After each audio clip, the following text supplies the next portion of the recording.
Service of All the Dead by Colin Dexter. Read by Samuel West. For John Poole. I had rather be a doorkeeper in the house of my God than to dwell in the tents of ungodliness. Psalm 84, verse 10. The First Book of Chronicles. Chapter 1. Limply the Reverend Lionel Lawson shook the last smoothly gloved hand, the slim hand of Mrs. Emily Walsh Atkins, and he knew that the pews in the old church behind him were now empty.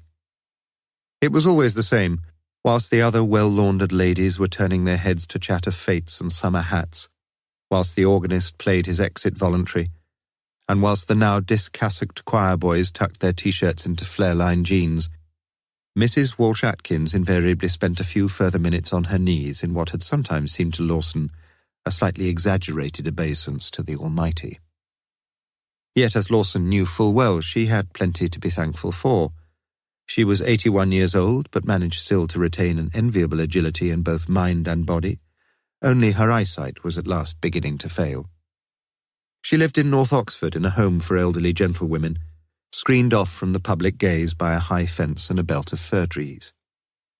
Here, from the front window of her living room, redolent of faded lavender and silver polish, she could look out onto the well-tended paths and lawns where each morning the resident caretaker unobtrusively collected up the Coca-Cola tins, the odd milk bottle, and the crisp packets thrown over by those strange, unfathomably depraved young people who, in Mrs. Walsh Atkins' view, had little right to walk the streets at all, let alone the streets of her own beloved North Oxford. The home was wildly expensive, but Mrs. W.A. was a wealthy woman, and each Sunday morning her neatly sealed brown envelope lightly laid on the collection plate contained a folded £5 note. "Thank you for the message, Vicar. God bless you." This brief dialogue, which had never varied by a single word in the 10 years since Lawson had been appointed to the parish of St. Fride's, was the ultimate stage in non-communication between a priest and his parishioner. In the early days of his ministry, Lawson had felt vaguely uneasy about the message, since he was conscious that no passage from his sermons had ever been declaimed with particularly evangelistic fervour, and in any case the role of some divinely appointed telegram boy was quite inappropriate, indeed quite distasteful, to a man of Lawson's moderately high church leanings. Yet Mrs. Walsh Atkins appeared to hear the humming of the heavenly wires, whatever his text might be, and each Sunday morning she reiterated her gratitude to the unsuspecting harbinger of goodly tidings. It was purely by chance that after his very first service, Lawson had hit upon those 3 simple monosyllables, magical words, which again this Sunday morning Mrs. Walsh Atkins happily clutched to her bosom, along with her Book of Common Prayer, as she walked off with her usual sprightly gait towards St. Giles, where her regular taxi driver would be waiting in the shallow lay-by beside the Martyrs' Memorial. The vicar of St. Fride's looked up and down the hot street. There was nothing to detain him longer, but he appeared curiously reluctant to re-enter the shady church. A dozen or so Japanese tourists made their way along the pavement opposite, their small, bespectacled cicerone reciting in a whining, staccato voice the city's ancient charms, his sing-song syllables still audible as the little group sauntered up the street past the cinema, where the management proudly presented to its patrons the opportunity of witnessing the intimacies of continental-style wife-swapping. But for Lawson there were no stirrings of sensuality. His mind was on other things. Carefully he lifted from his shoulders the white silk-lined hood, M.A. Cantab, and turned his gaze towards Carfax, where already the lounge bar door of the Ox stood open. But public houses had never held much appeal for him. He sipped, it is true, the occasional glass of sweet sherry at some of the diocesan functions, but if Lawson's soul should have anything to answer for when the archangel bugled the final trumpet, it would certainly not be the charge of drunkenness. Without disturbing his carefully parted hair, he drew the long white surplice over his head and turned slowly into the church. Apart from the organist, Mr. Paul Morris, who had now reached the last few bars of what Lawson recognized as some Mozart, Mrs. Brenda Josephs was the only person left in the main body of the building. Dressed in a sleeveless green summer frock, she sat at the back of the church, a soberly attractive woman in her mid or late 30s, one bare browned arm resting along the back of the pew, her fingertips caressing its smooth surface. She smiled dutifully as Lawson walked past, and Lawson, in his turn, inclined his sleek head in a casual benediction. Formal greetings had been exchanged before the service, and neither party now seemed anxious to resume that earlier perfunctory conversation.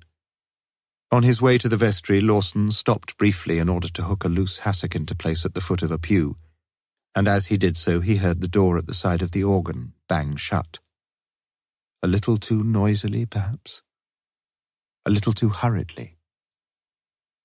The curtains parted as he reached the vestry, and a gingery-headed, freckle-faced youth almost launched himself into Lawson's arms. "Steady, boy, steady, what's all the rush?"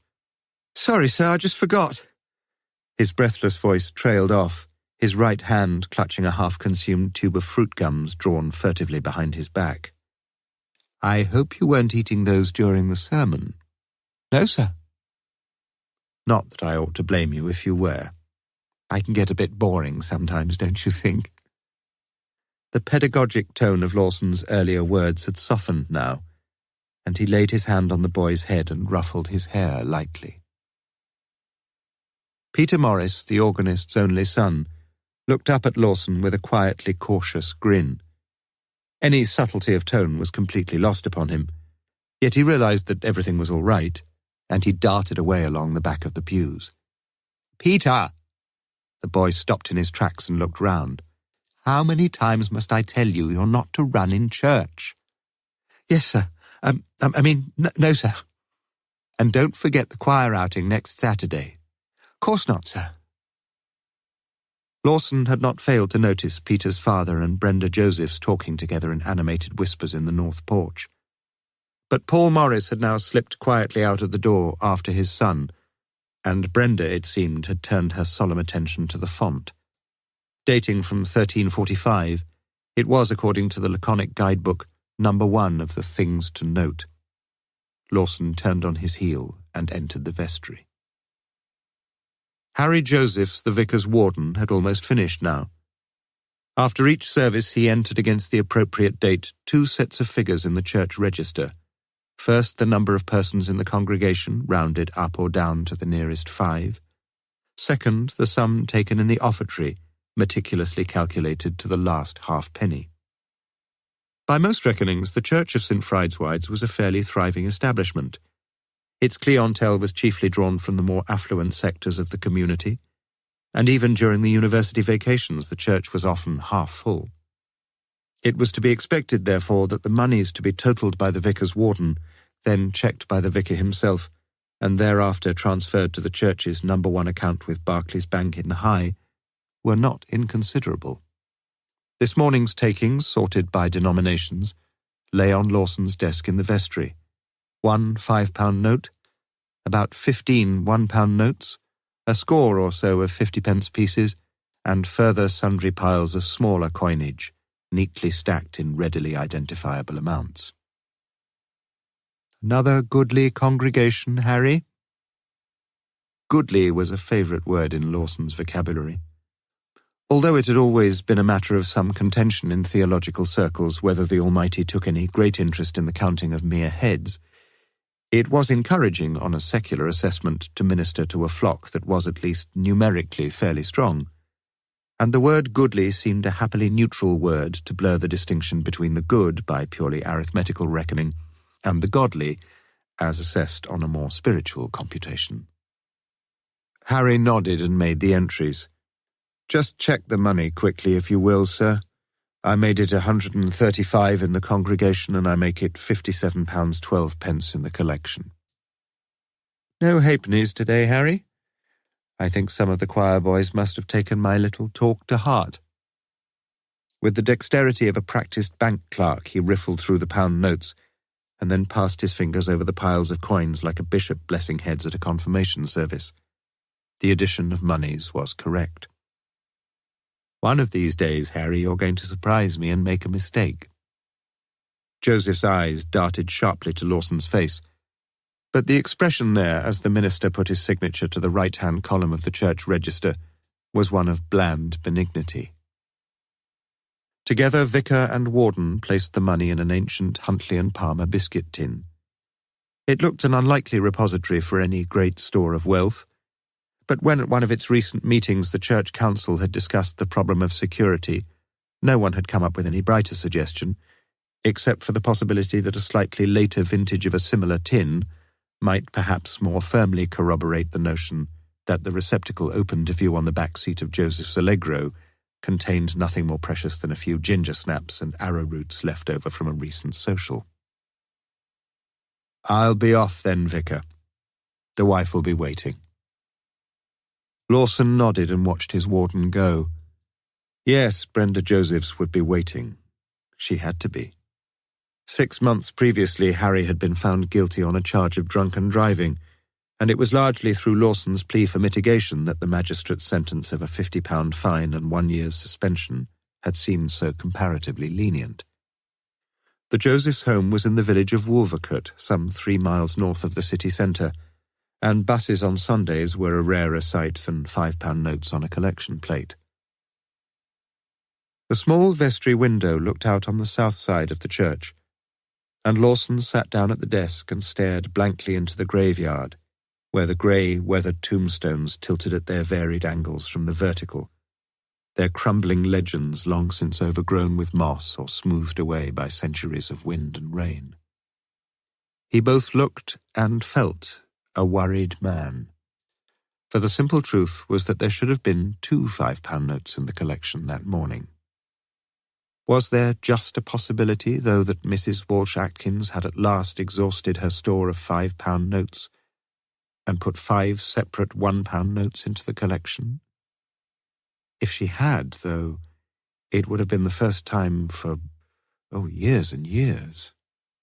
No, there was a much more probable explanation, an explanation that disturbed Lawson greatly. Yet there was still the slimmest chance that he was mistaken. Judge not that ye be not judged. Judge not, at least until the evidence is unequivocal. He took out his wallet and from it drew a piece of paper on which earlier that same morning he had written down the serial number of the £5 note, which he himself had sealed in a small brown envelope and placed in the morning collection. And only 2 or 3 minutes ago he had checked the last 3 numbers of the £5 note which Harry Josephs had placed in the biscuit tin. They were not the numbers he had written down. Something of this sort Lawson had suspected for several weeks, and now he had proof of it. He should, he knew, have asked Josephs to turn out his pockets on the spot. That was his duty both as a priest and as a friend. Friend? For somewhere on Joseph's person would have been found the £5 note he had just stolen from the offertory. At last Lawson looked down at the piece of paper he had been holding and read the serial number printed on it. AN 50405-546. Slowly he lifted his eyes and stared across the churchyard once more. The sky had grown suddenly overcast, and when, half an hour later, he walked down the vicarage in St. Ebbs, the air was heavy with the threat of rain. It was as if someone had switched off the sun. Chapter 2. Although he pretended still to be asleep, Harry Josephs had heard his wife get up just before 7, and he was able to guess her movements exactly. She had put on her dressing gown over her nightdress, walked down to the kitchen, filled the kettle, and then sat at the table smoking her first cigarette. It was only during the past 2 or 3 months that Brenda had started smoking again, and he was far from happy about it. Her breath smelt stale, and the sight of an ashtray full of stubs he found quite nauseating. People smoked a lot when they were worried and tense, didn't they? It was just a drug, really. Like a slug of aspirin or a bottle of booze or a flutter on the horses. He turned his head into the pillow, and his own anxieties once more flooded through his mind. Tea? She nudged his shoulder gently and put the mug down on the small table that separated their twin beds. Joseph nodded, grunted, and turned onto his back, watching his wife as she stood in front of the dressing table and slipped the nightdress over her head. She was thickening a little round the hips now, but she was still leggily elegant, and her breasts were full and firm. Yet Joseph's did not look at her directly as she stood momentarily naked before the mirror. Over the past few months, he had felt increasingly embarrassed about gazing at her body, as if somehow he were intruding into a privacy he was no longer openly invited to share. He sat up and sipped his tea as she drew up the zip at the side of her brown skirt. "Paper come?" "I'd have brought it up." She bent forward from the waist and applied a series of cosmetic preparations to her face. Joseph himself had never followed the sequence with any real interest. "Lot of rain in the night?" "Still raining," she said. "Do the garden good?" Had any breakfast?" She shook her head. "There's plenty of bacon, though, if you—" She applied a thin film of light pink to her pouting lips. "And there's a few mushrooms left." Joseph finished his tea and lay back on the bed. It was 7:25 and Brenda would be off in 5 minutes. She worked mornings only at the Radcliffe Infirmary at the bottom of the Woodstock Road, where 2 years ago she had taken up her nursing career once again. 2 years ago. That was just after. She came across to his bedside, lightly touched her lips to his forehead, picked up his mug and walked out of the room. But almost immediately she was back again. "Oh, Harry, I nearly forgot. I shan't be back for lunch today. Can you get yourself something all right? I really must go and do some shopping in town. Not that I'll be late. 3ish at the latest, I should think. I'll try to get something nice for tea." Joseph nodded and said nothing, but she was lingering by the door. "Anything you want? From town, I mean?" "No." For a few minutes he lay quite still, listening to her movements below. "Bye." "Goodbye." The front door clicked to behind her. "Goodbye, Brenda." He turned the bedclothes diagonally back, got up, and peered round the side of the curtained window. The Allegro was being backed out carefully into the quiet, wet street, and then with a sudden puff of blue exhaust smoke was gone. To the Radcliffe was exactly 2.8 miles. Josephs knew that. For 3 years he had made the identical journey himself to the block of offices just below the Radcliffe where he had worked as a civil servant after his 20 years' service in the forces. But 2 years ago the staff had been axed following the latest public expenditure cuts, and 3 of the 7 of them had been declared redundant, including himself. And how it still rankled. He wasn't the oldest, and he wasn't the least experienced. But he was the least experienced of the older men and the oldest of the less experienced. A little silver handshake, a little farewell party, and just a little hope of finding another job. No, that was wrong. Almost no hope of finding another job. He had been 48 then. Young enough, perhaps, by some standards. But the sad truth had slowly seeped into his soul. No one really wanted him any longer. After more than a year of dispiriting idleness, he had, in fact, worked in a chemist's shop in Summertown, but the branch had recently closed down and he had almost welcomed the inevitable termination of his contract.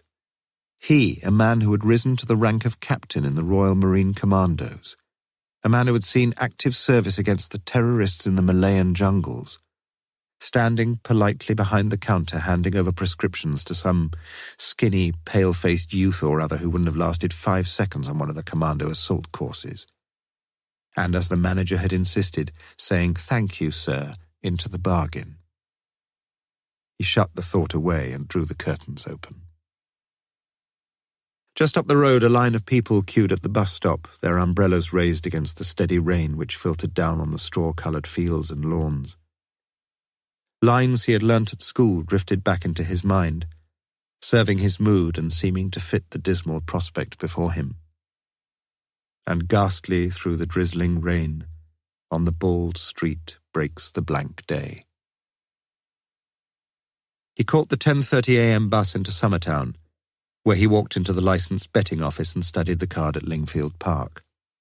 He noticed that by some strange coincidence, the organist was running in the 2:30 and poor old Harry in the 4 o'clock. He wasn't usually over-influenced by names, but when he recalled his lack of success through undue reliance on the form book, he suspected that it might have been more profitable if he had been. In the anti-post betting odds, the organist was one of the co-favourites, and poor old Harry wasn't even quoted. Josephs walked along the series of daily newspapers affixed to the walls of the office. The organist was napped in a couple of them. Poor old Harry seemed to have no support whatsoever. Josephs allowed himself a rueful grin.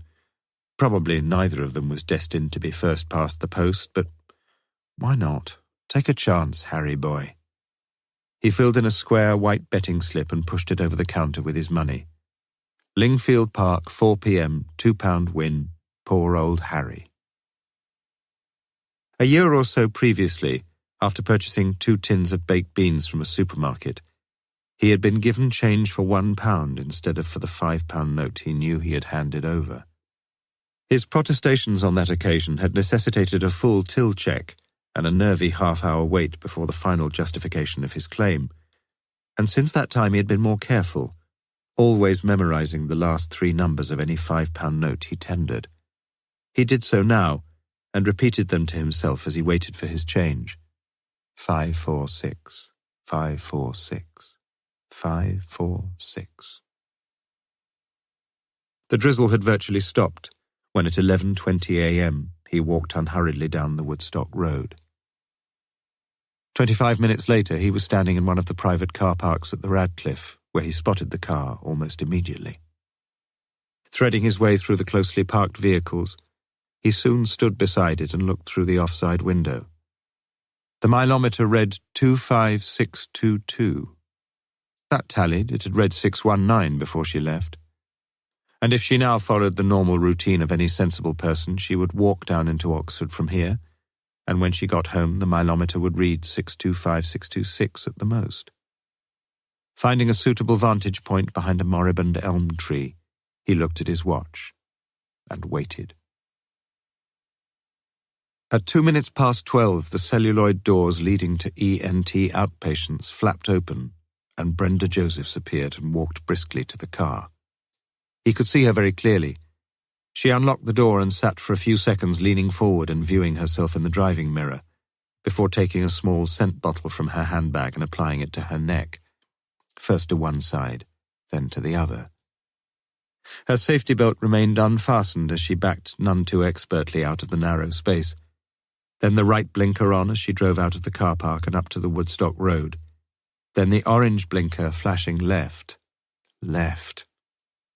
as she edged into the traffic departing north and away from the city centre. He knew her next moves. Up to the Northern Ring Road roundabout, there cutting through 5 Mile Drive, and then out onto the Kidlington Road. He knew his own move, too. The telephone kiosk was free, and although the local directory had long since been stolen, he knew the number and dialed it. "Hello?" A woman's voice. "Roger Bacon School, Kidlington. Can I help you?" "I was wondering if I could speak to Mr. Morris, Mr. Paul Morris, please. I believe he's one of your music teachers." "Yes, he is. Just a minute. I'll just have a look at the timetable to see if... Just a minute." "No, he's got a free period. I'll just see if he's in the staff room. Who shall I say?" Mr. Jones." She was back on the line within half a minute. "No, I'm afraid he doesn't seem to be on the school premises, Mr. Jones. Can I take a message?" "No, it doesn't really matter. Can you tell me whether he's likely to be at school during the lunch hour?" "Just a minute." Josephs heard the rustling of some papers. She needn't have bothered, though. He knew that. "No, he's not on the list for lunches today. He usually stays, but don't worry. Sorry to have been a nuisance." He felt his heart pounding as he rang another number. Another Kidlington number. He'd give the bloody pair a fright. If only he could drive a car. The phone rang, and he was just beginning to wonder when it was answered. "Hello?" Just that, no more. Was the voice a little strained? "Mr. Morris?" It was no difficulty for him to lapse into the broad Yorkshire dialect of his youth. "Yes." "Electricity board here, sir. Is it convenient for us to come along, sir? Today, you mean?" "Aye, this lunchtime, sir." No, I'm afraid not. I've just called in home for a second to get a book. It's lucky you caught me, really, but I'm due back at school straight away. What's the trouble, anyway? Joseph slowly cradled the phone. That would give the sod something to think about. When Brenda arrived home at 10 minutes to 3, he was clipping the privet hedge with dedicated precision.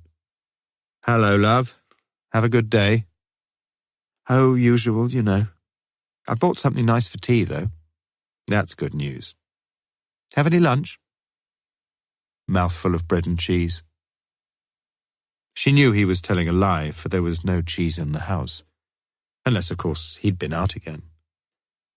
She felt a sudden surge of panic as she hurried inside with her shopping bags. Joseph's continued his meticulous clippings along the tall hedge that separated them from next door. He was in no hurry, and only when he was immediately alongside the offside front door of the car did he casually glance at the fascia dials. The mileometer read 25633. As he always did, he washed up after their evening meal by himself, but he postponed one small piece of investigation until later, for he knew that as surely as night follows day, his wife would make some excuse for retiring early to bed. Yet, strange as it seemed, he felt almost glad. It was he who was now in control of things, or at least that is what he thought. She was on cue, all right, just after the news headlines on BBC One. "I think I'll have a bath and an early night, Harry. I feel a bit tired." He nodded understandingly. "Like me to bring you a cup of Ovaltine?" "No, thanks. I shall be asleep as soon as I hit the pillow, but thanks anyway." She put her hand on his shoulder and gave it the slightest squeeze, and for a few seconds her face was haunted by the twin spectres of self-recrimination and regret. When the water had finished running in the bathroom, Josephs went back into the kitchen and looked in the waste bin.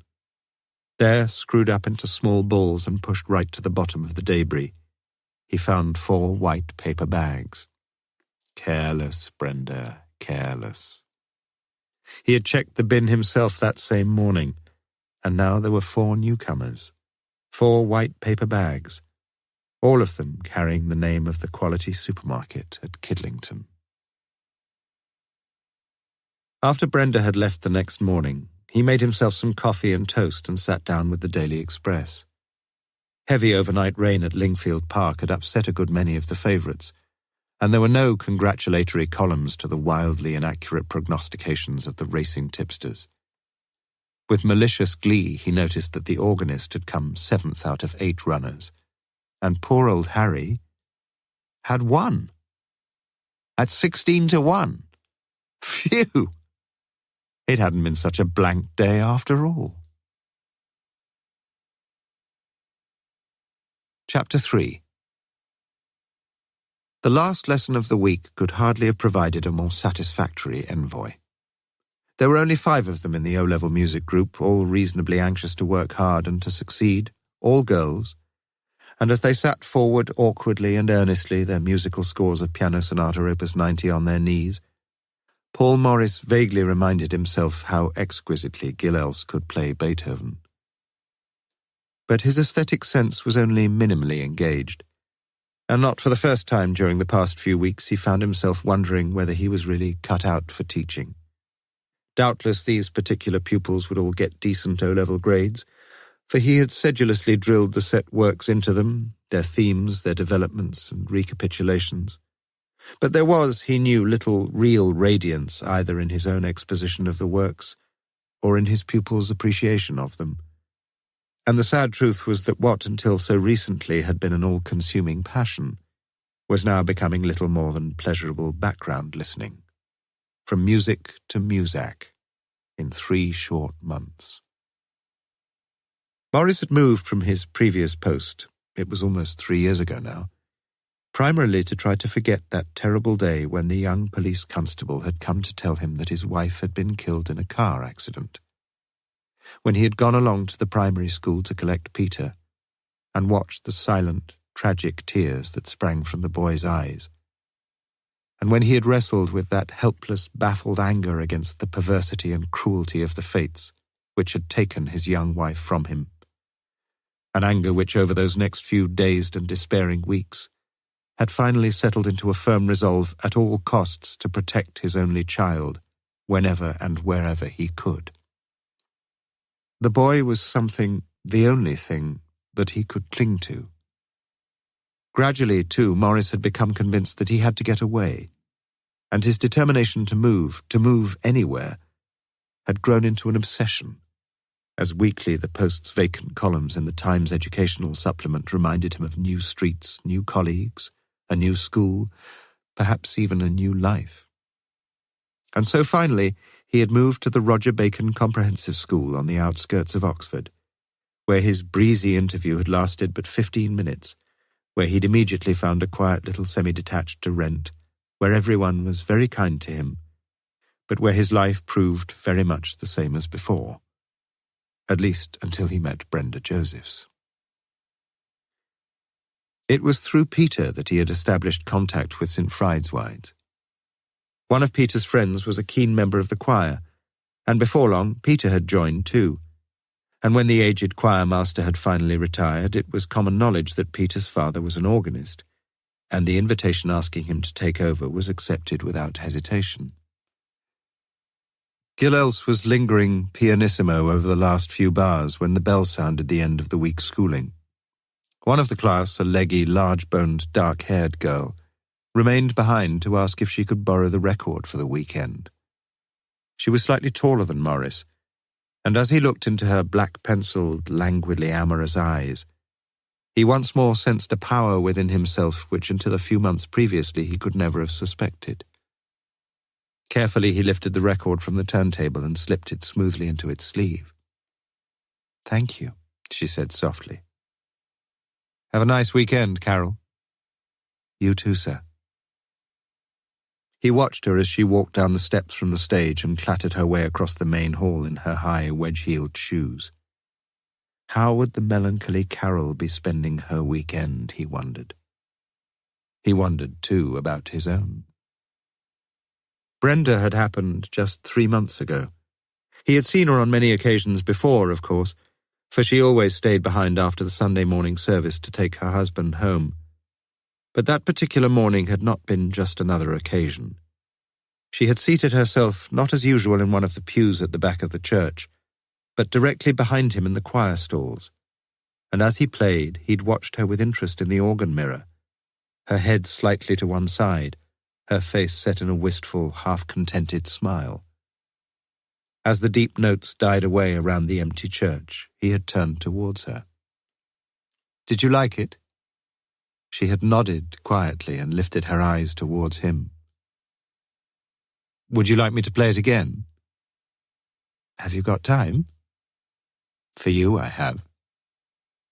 Their eyes had held then, and for that moment they were the only two beings alive in the world. "Thank you," she whispered. Remembrance of that first brief time together was even now a source of radiant light that shone in Morris's heart. Standing by his side, she had turned over the sheet music for him, and more than once her arm had lightly brushed his own. That was how it had begun, and how, he told himself, it had to end. But that couldn't be. Her face haunted his dreams that Sunday night, and again through the following nights she would give his sleeping thoughts no rest. On the Friday of the same week he had rung her at the hospital, a bold, irrevocable move. Quite simply he had asked her if he could see her sometime, that was all, and just as simply she had answered, "Yes, of course you can." Words that re-echoed round his brain like the joyous refrain of the seraphim. In the weeks that followed, the frightening truth had gradually dawned on him. He would do almost anything to have this woman for his own. It was not that he bore any malice against Harry Josephs. How could he? Just a burning, irrational jealousy which no words from Brenda, none of her pathetic pleas of reassurance could assuage. He wished Josephs out of the way. Of course he did. But only recently had his conscious mind accepted the stark reality of his position. Not only did he wish Josephs out of the way, he would be positively happy to see him dead. You staying much longer, sir? It was the caretaker, and Morris knew better than to argue. It was 4:15, and Peter would be home. The regular Friday evening fish and chips, liberally vinegared and blotched with tomato sauce, were finished, and they stood together at the kitchen sink, father washing, son drying. Although Morris had thought long and hard about what he would say, it was not going to be easy. He had never before had occasion to speak to his son about matters connected with sex. But one thing was quite certain, he had to do so now. He remembered with devastating clarity, he had only been 8 at the time, when the 2 boys next door had been visited by the police, and when one of the local ministers had been taken to court and there convicted and sentenced to prison. And he remembered the new words he had then learned, words that his schoolfellows had learned too and laughed about in lavatory corners, slimy words that surfaced ever after in his young mind as if from some loathsome reptilian pool. I think we may be able to get you that racing bike in a couple of months. Really, Dad? You have to promise me to be jolly careful. But Peter was hardly listening. His mind was racing as fast as the bike was going to race, his face shining with joy. Pardon, Dad? I said, are you looking forward to the outing tomorrow? Peter nodded, honestly, if comparatively unenthusiastically. Expect I'll get a bit fed up on the way back, like last year. I want you to promise me something. Another promise. The boy frowned uncertainly at the serious tone in his father's voice, and rubbed the tea towel quite unnecessarily round and round the next plate, anticipating some adult information, confidential and perhaps unwelcome. You're still a young lad, you know. You may think you're getting a bit grown up, but you've still got a lot to learn. You see, some people you'll meet in life are very nice, and some aren't. They may seem nice, but they're not nice at all. It sounded pathetically inadequate.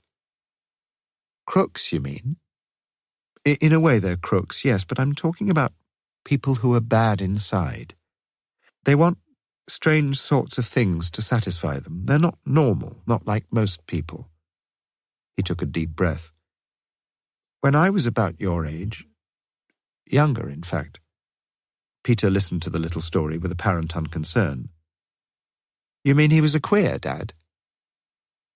He was a homosexual. Do you know what that means? Of course I do. Listen, Peter, if any man ever tries anything like that, anything, you have nothing at all to do with it. Is that clear? And what's more, you'll tell me, all right? Peter tried so very hard to understand, but the warning seemed remote, dissociated as yet from his own small experience of life. You see, Peter, it's not just a question of a man touching, the very word was shudderingly repulsive, or that sort of thing. It's what people start talking about, or photographs that kind of... Peter's mouth dropped open and the blood froze in his freckled cheeks. So that was what his father was talking about. The last time had been 2 weeks ago when 3 of them from the youth club had gone along to the vicarage and sat together on that long black shiny settee. It was all a bit strange and exciting, and there had been those photographs, big black and white glossy prints that seemed almost clearer than real life. But they weren't just pictures of men, and Mr. Lawson had talked about them so naturally somehow. Anyway, he'd often seen pictures like that on the racks in the newsagents. He felt a growing sense of bewilderment as he stood there by the sink, his hands still clutching the drying cloth. Then he heard his father's voice, raucous and ugly in his ears, and felt his father's hand upon his shoulder, shaking him angrily. Do you hear me? Tell me about it. But the boy didn't tell his father. He just couldn't. What was there to tell anyway? Chapter 4. The coach, a wide luxury hulk of a thing, was due to leave Cornmarket at 7:30 a.m, and Morris joined the group of fussy parents counter-checking on lunch bags, swimming gear and pocket money. Peter was already ensconced between a pair of healthily excited pals on the back seat, and Lawson once more counted heads to satisfy himself that the expedition was fully manned and could at last proceed. As the driver heaved round and round at the huge horizontal steering wheel, slowly manoeuvring the giant vehicle into Beaumont Street, Morris had his last view of Harry and Brenda Josephs sitting silently together on one of the front seats, of Lawson folding his plastic raincoat and packing it into the overhead rack, and of Peter chatting happily away, and like most of the other boys, disdaining or forgetting to wave farewell. All en route for Bournemouth. It was 7:45 a.m. by the clock on the south face of St. Fried's as Morris walked up to Carfax and then through Queen Street and down to the bottom of St. Ebb's, where he stopped in front of a rangy, three-storied stuccoed building set back from the street behind bright yellow railings. Nailed to the high wooden gate which guarded the narrow path to the front door was a flaking notice board announcing in faded capitals St. Fried's Church and Oxford Pastorate. The gate itself was half open, and as Morris stood self-consciously and indecisively in the deserted street, a whistling paper boy rode up on his bicycle and inserted a copy of the Times through the front door. No inside hand withdrew the newspaper, and Morris walked slowly away from the house and just as slowly back.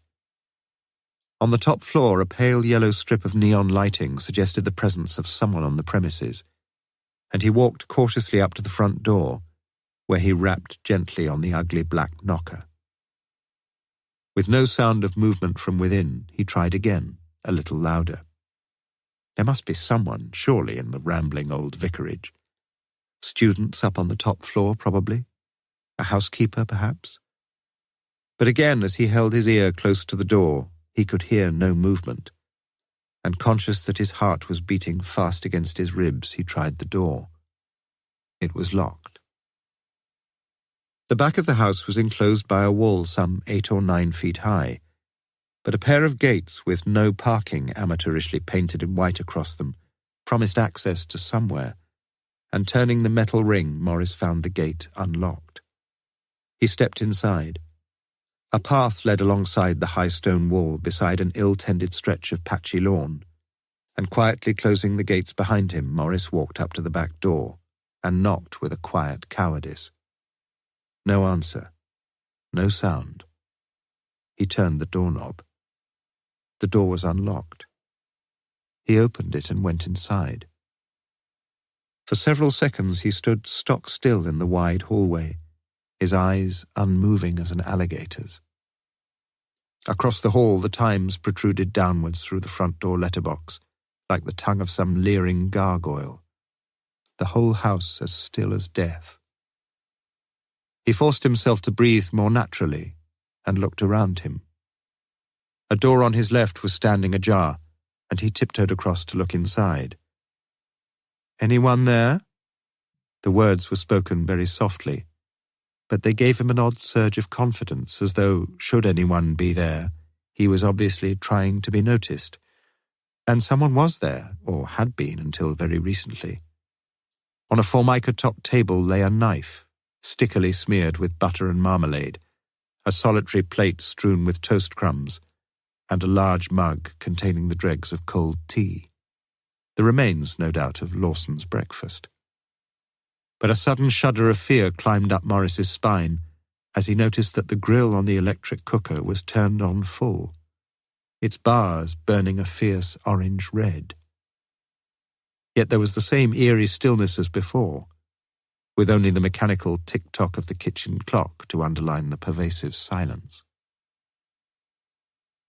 Back in the hallway, he walked quietly across to the broad staircase and, as lightly as he could, climbed up to the landing.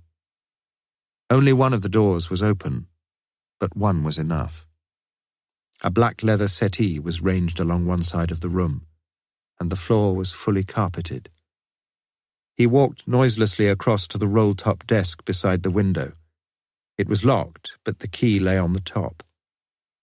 Inside, 2 neatly written sheets of paper, on which he read the text and notes for some forthcoming sermon, lay beneath a paper knife, curiously fashioned in the shape of a crucifix, the slitting edge, as it seemed to Morris, wickedly and quite needlessly sharp. He tried first the drawers on the left, all of them gliding smoothly open and all of them apparently fulfilling some innocent function, and the same with the top 3 drawers on the right.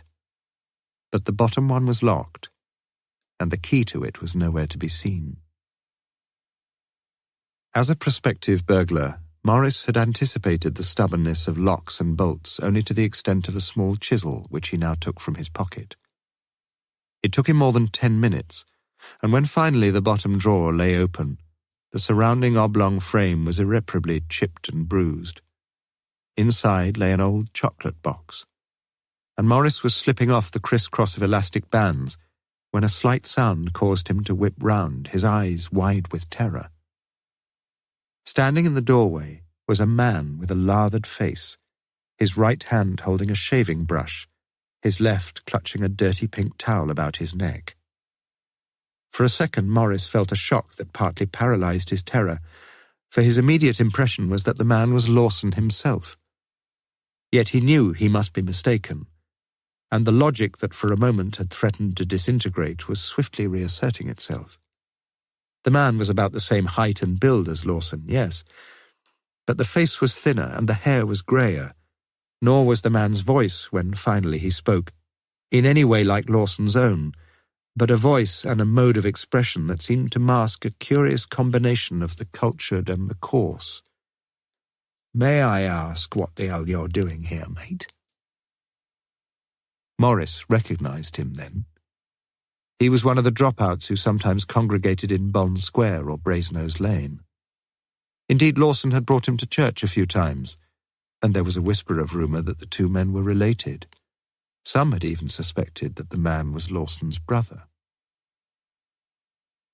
At Bournemouth, the sun shone brightly out of a clear sky, but the wind was chill and blustery, and Brenda Joseph, seated in an open deck chair, envied the other holiday-makers who sat so snugly, it seemed, behind their striped windbreaks.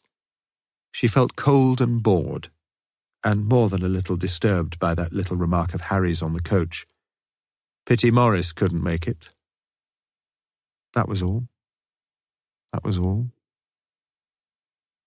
The boys had thrown themselves around with phenomenal energy, playing beach football, Harry had organised that, running into the sea, clambering up and down the rocks, guzzling coke, guttling sandwiches, crunching crisps, then back into the sea.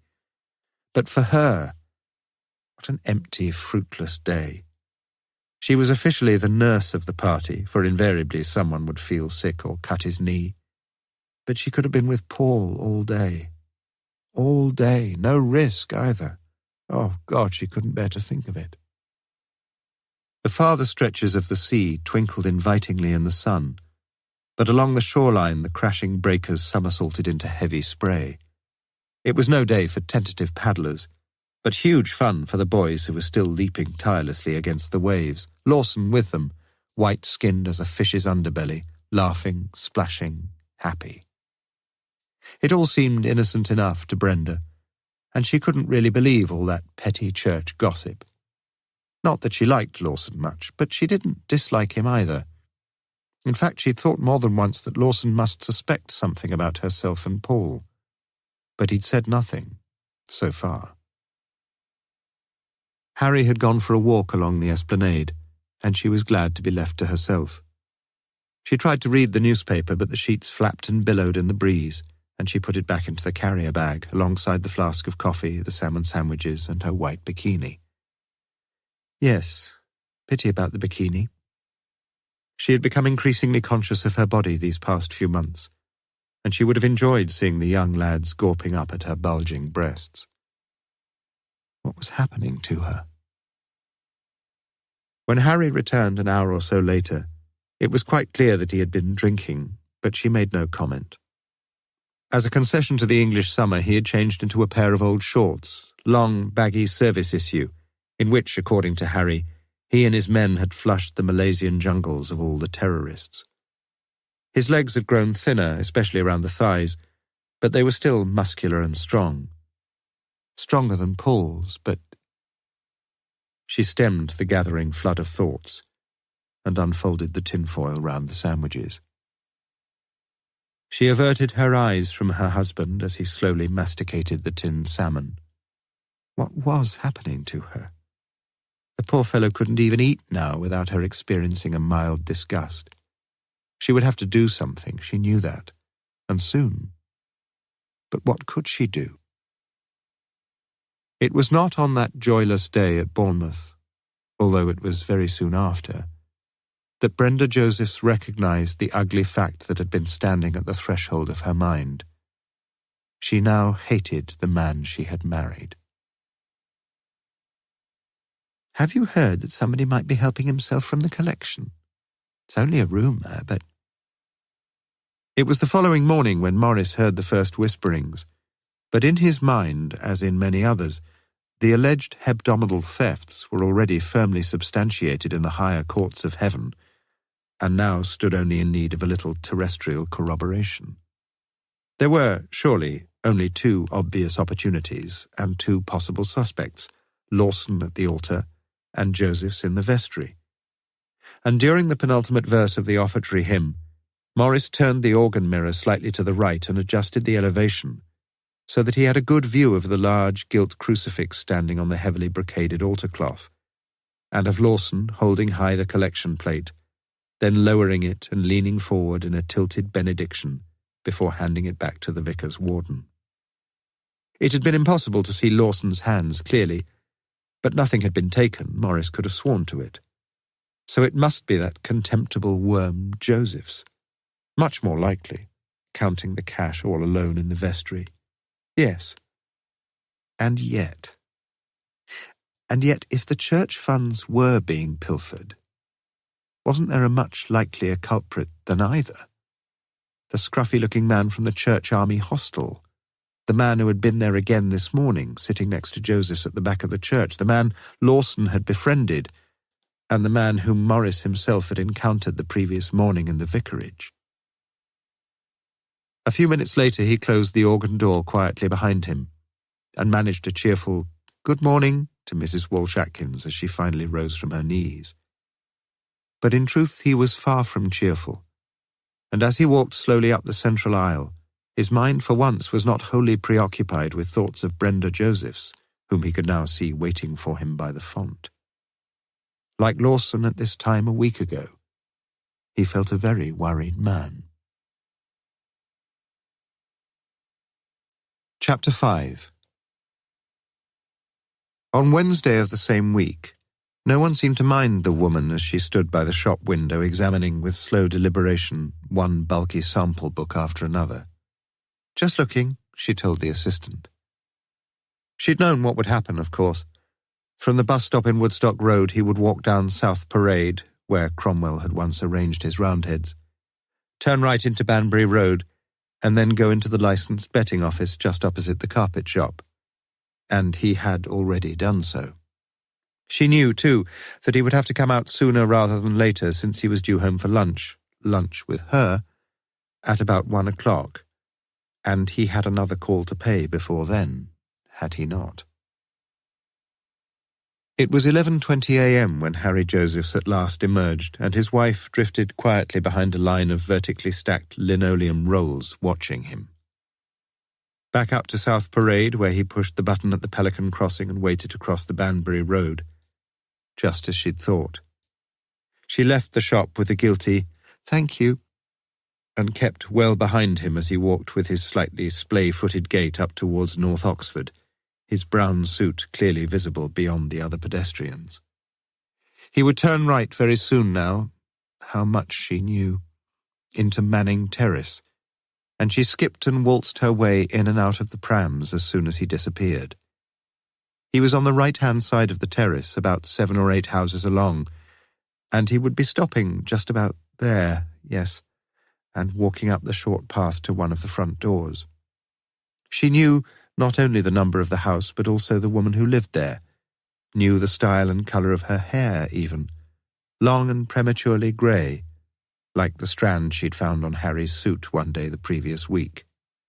Ruth Rawlinson. That was the name of the woman who lived at number 14, the woman whom her husband had been seeing, and it was all just as Lionel Lawson had told her it was. She hurried back to the Summertown car park. She would just have time to put in a brief appearance at the Radcliffe Infirmary and to tell the nursing officer that her dental appointment had taken much longer than expected and that she'd make up the time tomorrow. As she drove down into Oxford, her lips were curled in a cruelly contented smile. At 8 p.m. on the Wednesday of the following week, Ruth Rawlinson took little notice when she heard the click and the creak of the north door opening. People often came in to look around, to admire the font, to light a candle, to pray even, and she silently wiped her wet cloth over the wooden floor of the pew behind one of the pillars in the south aisle. The stranger, whoever he might be, was now standing still, for the echo of his footsteps had died away in the empty, darkening church. This was just about the time when the place could get almost eerie, and time for Ruth to go home. Of indeterminate age, anywhere between mid-30s and late 40s, she wiped her pale forehead with the back of her wrist and brushed back a wisp of straggling hair. She'd done enough. Twice a week, on Mondays and Wednesdays, she spent about 2 hours in St. Fried's, usually in the mornings, cleaning the floors, dusting the pews, polishing the candlesticks, turning out the dying flowers, and once every 3 months washing and ironing all the surplices. For these good works her motives were obscure, not least to Ruth herself. Sometimes she suspected they sprang from an almost pathological need to escape for a brief while her demanding, discontented, self-centered invalid of a mother with whom she shared her house. At other times, especially on Sundays, she felt her motives sprang from a deeper source, for she found herself profoundly moved in spirit by the choral mass, especially by Palestrina, and then she would approach the altar of the Lord to partake in the host with an almost mystical sense of wonder and adoration. The footsteps had started again, and as they moved slowly up the central aisle, she peered over the top of the pew. He looked somehow familiar, but he was half turned away from her, and for a while she failed to recognize him. His sub-fusk suit seemed of good quality cloth, though loose-fitting and shabby, and his face, so far as she could see it, was matted with greyish stubble. He peered vaguely across the pews, first to the left, then to the right, before stopping at the chancel steps. Was he looking for something, or someone? Instinctively, Ruth felt it better if he remained unaware of her presence, and very, very quietly she wiped the cloth over the winking suds. The north door clicked and groaned again, and she dipped the soapy cloth more boldly into the dirty water, but almost immediately her body froze over the bucket. "You came, then? Keep your voice down. There's nobody here." The newcomer walked down the central aisle, and the two men met halfway. They spoke in hushed voices, but the few snatches of their conversation that carried to Ruth's ears were readily and frighteningly comprehensible. "Given you more than enough already, and you're not getting a penny more. Told you, Mr. Morris, it's just to tide me over, that's all. And I'm sure you wouldn't want me to tell my brother." The voice seemed a curious combination of the cultured and the coarse. The ugly word blackmail rose to the surface of Ruth's mind. But before she could learn more, the door had opened again to admit a small group of tourists, one of whom, in a nasal twang, was soon admiring that cute little font. Half of the long school holiday had now passed, and the August sun shone gloriously. Brenda and Harry Josephs were in Tenby for a week. Lawson had just come back from a brief holiday in Scotland. Peter Morris was away at scout camp, and his father was decorating the staircase, amongst other things. It was at 1:30 p.m. that he was sitting in the old Bull at Deddington and deciding that he oughtn't to drink any more. After all, he had to drive home, and he had the additional responsibility of a passenger. "I think we ought to go now," he said. Carol nodded and drained her third babysham. From the start she had felt embarrassment at being with him, and things hadn't been helped much by the way he'd been speaking to her. So naturally, so unendearingly, it wasn't at all what she'd expected, or hoped. She'd been in a pub before, of course, quite a few times, but only for a giggle round the jukebox with some of the others from school. But this, the whole thing had been a ghastly mistake somehow, and yet it could have been so very different. The car was parked at the far end of the tarmac behind the pub, and Morris politely unlocked and opened the door for his passenger before getting into the driver's seat and fitting the key into the ignition. "You won't say anything at all about this, will you?" "Of course I won't." "You mustn't tell anyone." "I shan't tell a soul," she said. Her eyes, the lids shaded in a lurid blue, were dull with disappointment. Morris took a deep breath. "Put your safety belt on, my girl, better safe—" He leaned over to help fix the awkward thing, and was aware of the softness of her breast against his arm. With what seemed almost paternal affection, he took her hand in his, and as she turned her head towards him, he put his mouth lightly to hers and felt her full lips softly cushioning his own. He had meant no more than that, but he lingered there as the girl's lips gently, yet so perceptibly, pushed forward against his own. And still he lingered, savouring long the sensual delight. He put his arm along the seat, easing her more closely towards him, and then the tip of her tongue tentatively tried the entrance to his mouth, and the smouldering smoke burst forth in a blazing flame. Eagerly she pulled down his hand to her naked thigh, and her legs opened slowly and invitingly, like the arms of a saint in a holy benediction. They broke away from each other guiltily as a car backed into the space beside them, and Morris drove off to Kidlington, dropping her where he had picked her up on the north side of the village. "Would you like to come to see me sometime?" They were the first words that either of them had spoken on the way back. "When do you mean?" "I dunno." His throat was very dry. "Now?" "All right." "How long will it take you from here?"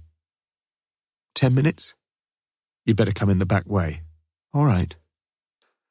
"I want you, Carol." "I want you, sir."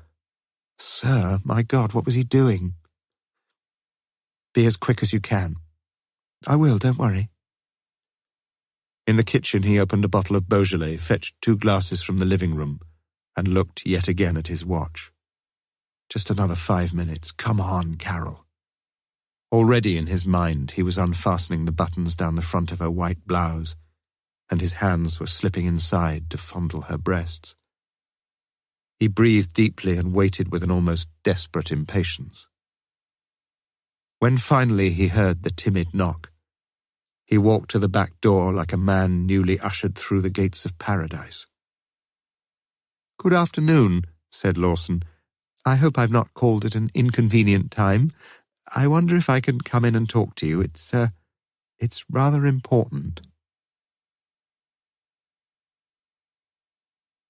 The Second Book of Chronicles, Chapter 6. But for his dilatoriness and indecisiveness, Detective Chief Inspector Morse would have been cruising among the Greek islands. 3 months earlier, in January, he had discussed Easter bookings with the Town and Gown travel agency, taken home a Technicolor brochure, rung up his bank manager to discover the going rate for the drachma, bought a slim, modern Greek phrase book, and even managed to find his passport again. He had never been to Greece, and now, a bachelor still, 47 years old, he retained enough romance in his soul to imagine a lazy liaison with some fading film star beside the wine-dark waves of the Aegean. But it was not to be. Instead, on this chilly Monday mid-morning in early April, he stood at a bus stop in North Oxford with a fortnight's furlough before him, wondering exactly how other people could organise their lives, make decisions, write a letter even. Still no bus in sight. A heavily pregnant mother pushed a rickety, collapsible pram into the shelter, unstrapped the infant within it, and then stuck her head out to admonish her slightly older offspring, already exhibiting, as it seemed to Morse, the lively potential of a fully-fledged criminal. "Stop throwing them bricks, Jason!" Jason and the Argonauts sailing up to the Hellespont. Morse felt he could have done without the reminder. The second reminder, in fact, that morning, for Radio Oxford had just broadcast an interview with the new vicar of St. Fride's, recently returned from a fortnight in a monastery on the island of Patmos. Morse stood aside to allow Jason's formidable mother to enter the bus first. She asked for St. Fride's, and as she fiddled one-handedly in her purse, the other passengers watched in helpless silence as the hero of the Argosy wiped his filthy shoes over the nearest seat cover.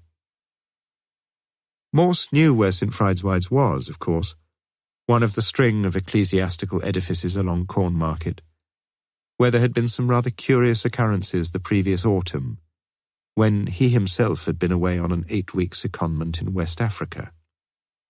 "Where to, mate?" It was more than a year since Morse had been on a bus. "St. Fride's, please." It was as good a stop as any for the Ashmolean, and Morse had promised himself an hour or so in the galleries. It would be good to see the Tiepolo again, and the Giorgione. But he saw neither that morning. Whilst Mrs. Jason was extricating his pram from the luggage rack, the triumphant young vandal himself was already at large in the street, and very soon the bottom half of a notice affixed to the church railings was torn from its moorings. "How many times have I told you, Jason?" This rhetorical question was accompanied by a clumping clout across the youngster's ears, and the bawling brat was finally dragged away. The notice now read, "St. Fride's Easter Jumble Sale." That was all. Any details of date, time, and place had vanished with the passing of Jason. Morse was a believer neither in the existence of God nor in the fixity of the fates. About such things he never quite knew what he should think, and like Hardy's, his philosophy of life amounted to little more than a heap of confused impressions, akin to those of a bewildered young boy at a conjuring show. Yet as he looked back, it seemed somehow preordained that his steps should take him on only one course that morning. And he took that course now, as in obedience to some strangely compelling impulse, he walked the few steps across the pavement and unlatched the door at the north porch of St. Fride's. Chapter 7. As a schoolboy, Morse had once paid a few shillings for a book on architecture and had traipsed around a good many churches, earnestly tracing the development of early English into Gothic. But the enthusiasm, like so many, had been short-lived. And as he stood in the vaulted silence, looking down the central aisle towards the altar, with the heavily curtained vestry to the right behind him, few of the architectural features were familiar any longer, and his mind, whilst not uninformed, remained maddeningly blank, like that of an amnesiac ornithologist at a duck pond. A ring of candles burned around the effigy of some saint or other, and an occasional elongated asterisk of light was reflected in a gleaming flash from an adjacent crucifix. The air was heavy with incense. As he walked slowly towards the chancel, Morse realized that he'd been wrong about the silence, though. Somewhere he could hear a quiet, rhythmic scratching noise, like that of a church mouse scampering around in the wainscoting. But the noise was too regular for that, and suddenly Morse knew that he was not alone. A grey head rose above the level of the front pew and nodded neutrally as the visitor stopped alongside. She wiped her pale forehead with the back of her wrist and blew a stray hair from her vision before bending over her work once more, the concentric rings of soap on the wooden floor dissolving beneath her wiping cloth, the bucket rattling as she moved to the next rectangle. "Good morning." Morse smiled amiably as he looked down at her. "You don't seem to have got any of those brochure things, telling people what to look at." "No. We ran out last week, but the vicar's having some more printed." "The vicar? That's Mr. Lawson, isn't it?" "No, it isn't." Her large brown eyes looked up at him cautiously, and she suddenly seemed a good deal younger than he'd thought. "It's Mr. Micklejohn. He's been here since last November." "I must have been thinking of one of the other churches." "No, Mr. Lawson was here." She hesitated. He died last October. Oh dear, I'm sorry about that. For a few seconds there was silence between them. I think you knew he was dead, said the woman quietly. Morse blinked at her happily. Did I? You're another of those reporters, aren't you? Morse shook his head and told her. He was a police officer attached to the Thames Valley Police HQ in Kidlington, not to the City Police in St Aldate's. He'd heard vaguely about the case, but had never been on it himself. In fact, he'd been out of the country at the time. Were you involved in any way? He asked. As a matter of fact, I was, yes. Pardon? She spoke so very quietly now that Morse took a step nearer to her. I was here in the church on the night of the murder. I see. Do you mind telling me something about it? She dried her hands along her faded blue jeans, worn almost threadbare at the knees, and stood up. Wait a minute.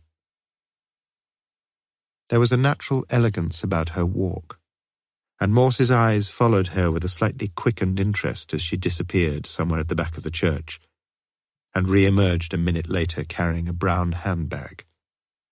She had taken the opportunity to arrange her straggling hair, and Morse began to realize that she must once have been an attractive woman. Here you are.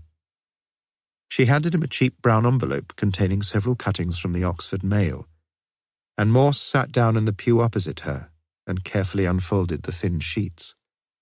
The first cutting was dated Tuesday the 27th of September of the previous year. Church warden murdered during service. Whilst the congregation was singing the last hymn, Mr. H.A. Josephs was last night stabbed to death in the vestry of St. Fride's Church, Cornmarket. Chief Inspector Bell of the Oxford City Police, who is in charge of the murder inquiries, told our reporter that Mr. Josephs, one of the two church wardens at St. Fride's, had just taken the collection and was almost certainly counting it as he was attacked. When the police arrived, there was no sign of the collection plate itself or of the money. Inspector Bell said that if robbery had been the sole motive, the murder was doubly tragic since only a dozen or so people had attended the evening service, and the offertory could have amounted at most only to about £2 or £3. Several members of the congregation had heard sounds of some disturbance at the back of the church, but no one suspected that anything was seriously wrong until Mr. Josephs had shouted for help. The vicar, the Reverend L. Lawson, immediately suspended the service and summoned the police and the ambulance, but Mr. Josephs died before either could arrive. The knife used by the murderer was of a dull golden colour, cast in the shape of a crucifix with the blade honed to a razor sharpness. Police are anxious to hear from anyone who has knowledge of such a knife.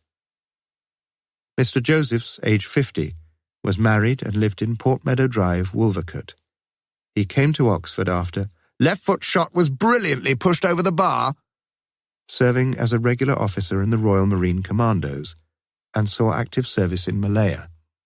Until 2 years ago, he worked for the Inland Revenue Department. There are no children. The inquest is to be held next Monday. Morse quickly read through the article again, for there were a couple of things, quite apart from the extraordinary typography of the last paragraph, that puzzled him slightly. Did you know him very well? Pardon? The woman stopped her scrubbing and looked across at him. I said, did you know Josephs well? A flicker of unease in those brown eyes. Had she heard him the first time? Yes, I knew him quite well. He was a church warden here. It says so, doesn't it? Morse let it go and turned his attention to the second cutting, dated Tuesday the 4th of October. Inquest Riddle. The inquest on Mr. H.A. Josephs, who was stabbed to death last week at St. Fride's Church, was adjourned yesterday after a 20-minute hearing, but not before the court had heard some startling new evidence. The post-mortem report on Mr. Josephs showed that a lethal quantity of morphine was present in the stomach, but it seemed clear that it was the stab wound which had been the immediate cause of death. Earlier, Mr. Paul Morris, of 3 Home Close, Kidlington, had given evidence of formal identification, He had been the organist during the service and was in fact playing the last hymn when Mr. Josephs was murdered. Another witness, Miss Ruth Rawlinson of 14 Manning Terrace, Summertown, said that she heard noises coming from the vestry during the singing of the last hymn and had turned to see Mr. Josephs call out and slump beside the vestry curtains. Chief Inspector Bell of the Oxford City Police informed the coroner that he was as yet unable to report on any firm developments in the case, but that inquiries were proceeding. The coroner extended his deepest sympathy to Mrs. Brenda Josephs, the deceased's wife. The funeral service will be held at St. Fride's on Thursday at 2:30 p.m. The narrative was bald, but interesting enough, wasn't it? What was morphine doing in the poor beggar's innards? Somebody must have wanted him out of the way pretty badly, and that somebody had so far got away with it and was still walking around, probably walking around the streets of Oxford. A free man, or a free woman, perhaps, he reminded himself, as he glanced across the aisle. Morse looked about him with renewed interest. He was actually sitting a few yards from the scene of the crime, and he tried to imagine it all. The organ playing, the few members of the congregation standing, heads bowed over their hymn books. 1 minute, though, where was the organ? He got to his feet and walked up the broad, shallow steps of the chancel. Yes, there it was, on the left-hand side behind 2 rows of choir stalls, with a blue curtain stretched across in front of it to hide the body of the organist. And a mirror, too, fixed just above the high top manual, so that, however much he was concealed from the view of all others, the organist himself could keep an observant eye on the minister and the choir, and on the congregation as well, if he wanted to. If you swung the mirror round a bit. Morse sat himself behind the curtain on the organ seat and looked into it. He could see the choir stalls behind him and the main body of the chancel. Then, like a nervous learner before starting off on a driving test, he began adjusting the mirror, finding that it moved easily and noiselessly, up and down, right and left, wherever he wanted it. First to the right and slightly down, and he found himself looking straight at the intricately woven gold design on the front of the green altar cloth. And then to the left and down, and he could see the head and shoulders of the cleaning woman, her elbows circling sedulously over the soapy suds. Then further still to the left and up slightly, almost as far as the mirror would go. And Morse suddenly stopped, a needle-sharp sensation momentarily flashing across his temples. So very clearly he could now see the front curtains of the vestry, could even see the fold where they would swing back to let the choir on its way, the fold where they had once opened, perhaps only slightly, to reveal the figure of a man shouting desperately above the swell of the organ notes, a man with a knife stuck firm and deep through his back, a man with only a moment or two to live. What if the organist, Morris, wasn't it, had actually been looking at the vestry curtains during those fatal seconds? What if he'd seen something like... The rattle of the pail brought his airborne fancies down to earth. What possible reason could Morris have had for turning the mirror to such an improbable angle as he played the last hymn? Forget it. He turned on the smooth bench and looked over the curtain. The cleaner was packing up by the look of things, and he hadn't read the other cuttings yet. But before he got off the bench, his mind again took wing and was floating as effortlessly as a kittiwake keeling over the cliffs. It was the organ curtain. He was himself a man of just over medium height, but even someone 3 or 4 inches taller would be fairly well concealed behind that curtain. The back of the head would be showing, but little else. And if Morris was a small man, he would have been almost completely concealed. Indeed, as far as the choir and congregation were concerned, the organist might not have been Morris at all. He walked down the chancel steps. "Mind if I keep these cuttings? I'll post them back to you, of course." The woman shrugged.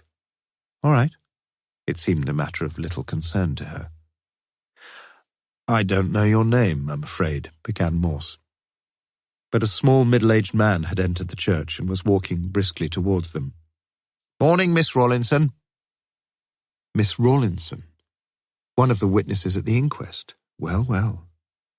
And the man who had just come in was doubtless Morris, the other witness, for he had already seated himself at the organ where a few switches were clicked on, and where a whir of some hidden power was followed by a series of gruff bass blasts, as if the instrument were breaking wind.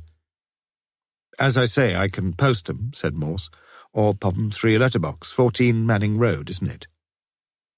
Manning Terrace. "Oh, yes," Morse smiled at her good-naturedly. "Memory's not what it was, I'm afraid.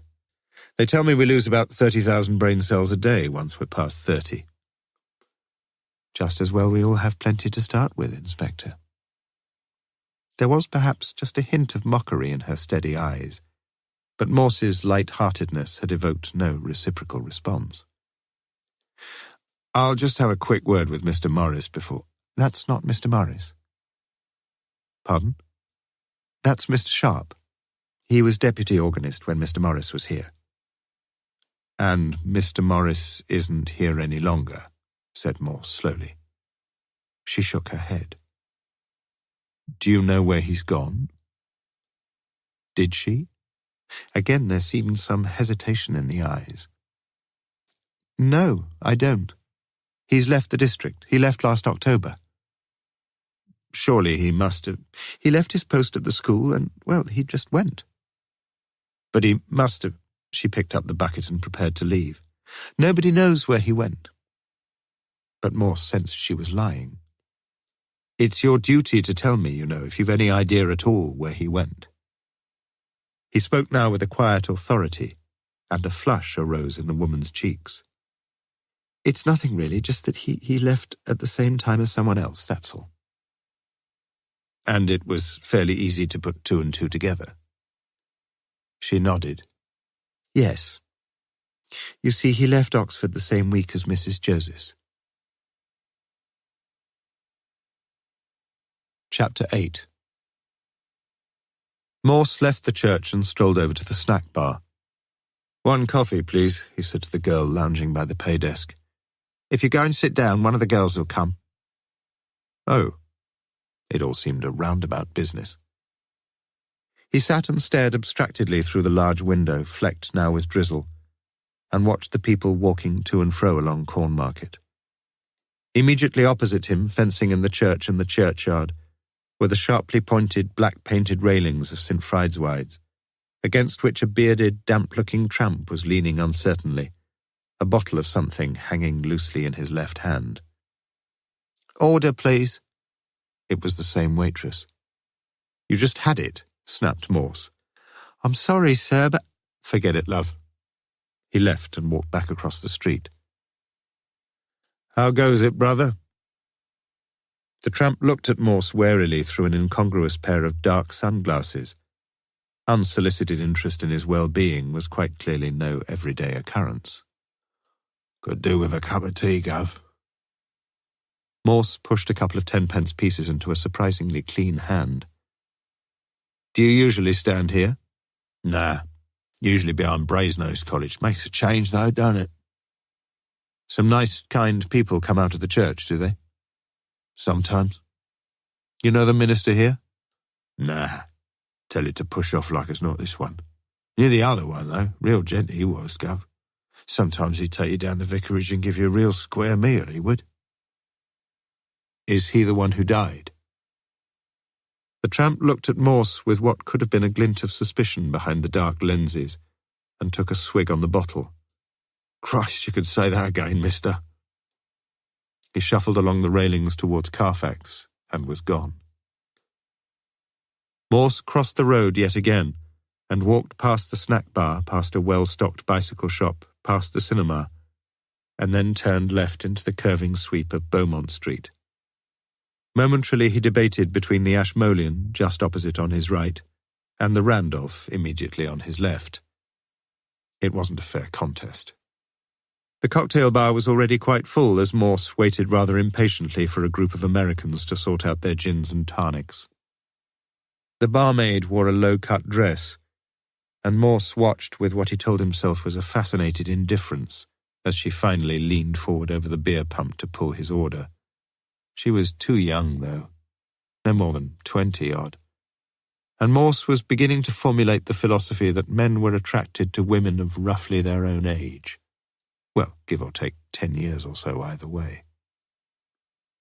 He sat down, savoured his beer, and took out cutting number 3 from his pocket. It was dated Wednesday, the 19th of October. Tragic fall from church tower. Yesterday morning, the Reverend Lionel Lawson fell to his death from the tower of St. Friedeswide's Church in Cornmarket.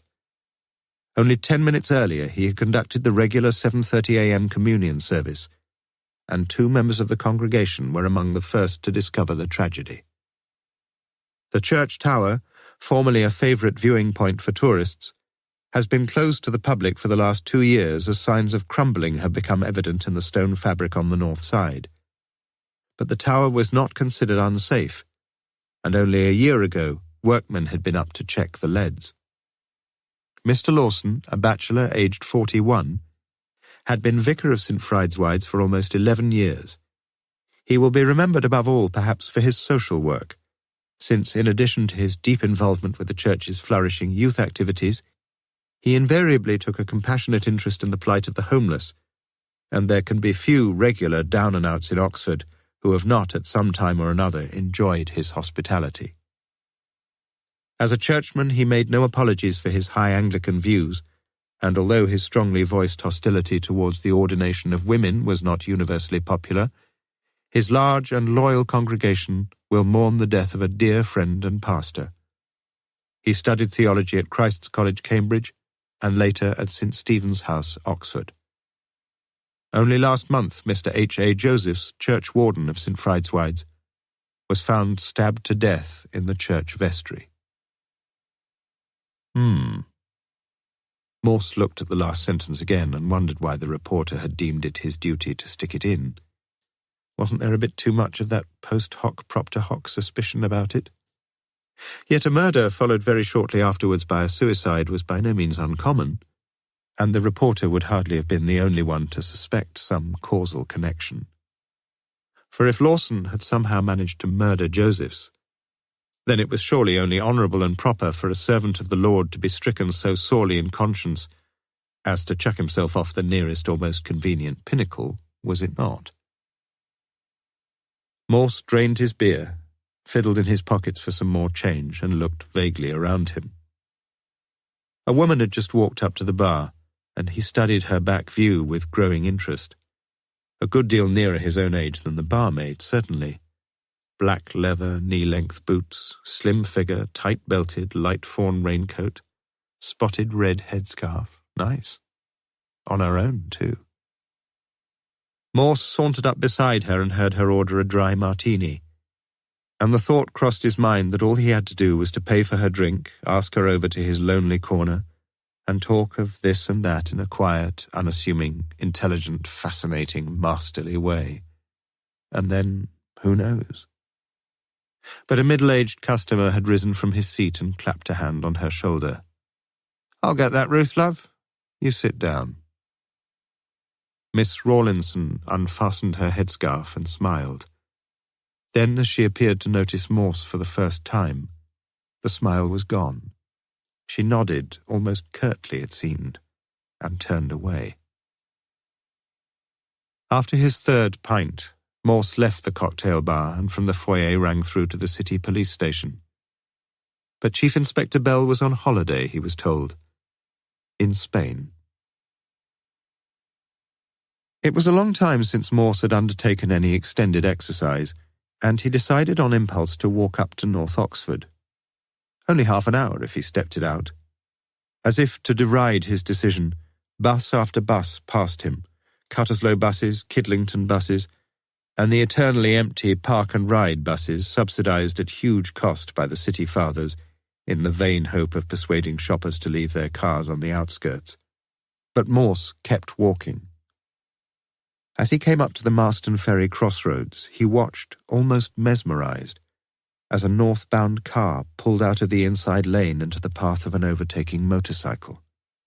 The rider was thrown slithering to the other side of the road, where his white helmet hit the curb with a sickening thwack, and where the near-side wheel of a southbound lorry, for all its squealing brake power, ran over the man's pelvis with an audible crunch. Others on that scene showed, perhaps for the first time in their lives, a desperate courage born of the hour. Figures knelt by the dying man, and coats were laid over his crushed body. A young man with greasy shoulder-length hair took upon himself the duties of a traffic policeman.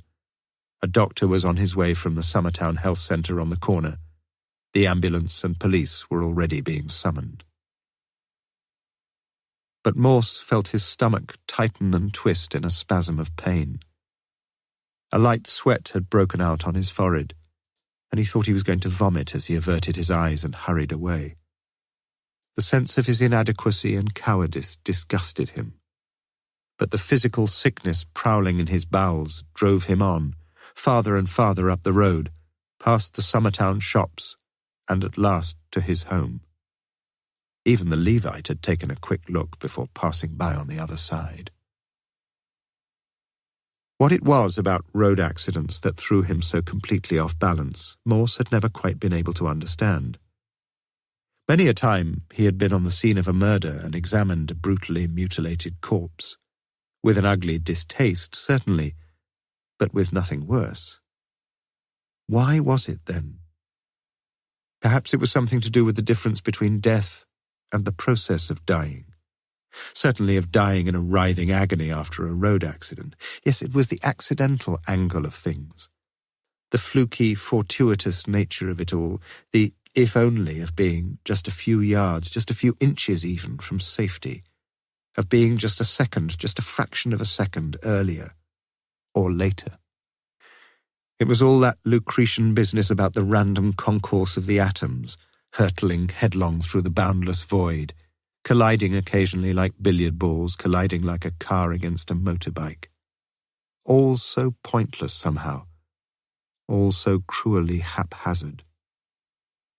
Occasionally Morse considered the ever-decreasing possibility of having a family himself, and he knew that he might be able to face some terrible illness in those he loved, but never an accident.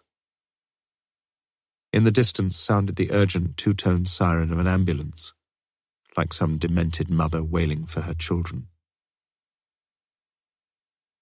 Morse picked up his 1 pint of milk and shut the door of his bachelor flat behind him. Not the best of starts to a holiday. He selected Richard Strauss's Vier letzte Lieder, but a sudden thought flashed through his mind, and he put the record down again.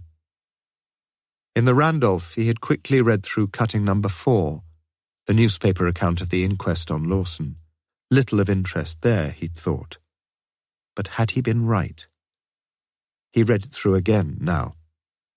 The poor fellow had obviously been a terrible sight, his body violently crushed by his fall, his skull. Yes, that is what had clicked in Morse's mind as he had lifted the lid of the record player. If he himself had been unwilling to look at the face of a dying motorcyclist, had those two witnesses looked as closely as they should have done at that sadly shattered skull? All he needed now was a little information from the official report of the coroner's hearing. And knowing the coroner very well, he could get that information straight away, that very afternoon. 10 minutes later, he was asleep. Chapter 9. Avoiding the man's look, Ruth Rawlinson finished her second martini and stared at the slice of lemon at the bottom of her glass. Another? No, I mustn't. Really, I've had 2 already. Go on, enjoy yourself. We only live once, you know. Ruth smiled sadly. It was just the sort of thing her mother kept saying. You're missing out on life, Ruthie dear. Why don't you try to meet more people? Have a good time. Her mother. Her grumbling, demanding, crippled mother, but still her mother. And she, Ruth, her only child, 41 years old, almost 42, a virgin until so recently, and then not memorably deflowered. Same again, then? He was on his feet, her glass held high in his hand. Why not? She felt pleasantly warm somewhere deep down inside her, and she could always go to bed for a few hours when she got home. Monday afternoon was her mother's weekly bridge session, and nothing short of a nuclear attack on North Oxford could ever disturb those four mean old women as they grubbed for penalty points and overtricks at the small green baize table in the back room. "You'll have me drunk if you're not careful," she said. "What do you think I'm trying to do?" She knew him fairly well now, and she watched him as he stood at the bar in his expensively cut suit, a few years older than herself, with 3 teenage children and a charming, intelligent, trusting wife. And he wanted her. Yet for some reason she didn't want him. She couldn't quite bear the thought of being intimate with him. Not, she reminded herself, that she really knew what intimacy was all about. Her eyes wandered round the room once more, in particular to a point in the farthest corner of the room. But Morse had gone now, and for some unfathomable reason she knew she had wanted him to stay, just to be there. She'd recognized him, of course, as soon as she'd walked in, and she had been conscious of his presence all the time. Could she get into bed with him? It was his eyes that fascinated her, bluey-grey, cold, and yet somehow vulnerable and lost. She told herself not to be so silly, told herself she was getting drunk. As she slowly sipped the 3rd martini, her companion was busily writing something on the back of a beer mat. "Here we are, Ruth. Be honest with me, please." She looked down at what he had written. "Tick the box which in your opinion is nearest to your inclinations. Will you let me take you to bed this week, next week, this year, next year, sometime, never?" It made her smile, but she shook her head slowly and helplessly. "I can't answer that, you know I can't."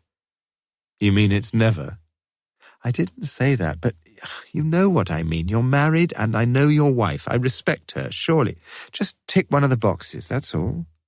But you'll disappoint me if you tick the last one, is that it? Go on then, disappoint me. But be honest about it, Ruth, at least I shall know where I stand."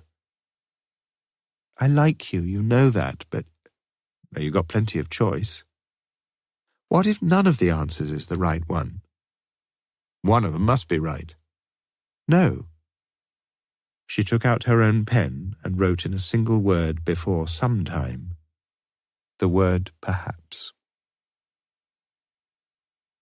Unlike Morse, she didn't sleep that afternoon. She felt fresh and alive, and would have done a few odd jobs in the garden but for the persistent drizzle. Instead, she revised the lines for her part in the play. Friday was looming frighteningly near, and the cast was rehearsing at 7:30 p.m. that evening.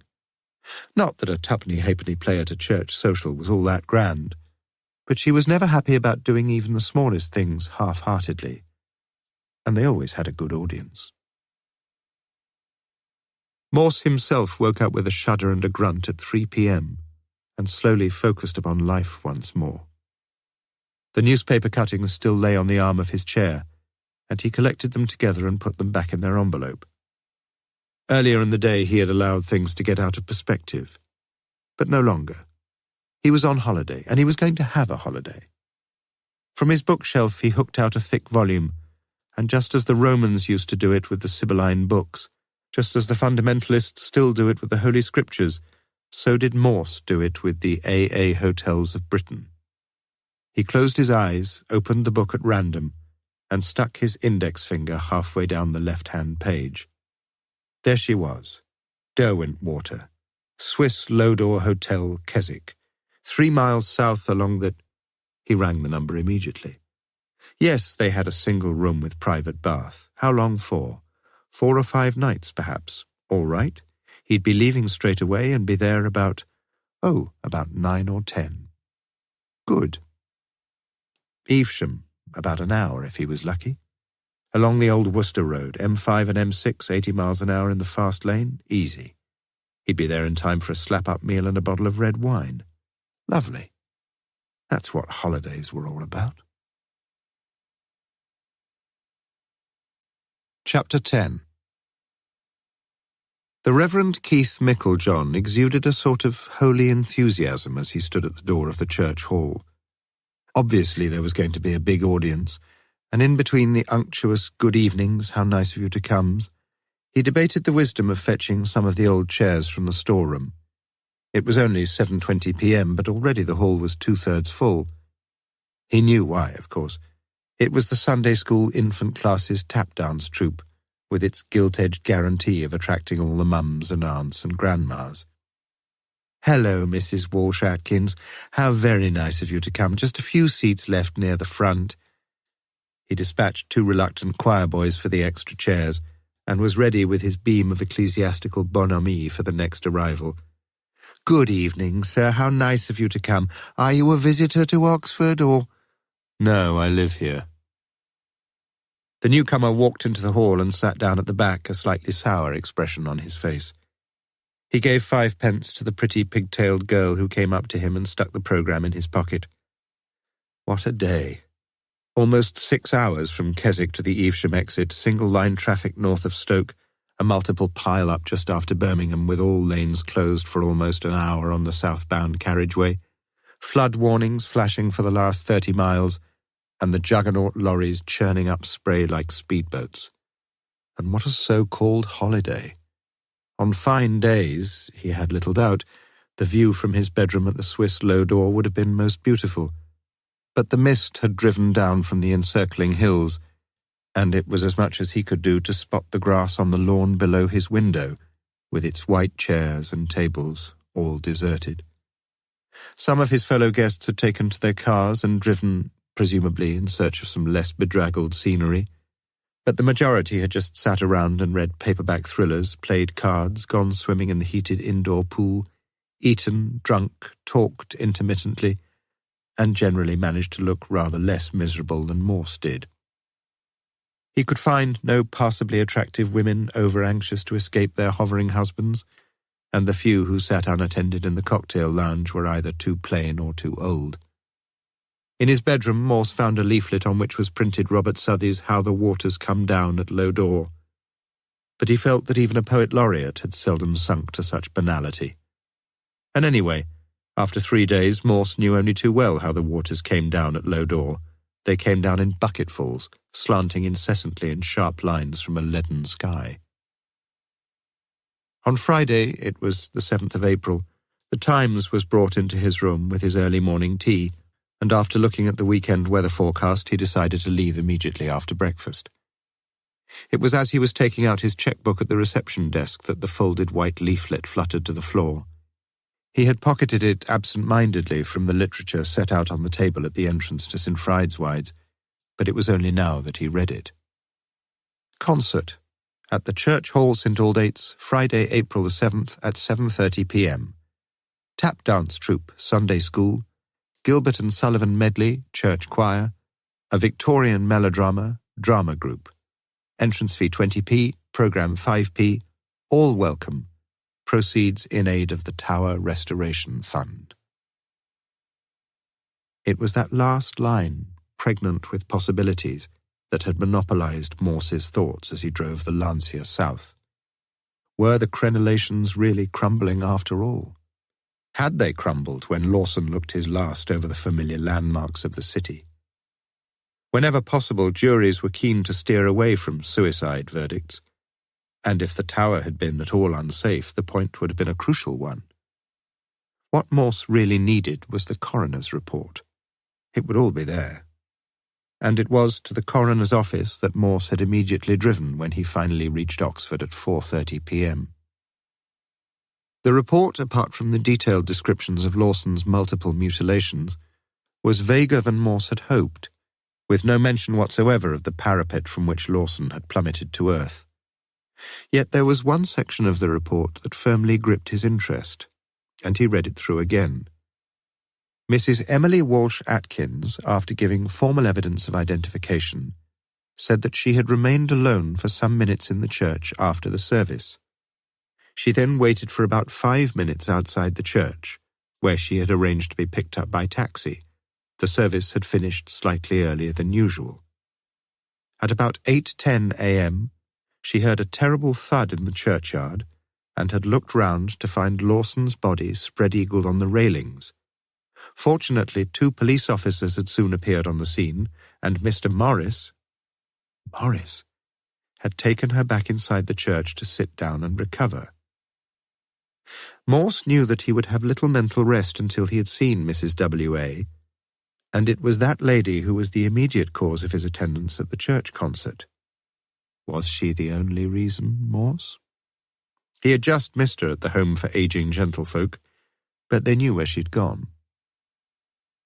Micklejohn had finished his long-winded, oily introduction, the lights had been switched off, and now the stage curtains were jerkily wound back to reveal the tap dance troupe in all its bizarre glory. For Morse, the whole thing was embarrassingly amusing, and he was quite unprepared for the wild applause which greeted the final unsynchronized kneelings of the 11 little girls, plumed plastic headgear and all, who for 3 minutes or so had braved inadequate rehearsal, innate awkwardness, and the appallingly incompetent accompaniment of the pianist. To make matters worse, the troupe had started with a complement of 12, but one small child had turned left instead of right at a crucial point in the choreography, and had promptly fled to the wings, her face collapsing in tearful misery. Yet still the audience clapped and was not appeased until the appearance of the troupe's instructress, alias the piano player, leading by the hand the unfortunate but now shyly smiling little deserter, the latter greeted by all as if she were a prima ballerina from the Sadler's Wells. The Gilbert and Sullivan selections were excellently sung, and Morse realized that the St. Fried's choir contained some first-rate talent. This time, fortunately, the piano was in the hands of an infinitely more able executant, Mr. Sharp, no less, former deputy to Mr. Morris. That name again. Morris, the man who had been on the scene when Josephs was murdered, had been on the scene too when Lawson was found. Surely it shouldn't be at all difficult to trace him, or to trace Mrs. Brenda Josephs. They must be somewhere. Must be earning some money, must have insurance numbers, must have a house.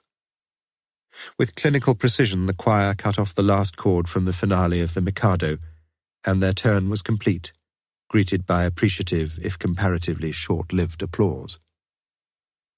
It took a good 5 minutes for the Victorian melodrama to materialize, minutes during which could be heard the squeaking and bumping of furniture, during which the curtains were twice prematurely half-opened, and during which Morse once more looked through the coroner's digest on Lawson's death.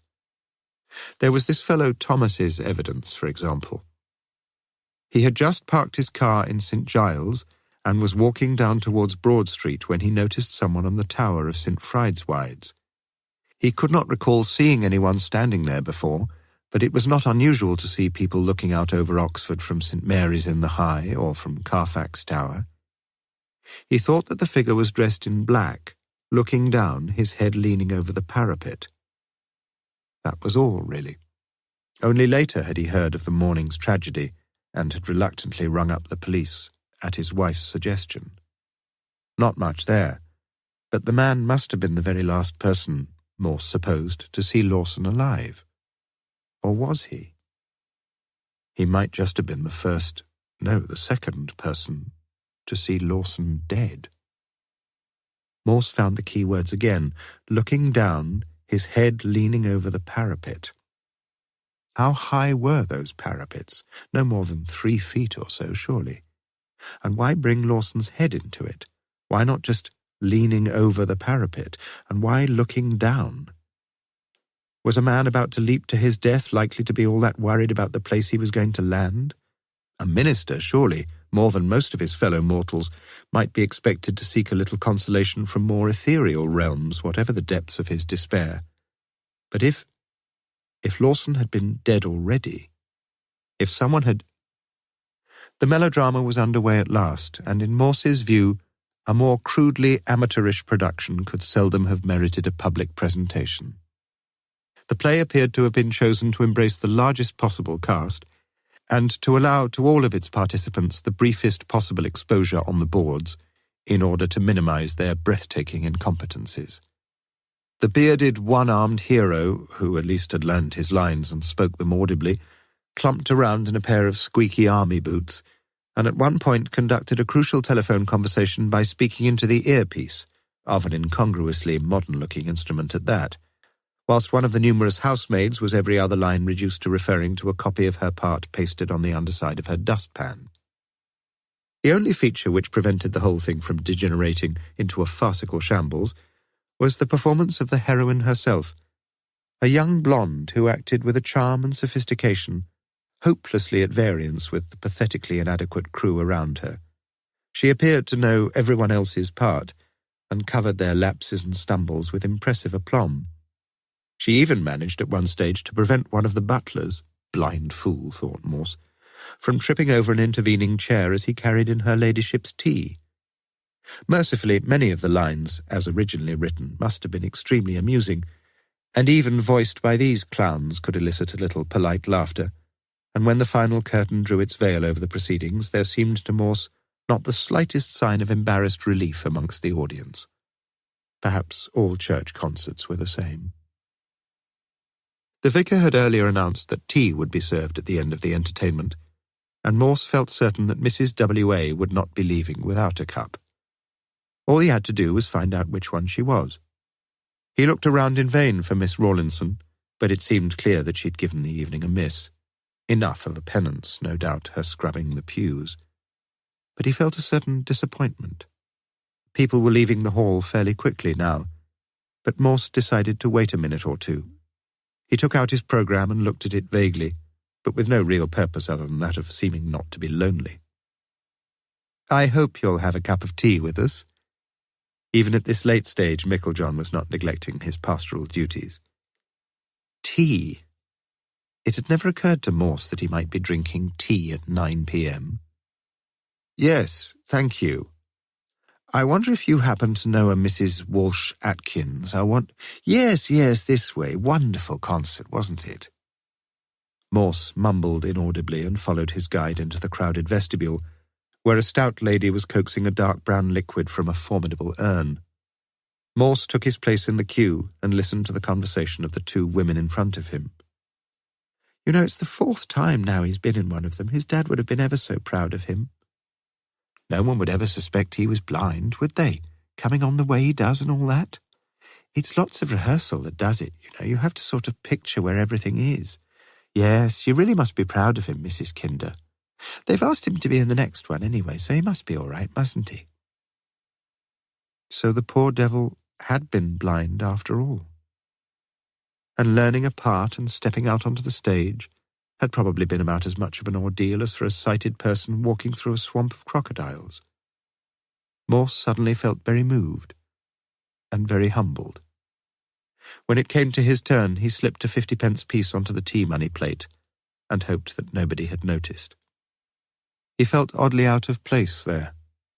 These were good people, who rejoiced in the simple ties of family and Christian fellowship, who thought of God as a father, and who never in a month of Sabbaths could begin to understand the aberrations of the new theology which thought of him, if it thought of him at all, as the present participle of the verb to be. Morse sipped his tea self-consciously, and once more took out his programme and looked for the name of her ladyship's butler, whose mother, with what sweet justification, was feeling so happy and proud. But once again he was interrupted. Micklejohn was at his shoulder, and with him a diminutive old lady munching a digestive biscuit. "Mr.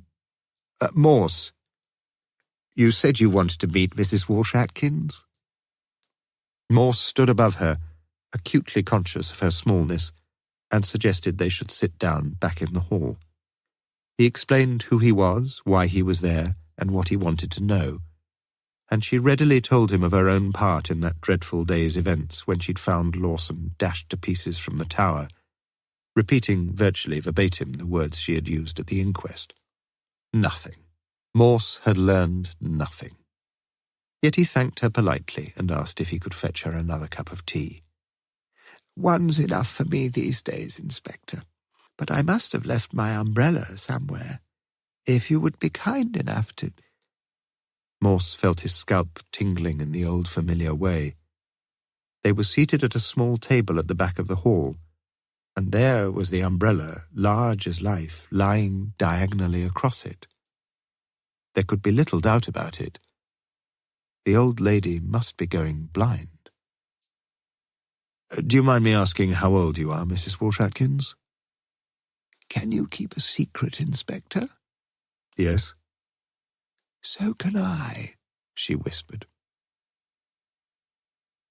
Whether Morse's decision to patronize the cocktail lounge of the Randolph was determined by his thirst or by some wayward wish to find out if Miss Rawlinson might be there, he didn't stop to think. But he recognized no one, left after only one pint, and caught a bus outside the Taylorian. Back home, he poured himself a large, neat whisky and put on Vier Letzte Lieder. Marvellous. Melismatic, as it said on the sleeve. It was time for an early night, and he hung up his jacket in the hallway. The programme stuck out of one of the pockets, and third time lucky he opened it and read it. Her Ladyship's butler, Mr. John Kinder. And then his pulse raced as he looked at the top of the cast. Her Ladyship, the Hon. Amelia Barker, Miss Ruth Rawlinson. Chapter 11. Mediums and clairvoyants claim enhanced scope for their talents if they can be physically present in a room where the absent ones, the missing or the plain dead, may have left a few stray emanations behind. Murderers likewise have the reputation of nursing an uncontrollable urge to revisit the scene of death. And on Sunday morning, Morse found himself wondering whether the murderer of Joseph's had ever set foot in St. Fried's again since the day of his crime. He thought that the answer was probably yes, and it was one of the very few positive thoughts he had managed to generate since Friday evening. Somehow his mind had gone completely stale, and on the Saturday he had firmly resolved to abandon all idea of further investigation into a mysterious affair which was none of his business anyway. In the morning he had consulted the Sibyl once more, but had drawn the line at Inverness. In the afternoon he had wasted 2 idle hours in front of the television set watching the racing from Doncaster. He was restless and bored. There were so many books he could read, so many records he could play, and yet he could summon up no enthusiasm for anything. What did he want? His listless mood persisted through to Sunday morning, when not even the few erotic titbits in the news of the world could cheer him. He sprawled gloomily in his armchair, his eyes vaguely scanning the multicoloured spines along the bookshelves. Baudelaire might match his mood, perhaps. What was that line about the prince in La Fleur du Mal? Riche mais impuissant, jeune et pourtant très vieux. And quite suddenly Morse felt better. Bloody nonsense. He was neither impotent nor senile. Far from it. It was time for action. He rang the number, and she answered. Hello? Miss Rawlinson? Speaking. You may not remember me. I met you in St. Fried's last Monday. I remember. I was, thinking of going to church this morning. Our church, you mean? Yes. You'd better get a move on. It starts at 10:30. Oh, I see. Well, thank you very much. You're very interested in us all of a sudden, Inspector. There was a suggestion of friendly amusement in her voice, and Morse wanted to keep her on the phone. Did you know I came to the social on Friday evening? Of course. Morse felt a silly, juvenile joy about that, of course. Keep going, lad. I didn't see you afterwards. In fact, I didn't realize that it was you in the play. Amazing what a blonde wig does, isn't it? Who is it? Someone called behind her voice. Pardon? Said Morse. It's all right, that was my mother asking who you are. Oh, I see. Well, as I say, you'd better hurry up if you're going. Are you going? Perhaps I could give you... No, not this morning. Mother's had one of her asthma attacks and I can't leave her. Oh. Morse hid his disappointment beneath a cheerful farewell and said, bugger it, as he cradled the phone. He was going, though. It wasn't Ruth Rawlinson he wanted to see. He just wanted to get the feel of the place, to pick up a few of those stray emanations. He told himself that it didn't matter 2 hoots whether the Rawlinson woman was there or not. Looking back on his first church attendance for a decade, Morse decided that it was quite an experience. St. Fried's must, he thought, be about as spiky as they come in the Anglican varieties. True, there was no Peter's pence at the back of the church, no bulletin from the pulpit proclaiming the infallibility of His Holiness, but in other respects there seemed little that separated the church from the Roman fold. There'd been a sermon, all right, devoted to St. Paul's humourless denunciation of the lusts of the flesh, but the whole service had really centred round the Mass. It had not started all that well for Morse, who, 2 minutes late, had inadvertently seated himself in the pew reserved for the church warden, and this had necessitated an awkward, whispered exchange as the people knelt to confess their wrongdoings. Fortunately, from his vantage point at the rear, Morse was able to sit and stand and kneel in concert with the rest, although many of the crossings and genuflections proved equally beyond his reflexes as his inclinations. What amazed him more than anything was the number of the cast assembled around the altar, each purposefully pursuing his part, the celebrant, the deacon, the sub-deacon, the incense swinger and the boat boy, the 2 acolytes and the 4 torch-bearers, and conducting them all, a youngish, mournful-faced master of ceremonies, his hands sticking out horizontally before him in a posture of perpetual prayer. It was almost like a floor show, with everyone so well trained, bowing, crossing, kneeling, rising, with a synchronized discipline which, as Morse saw it, could profitably have been emulated by the tap dance troupe. To these manoeuvres, the equally well-disciplined congregation would match its own reactions, suddenly sitting as suddenly on its feet again, and occasionally giving mouth to mournful responses. The woman seated next to Morse had soon spotted him for the greenhorn that he was, and was continually thrusting the appropriate page of the proceedings under his nose. She herself sang in a shrill soprano, and was so refined in her diction that the long O vowels issued forth as bleating eos. Thus all the O lords became ew lords, and 3 times at the start of the service, whilst Micklejohn walked briskly up and down the aisles, sprinkling everything in sight with holy water, she had implored the Almighty to wash her from her sins and make her whiter, yea, whiter than snow. But there was one thing in Morse's favour. He knew most of the hymns, and at one point he thought he almost managed to drown the holy, holy, holy on his right. And he learned something, too. From Micklejohn's notices for the week's forthcoming attractions, it was clear that this mass business was rather more complicated than he'd imagined. There must be 3 types, it seemed, low, high, and solemn. And if, as Morse suspected, the low variety wasn't all that posh, if no choir was involved, no organist even, then what in heaven's name was Morris doing in church when the unhappy Lawson dashed himself to pieces from the tower? People perhaps did sometimes go to church because they wanted to, but anyway, it might be worthwhile finding out a bit more about those different masses. And there was something else, something very suggestive indeed. With the exception of Morse himself, all the congregation partook of the blessed bread and the blessed wine, ushered quietly and firmly to the chancel rails by that same churchwarden who had so nearly lost his seat, and who, doubtless by venerable tradition, was himself the very last to receive the sacrament. Joseph's had been churchwarden. Joseph's must have been the last to kneel at the chancel rails on the evening of his death. Joseph's had drunk some of the communion wine that same night, and Joseph's, so the pathologist said, had finished up with some very queer things in his stomach. Was it possible? Was it possible that Joseph's had been poisoned at the altar? From his observation of the final part of the ritual, it was clear to Morse that any celebrant with a chalice in his hands could wreak enormous havoc if he had the inclination to do so, for when he'd finished, he could get rid of every scrap of evidence. Nor did he need any excuse for this, for it was part of the drill. Rinse the cup and wipe it clean and stick it in the cupboard till the next time.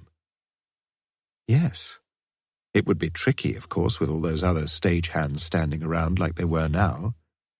But on the evening of Joseph's murder, the cast must surely have been very much smaller. Again, it was something worth looking into. There was another snag, though, wasn't there? It seemed that the celebrant himself was called upon to drain the dregs that were left in the chalice, and to do it in front of the whole congregation. But couldn't he just pretend to do that? Pour it down the piscina later? Or again, there might have been nothing left in the chalice at all. There were so very many possibilities, and Morse's fancies floated steeple-high as he walked out of the cool church into the sunlit reach of Cornmarket. Chapter 12. It was some relief for Morse to recognize the fair countenance of reason once more, and she greeted him serenely when he woke clear-headed on Monday morning and told him that it would be no bad idea to have a quiet look at the problem itself before galloping off towards a solution. Basically, there were only two possibilities. Either Lawson had killed Josephs and thereafter committed suicide in a not surprising mood of remorse, or else some unknown hand had killed Josephs and then compounded his crime by adding Lawson to his list. Of these alternatives, the first was considerably the more probable, especially so if Josephs had in some way been a threat to Lawson, if the dagger found in Joseph's back had belonged to Lawson, and if Lawson himself had betrayed signs of anxiety or distress in the weeks preceding Joseph's death, as well as in the days that followed it. The trouble was that Morse had no one to talk to, yet someone, he felt sure, knew a very great deal about his three ifs, and at 9:45 a.m., he found himself knocking rather hesitantly on the door of number 14 Manning Terrace. Such hesitancy was attributable to two causes. The first, his natural diffidence in seeming on the face of it to be so anxious to seek out the company of the fair Ruth Rawlinson. The second, the factual uncertainty that he was actually knocking on the right door, for there were two of them side by side, the one to the left marked 14B, the other 14A. Clearly, the house had been divided fairly recently by the look of it, with one of the doors, Morse presumed, leading directly to the upper story, the other to the ground floor. "It's open!" shouted a voice behind 14A. "I can't get any further." For once, Sod's Law had been inoperative, and he had chosen right. 2 steps led up to the narrow carpeted passage which served as a hallway. The staircase was immediately behind the boarded-up wall to the left, and the conversion had left little room for manoeuvre here. And at the top of these steps sat Mrs. Alice Rawlinson in her wheelchair, a rubber-tipped walking stick held firmly across her lap. "What do you want?" Her keen eyes looked up at him sharply. "I'm sorry to bother you, Mrs. Rawlinson, isn't it?" "I said, what do you want, Inspector?" Morse's face must have betrayed his astonishment, and the old lady read his thoughts for him. "Ruthie told me all about you." "Oh, I just wondered if—" "No, she's not. Come in." She worked her chair round in an expertly economical 2-point turn. "Close the door behind you." Morse obeyed quietly, and found himself pushed brusquely aside as he tried to help her through the door at the end of the passage. She waved him to an upright armchair in the neatly furnished sitting room, and finally came to rest herself only about 4 feet in front of him. The preliminaries were now completed, and she launched into the attack immediately. "If you want to cart my daughter off for a dirty weekend, you can't. We'd better get that straight from the start." "But Mrs. He was silenced by a dangerously close wave of the stick. Belligerent old bitch, thought Morse. "I disapprove of many aspects of the youth of today, young men like yourself, I mean, especially their intolerable lack of manners, but I think they're quite right about one thing. Do you know what that is?" "Look, Mrs. The rubber ferrule was no more than 3 inches from his nose, and his voice broke off in mid-sentence. "They've got enough sense to have a bit of sex together before they get married. You agree?" Morse nodded a feeble acquiescence. "If you're going to live with someone for 50 years... She shook her head at the prospect. "Not that I was married for 50 years. The sharp voice had drifted a few degrees towards a more wistful tone, but recovered immediately. "As I say, though, you can't have her. I need her and she's my daughter. I have the prior call." "I do assure you, Mrs. Rawlinson, I hadn't the slightest intention of—" "She's had men before, you know." "I'm not... She was a very lovely girl, was my Ruthie." The words were more quietly spoken, but the eyes remained shrewd and calculating. "She's not a spring chicken anymore, though." Morse decided it was wise to hold his peace. The old girl was going gaga. "You know what her trouble is?" For a distasteful moment, Morse thought her mind must be delving into realms of hemorrhoids and body odour. But she sat there glaring at him, expecting an answer. Yes, he knew full well what Ruth Rawlinson's trouble was. Too true, he did. Her trouble was that she had to look after this embittered old battle-axe day in and day out. "No," he said. "You tell me." Her lips curled harshly. "You're lying to me, Inspector. You know her trouble as well as I do." Morse nodded. "You're right. I don't think I could stick you for very long." Now her smile was perfectly genuine. "You know, you're beginning to sound like the man Ruthie said you were." Perhaps, thought Morse, she's not so gaga after all. "You're a bit formidable sometimes, aren't you?" "All the time." "Would Ruth have married, but for you?" "She's had her chances, though I didn't think much of her choices." "Real chances?" Her face grew more serious. "Certainly one." "Well," Morse made as if to rise, but got no farther. "What was your mother like?" "Loving and kind. I often think of her." "Ruthie would have made a good mother." "Not too old now, is she?" 42 tomorrow." "Hope you'll bake her a cake," muttered Morse. "What?" The eyes blazed now. "You don't understand either, do you? Bake? Cook? How can I do anything like that? I can't even get to the front door." "Do you try?" "You're getting impertinent, Inspector. It's time you went." But as Morse rose, she relented. "No, I'm sorry. Please sit down again. I don't get many visitors. Don't deserve 'em, do I?" "Does your daughter get many visitors?" "Why do you ask that?" The voice was sharp again. "Just trying to be pally, that's all." Morse had had his fill of the old girl, but her answer riveted him to the chair.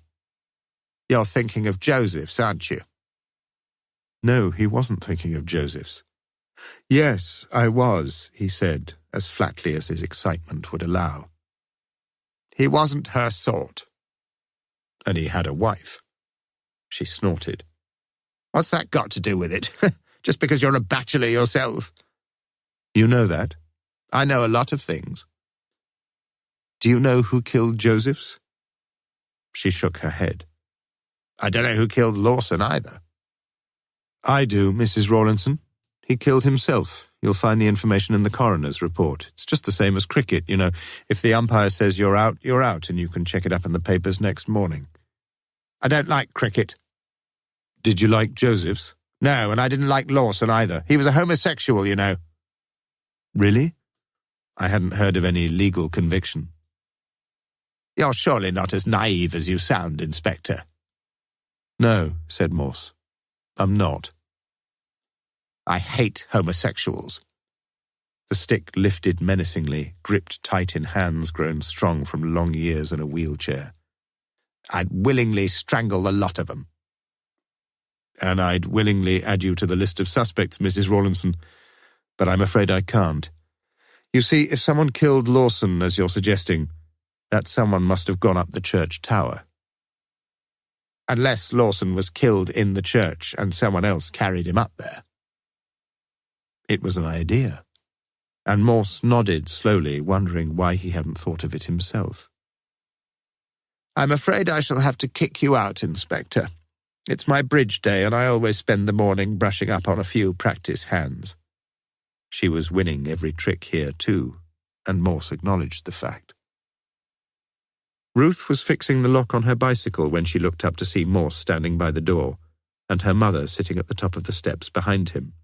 "Hello," said Morse. "I'm sorry I missed you, but I've had a nice little chat with your mother." I really came to ask if you'd come out with me tomorrow night."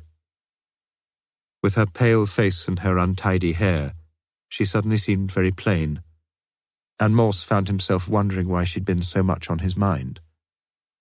"It's your birthday, isn't it?" She nodded vaguely, her face puzzled and hesitant. "It's all right," said Morse. "Your mother says it'll do you good.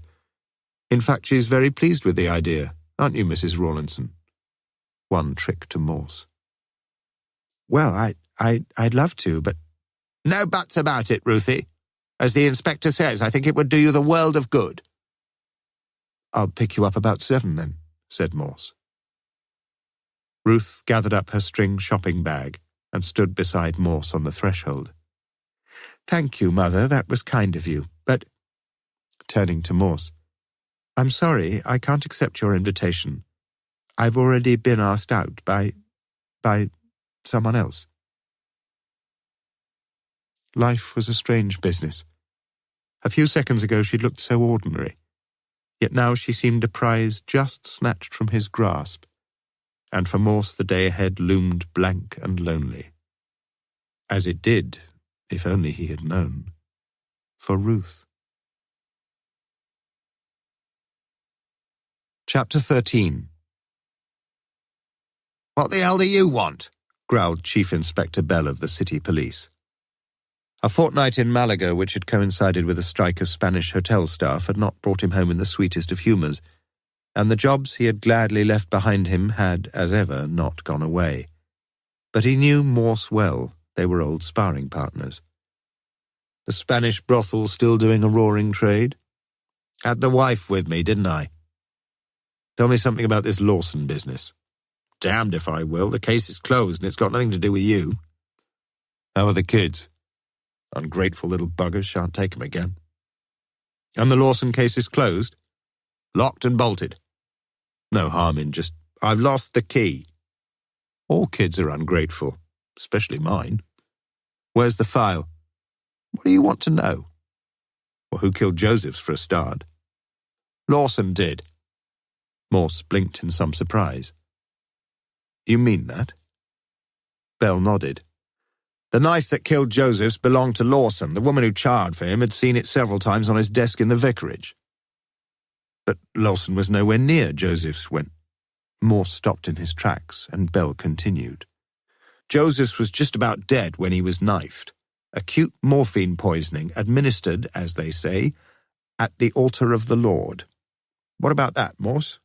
Josephs was a church warden, and he was always last at the altar rail, and he finished up with some pretty queer things in his belly, right? Seems pretty obvious, then, that—" It was a strange experience for Morse. Déjà vu. He found himself only half listening to Bell's explanation. No, not Bell's, his own explanation. "Rinse the utensils, wipe and clean, stick 'em in the cupboard till next time. Easy. Proof, though? No." "But how did Lawson—" "He's standing in front of the altar waiting for the last hymn to finish. He knows Josephs is counting up the collection in the vestry as he always does, and Lawson's expecting him to be lying there unconscious, dead probably by now. But suddenly Josephs shouts for help and Lawson comes swooping down the aisle in his Batman outfit," "Chasuble," mumbled Morse. "and covers him up under his what's-it. He keeps the others, there aren't many of them anyway, away from the vestry, sends for help, and then when he's alone, he sticks his knife in Joseph's back just to make sure." "I thought the collection was pinched." Bell nodded. "There was one of those down-and-out fellows at the service. Lawson had helped him occasionally, put him up at the vicarage, given him his old suits, that sort of thing. In fact, this fellow had been kneeling next to Joseph's at the communion rail. So he could have put the stuff in the wine." Bell shook his head. "You should go to church occasionally, Morse. If he had done, Lawson would have been poisoned just like Joseph's, because the minister has to finish off what's left of the wine. You know, I reckon your brain's getting addled in your old age." "Someone still pinched the collection," said Morse feebly. "Oh, yes, and I'm sure it was this fellow, Swan, or something like that his name was. He just saw the money in the vestry and, well, he just nicked it." "I thought you said Lawson kept all the others outside." "Well, for a start, yes, he had to." Morse looked far from convinced, but Bell sailed happily on. A reasonably well-educated fellow by all accounts. We put out a description of him, of course, but they all look much of a muchness, those sort of fellows. None of them shave or get their hair cut. Anyway, he'd only be up for petty larceny if we found him. 2 or 3 quid at the outside, that's all he got. Funny, really. If he'd had a chance to go through Joseph's pockets, he'd have found nearly 100. Morse whistled softly. That means that Lawson couldn't have gone through his pockets either, doesn't it? They tell me the clergy aren't exactly overpaid these days, and Lawson couldn't exactly have been rolling in... Bell smiled. Lawson was hellish lucky to get the chance to knife him, let alone go through his pockets. But that's neither here nor there. Lawson was rolling in it. Until a few weeks before he died, his deposit account at the bank stood at over £30,000. This time, Morse's whistle was loud and long. Until a few weeks, yes. Then he took his money out. Almost all of it. Any idea? Not really. What did the bank manager have to tell you? He wasn't allowed to tell me anything. What did he tell you? That Lawson had told him he was going to make an anonymous donation to some charity, and that's why he wanted cash. Some bloody donation. Some people are more generous than others, Morse. Did he take out all this cash before or after Joseph's was murdered? For the first time, Bell seemed slightly uneasy. Before, actually. Morse was silent for a short while. The new pieces of evidence were not fitting at all neatly. What was Lawson's motive for killing Joseph's? Blackmail, perhaps? Joseph's had some hold over him? Something like that. Any ideas? There were a few rumors. Well? I prefer facts. Was Lawson buggering the choir boys? You always did put things so nicely. What facts, then? Lawson had made out a cheque for £250 to Joseph's a couple of weeks earlier. I see, said Morse slowly. What else? Nothing. Can I look through the files? Certainly not. Morse spent the next hour in Bell's office looking through the files. Considering the limited number of personnel available, the investigations into the deaths of Josephs and Lawson had been reasonably thorough, although there were a few surprising omissions.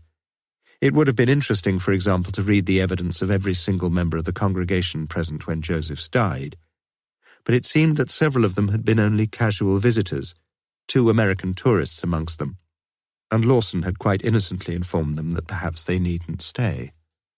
Understandable, no doubt, but very careless and quite improper. Unless, thought Morse, Lawson wasn't over-anxious for all of them to tell the police what they'd seen. It was sometimes just those little details, just those little inconsistencies.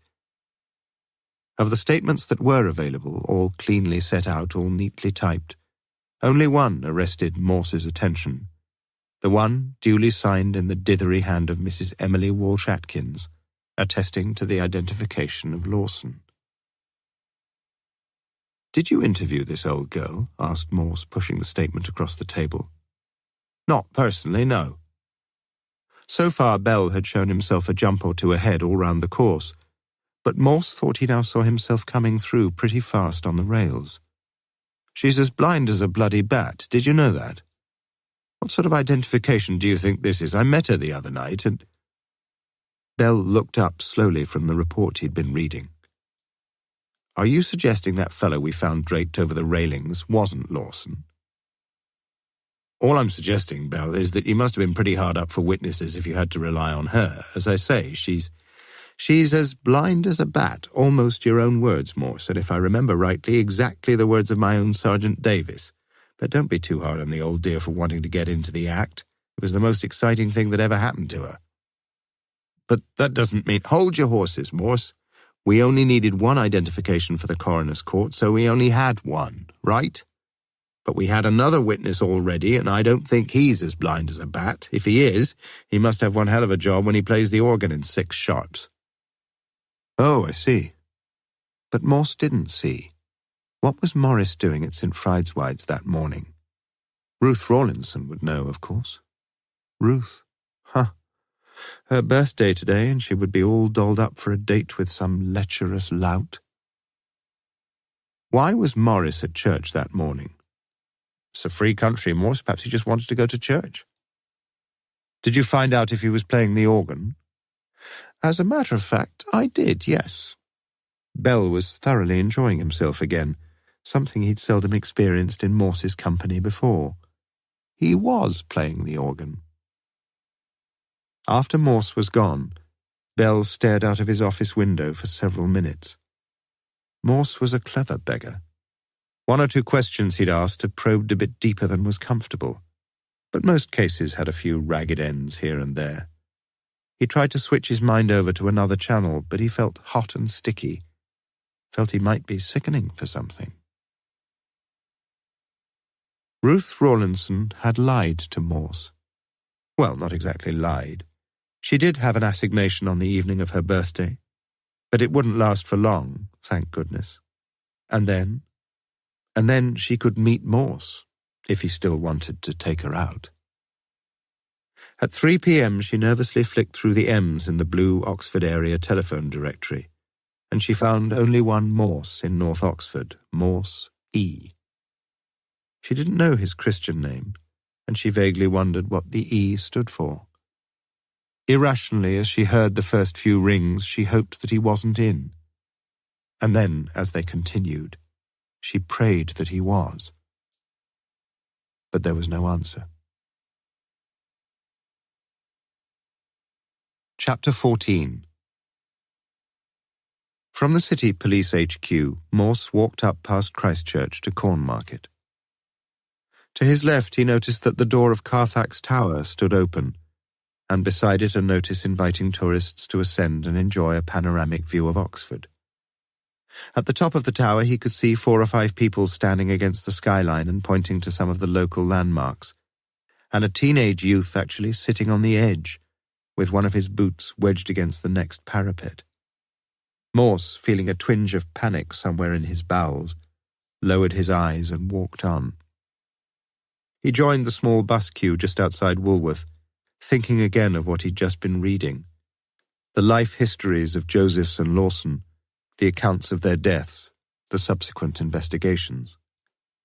But for the moment the filters of his brain could separate out no new nugget of precious information, and he turned towards St. Giles and looked up at the tower of St. Friedeswide's. No one up there, of course. Just a minute. Had anyone been up there, recently? Suddenly a curious thought came into his mind. But no, it must be wrong. There'd been something in Bell's file about it. Each November a group of volunteers go up to sweep the leaves. It had just been a thought, that's all. A Banbury Road bus nudged into the queue and Morse sat upstairs. As they passed St. Friedeswide's, he looked up again at the tower and made a guess at its height, 80, 90 feet. The trees ahead of him in St. Giles had that long-distance look of green about them as the leaves began to open. And the bus, as it pulled into the lay-by outside the Taylorian Institute, was scraping against some of their budded branches, when something clicked in Morse's mind. How tall were the trees here? 40, 50 feet? Not much more, certainly. So how in the name of gravity did the autumnal leaves ever manage to dance their way to the top of St. Friedeswide's tower? Wasn't there perhaps a simple answer, though? They didn't. The November leaf-sweeping brigade had no need to go up to the main tower at all. They just cleared the lower roofs over the aisle and the Lady Chapel. That must be it. And so the curious thought grew curiouser still. Since the time of Lawson's death, when doubtless Bell's minions had sieved every leaf and every fragment of stone, had anyone been up to the roof of the tower? The bell pinged for the bus to stop at the Summertown shops, and simultaneously another bell rang in Morse's mind, and he joined the exodus. In Bell's notes, it was all bells now, there'd been a few tactful mentions of Joseph's weakness for gambling on the horses, and the intelligent early suggestion, before Bell's visit to Joseph's bank manager, that the £100 or so found in the dead man's wallet might have had a fairly simple provenance, the licensed betting office in Summertown. Morse pushed open the door and immediately registered some surprise. It was more like a branch of Lloyd's Bank than the traditional picture of a bookmaker's premises. A counter faced him along the far wall, with a low grille running the length of it, behind which two young women were taking money and stamping betting slips. Round the three other walls, the racing pages of the daily newspapers were pinned, and in front of them were placed black plastic chairs where clients could sit and study the form guides and consider their own fancies or the tipster's selections.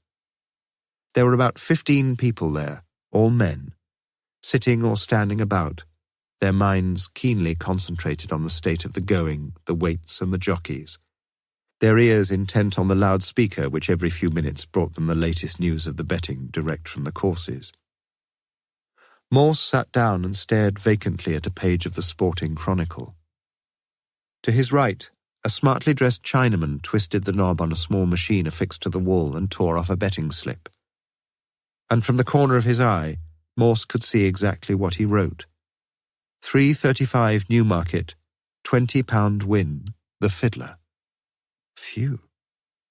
Surely most of the punters here had to be satisfied with a modest 50p or so each way.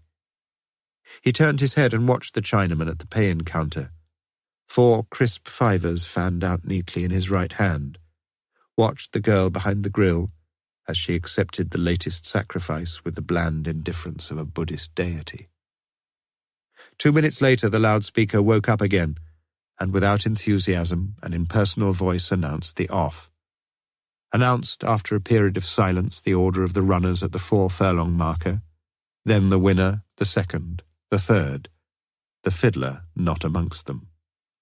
To Morse, who as a boy had listened to the frenetically exciting race commentaries of Raymond Glendenning, the whole thing seemed extraordinarily flat, more like an auctioneer selling a Cézanne at Sotheby's. The Chinaman resumed his seat beside Morse and began to tear up his small yellow slip with the exaggerated delicacy of one who practices the art of origami. "No luck," ventured Morse.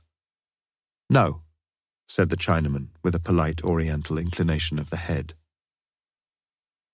"You lucky sometimes?" "Sometime." Again the half-smile, the gentle inclination of the head. "Come here often?" "Often." And as if to answer the query on Morse's face, "Me pretty rich man, you think so?" Morse took the plunge. "I used to know a fellow who came in here most days, a fellow called Josephs. Used to wear a brown suit, about 50. Here now?" "No, he died about 6 months ago. Murdered, poor chap." "Ah, you mean Harry?" "Yes, poor Harry, I know him. We often talk. He murdered, yes. Me very sorry." "He won quite a bit on the horses, I've heard. Still, some of us are luckier than others." "Oh, you're wrong. Harry, very unlucky man.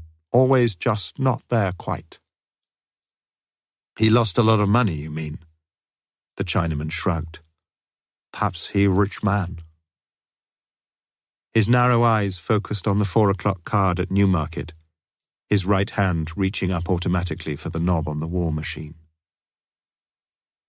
Probably Josephs had been losing money pretty consistently, and not the sort of money he could hope to recoup from the unemployment exchange. Yet he'd got money from somewhere, by some means.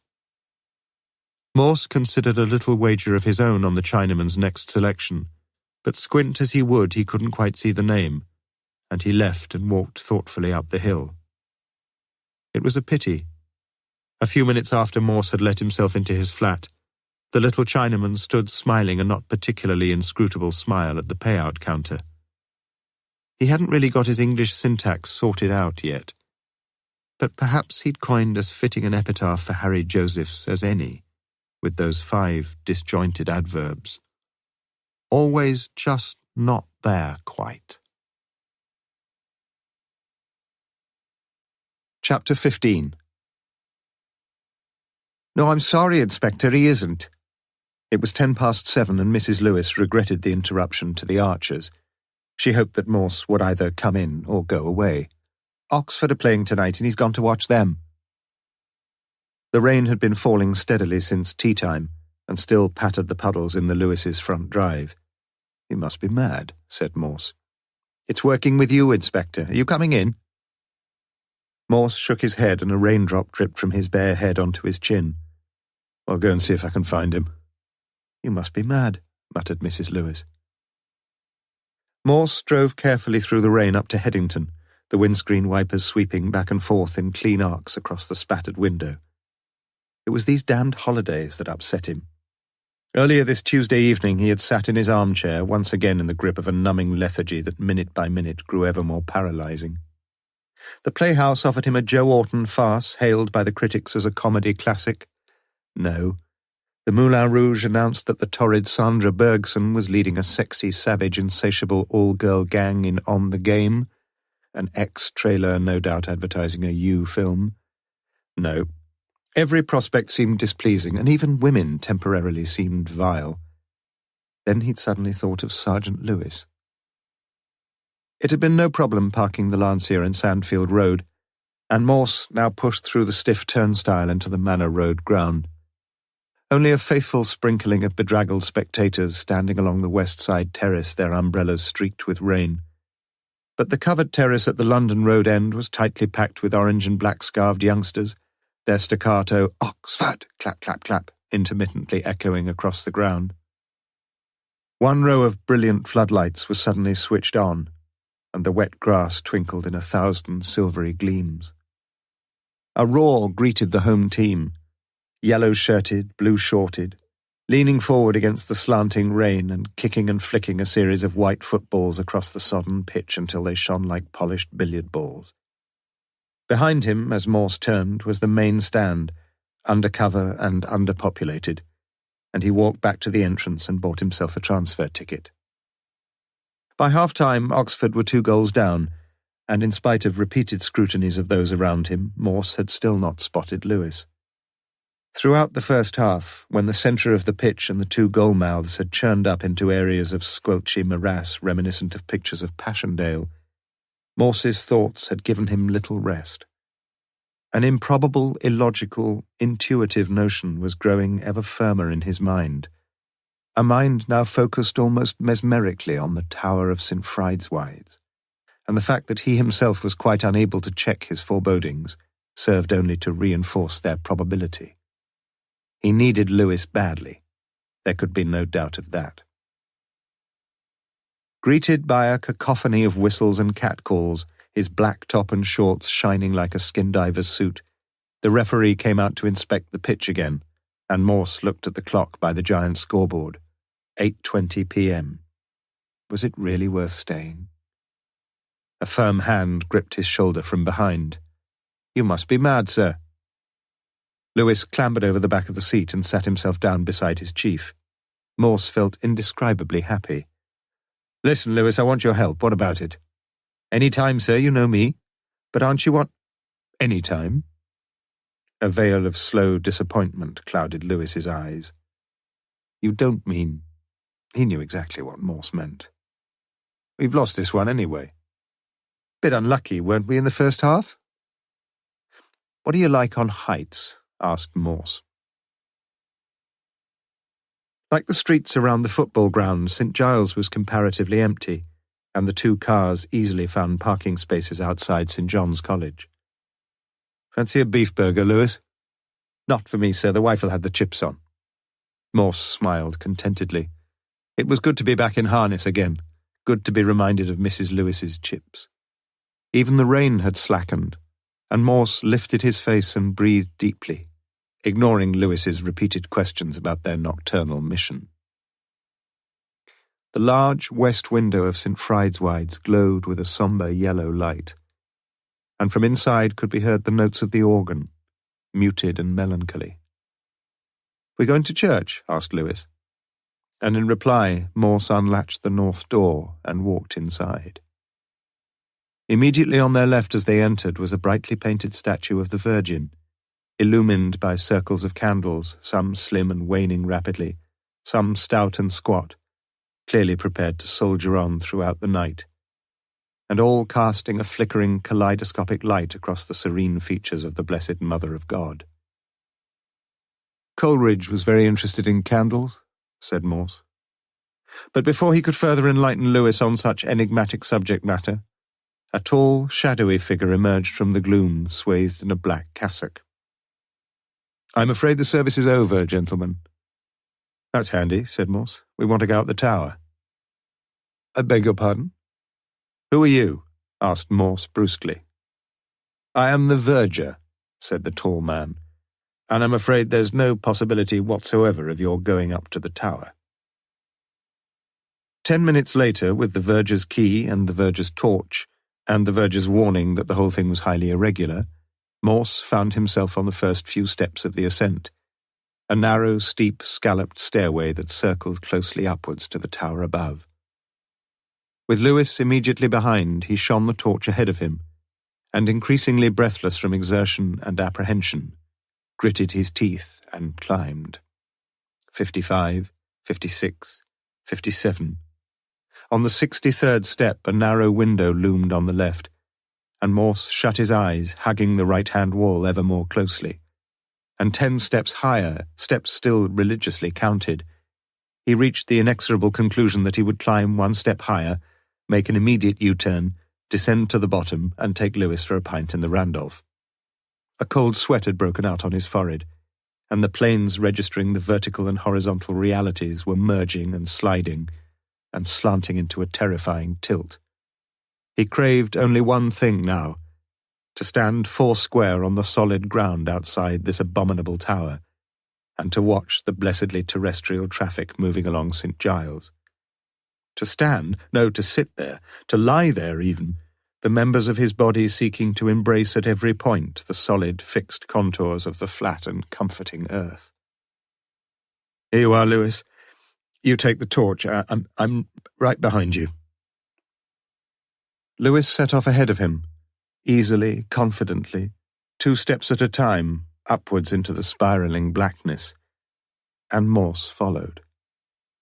Above the bell chamber, up and up, another window and another dizzying glimpse of the ground so far below, and Morse, with a supreme effort of will, thought only of 1 step upwards at a time, his whole being concentrating itself into the purely physical activity of lifting each leg alternately, like a victim of locomotor ataxia.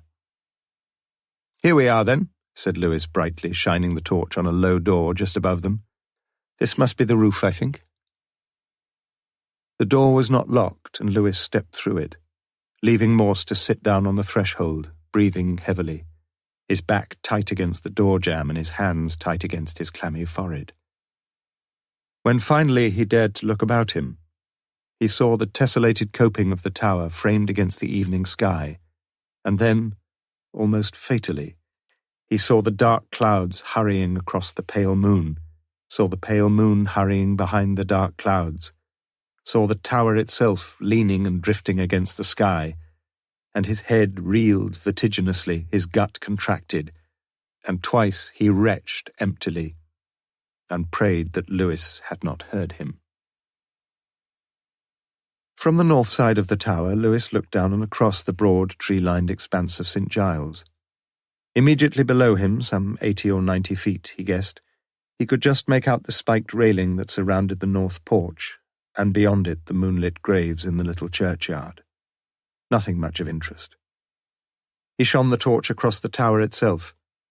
Each of the 4 sides was about 10 or 12 yards in length, with a gully running alongside the outer walls, and a flat, narrow walk about a yard in width between these walls and the leaded roof, which rose from each side in a shallow pyramid, its apex some 8 or 9 feet high, on which a wooden post supported a slightly crooked weather vane.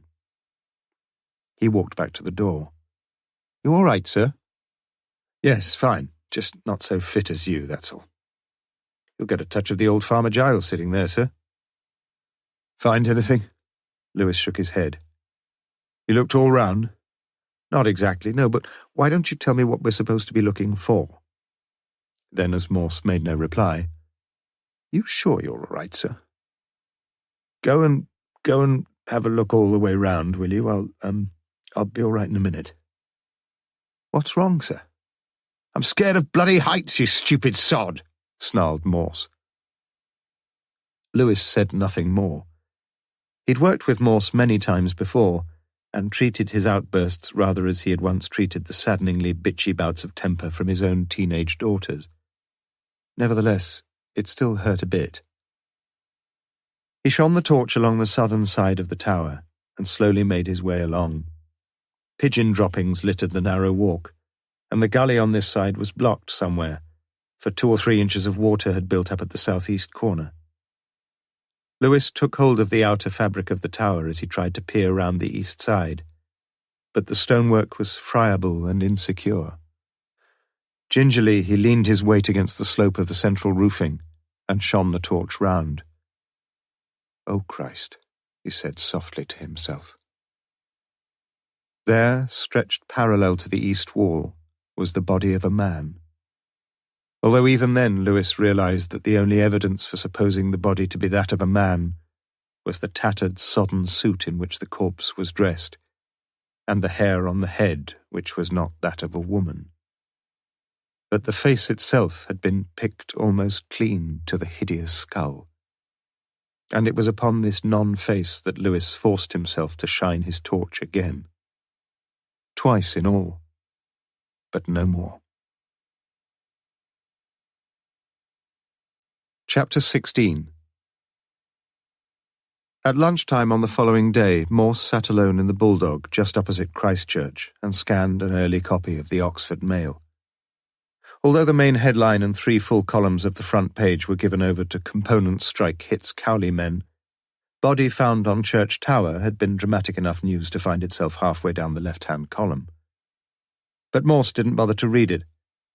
After all, he'd been sitting there in Bell's office a couple of hours previously when one of the Mail's correspondents had run through, and when Bell's replies had been guarded and strictly factual.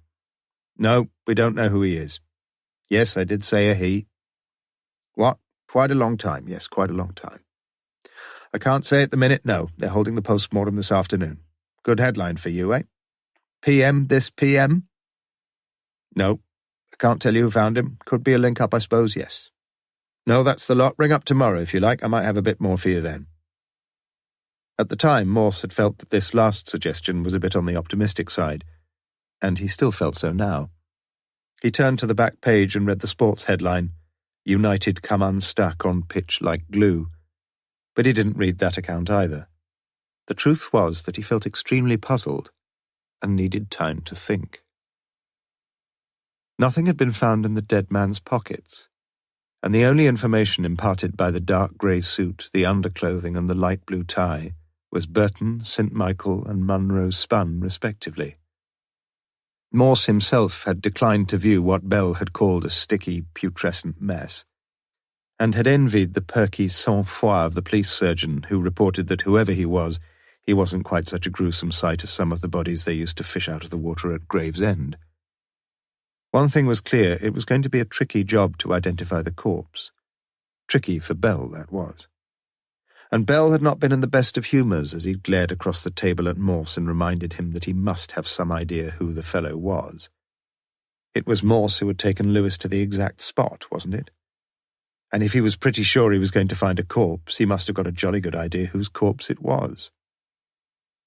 But Morse hadn't. It was as simple as that.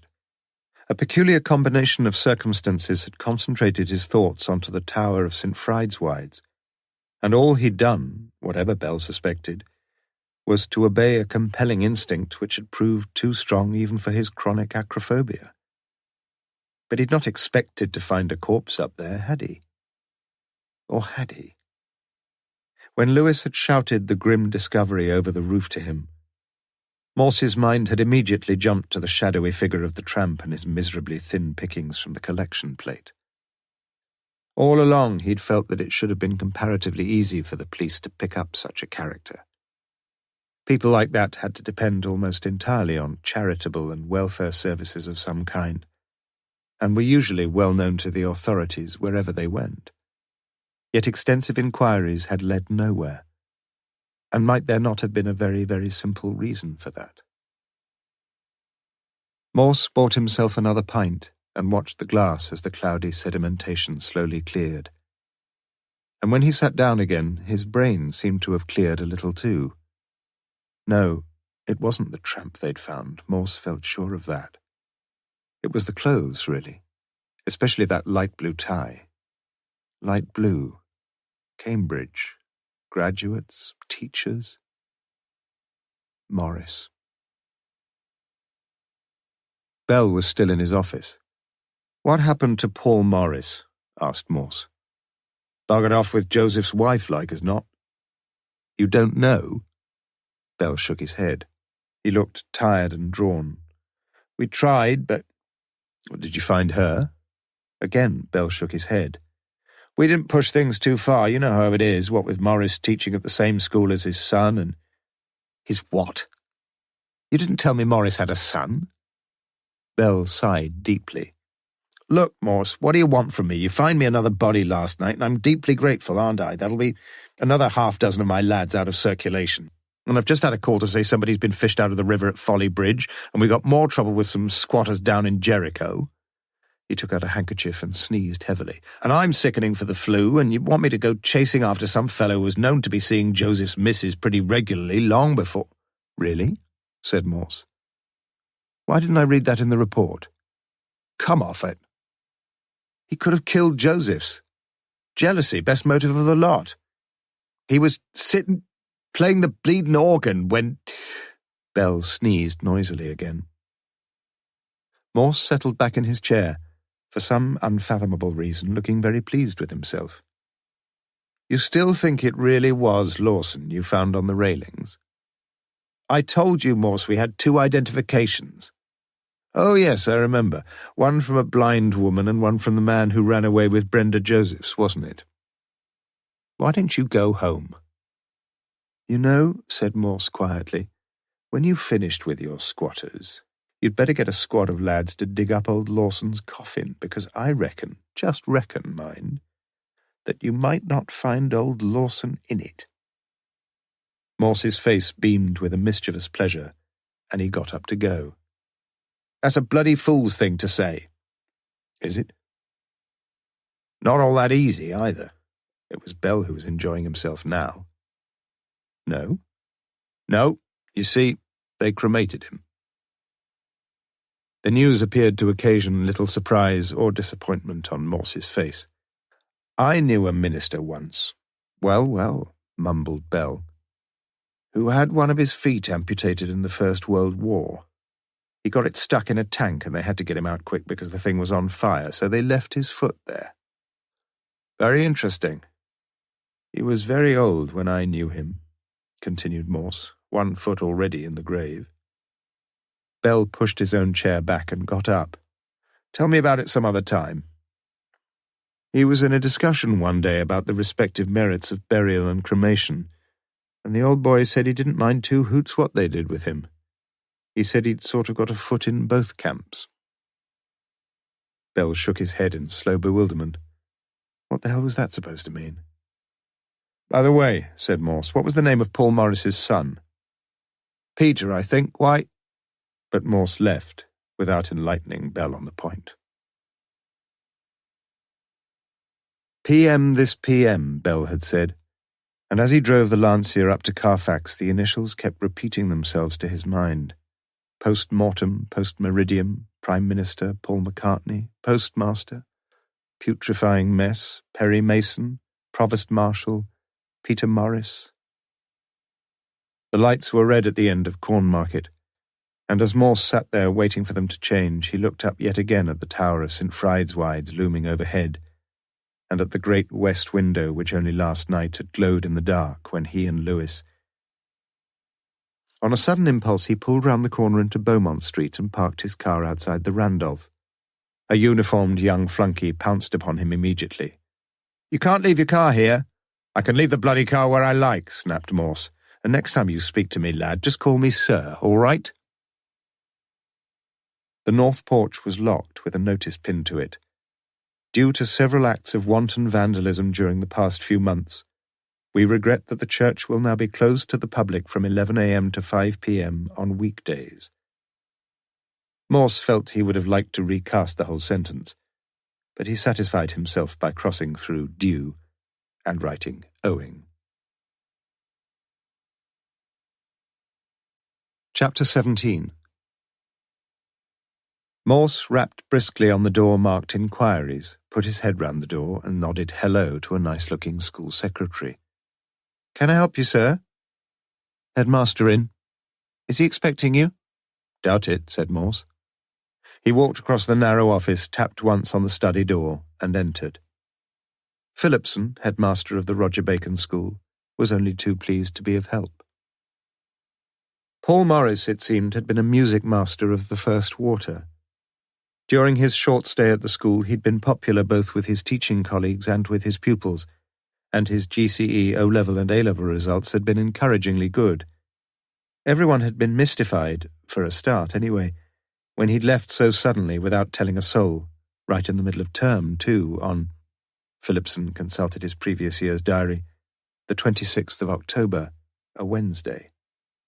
He had turned up for school perfectly normally in the morning, and presumably gone off, as he often did on Wednesdays, to have lunch at home, and that was the last they'd seen of him. His son Peter had left the school just after lessons finished at 3:45, and that was the last they'd seen of him. The next day, several members of staff had pointed out that both of them were absent from school, and no doubt someone would have gone round to the Morris residence if it hadn't been for a call from the Oxford City Police.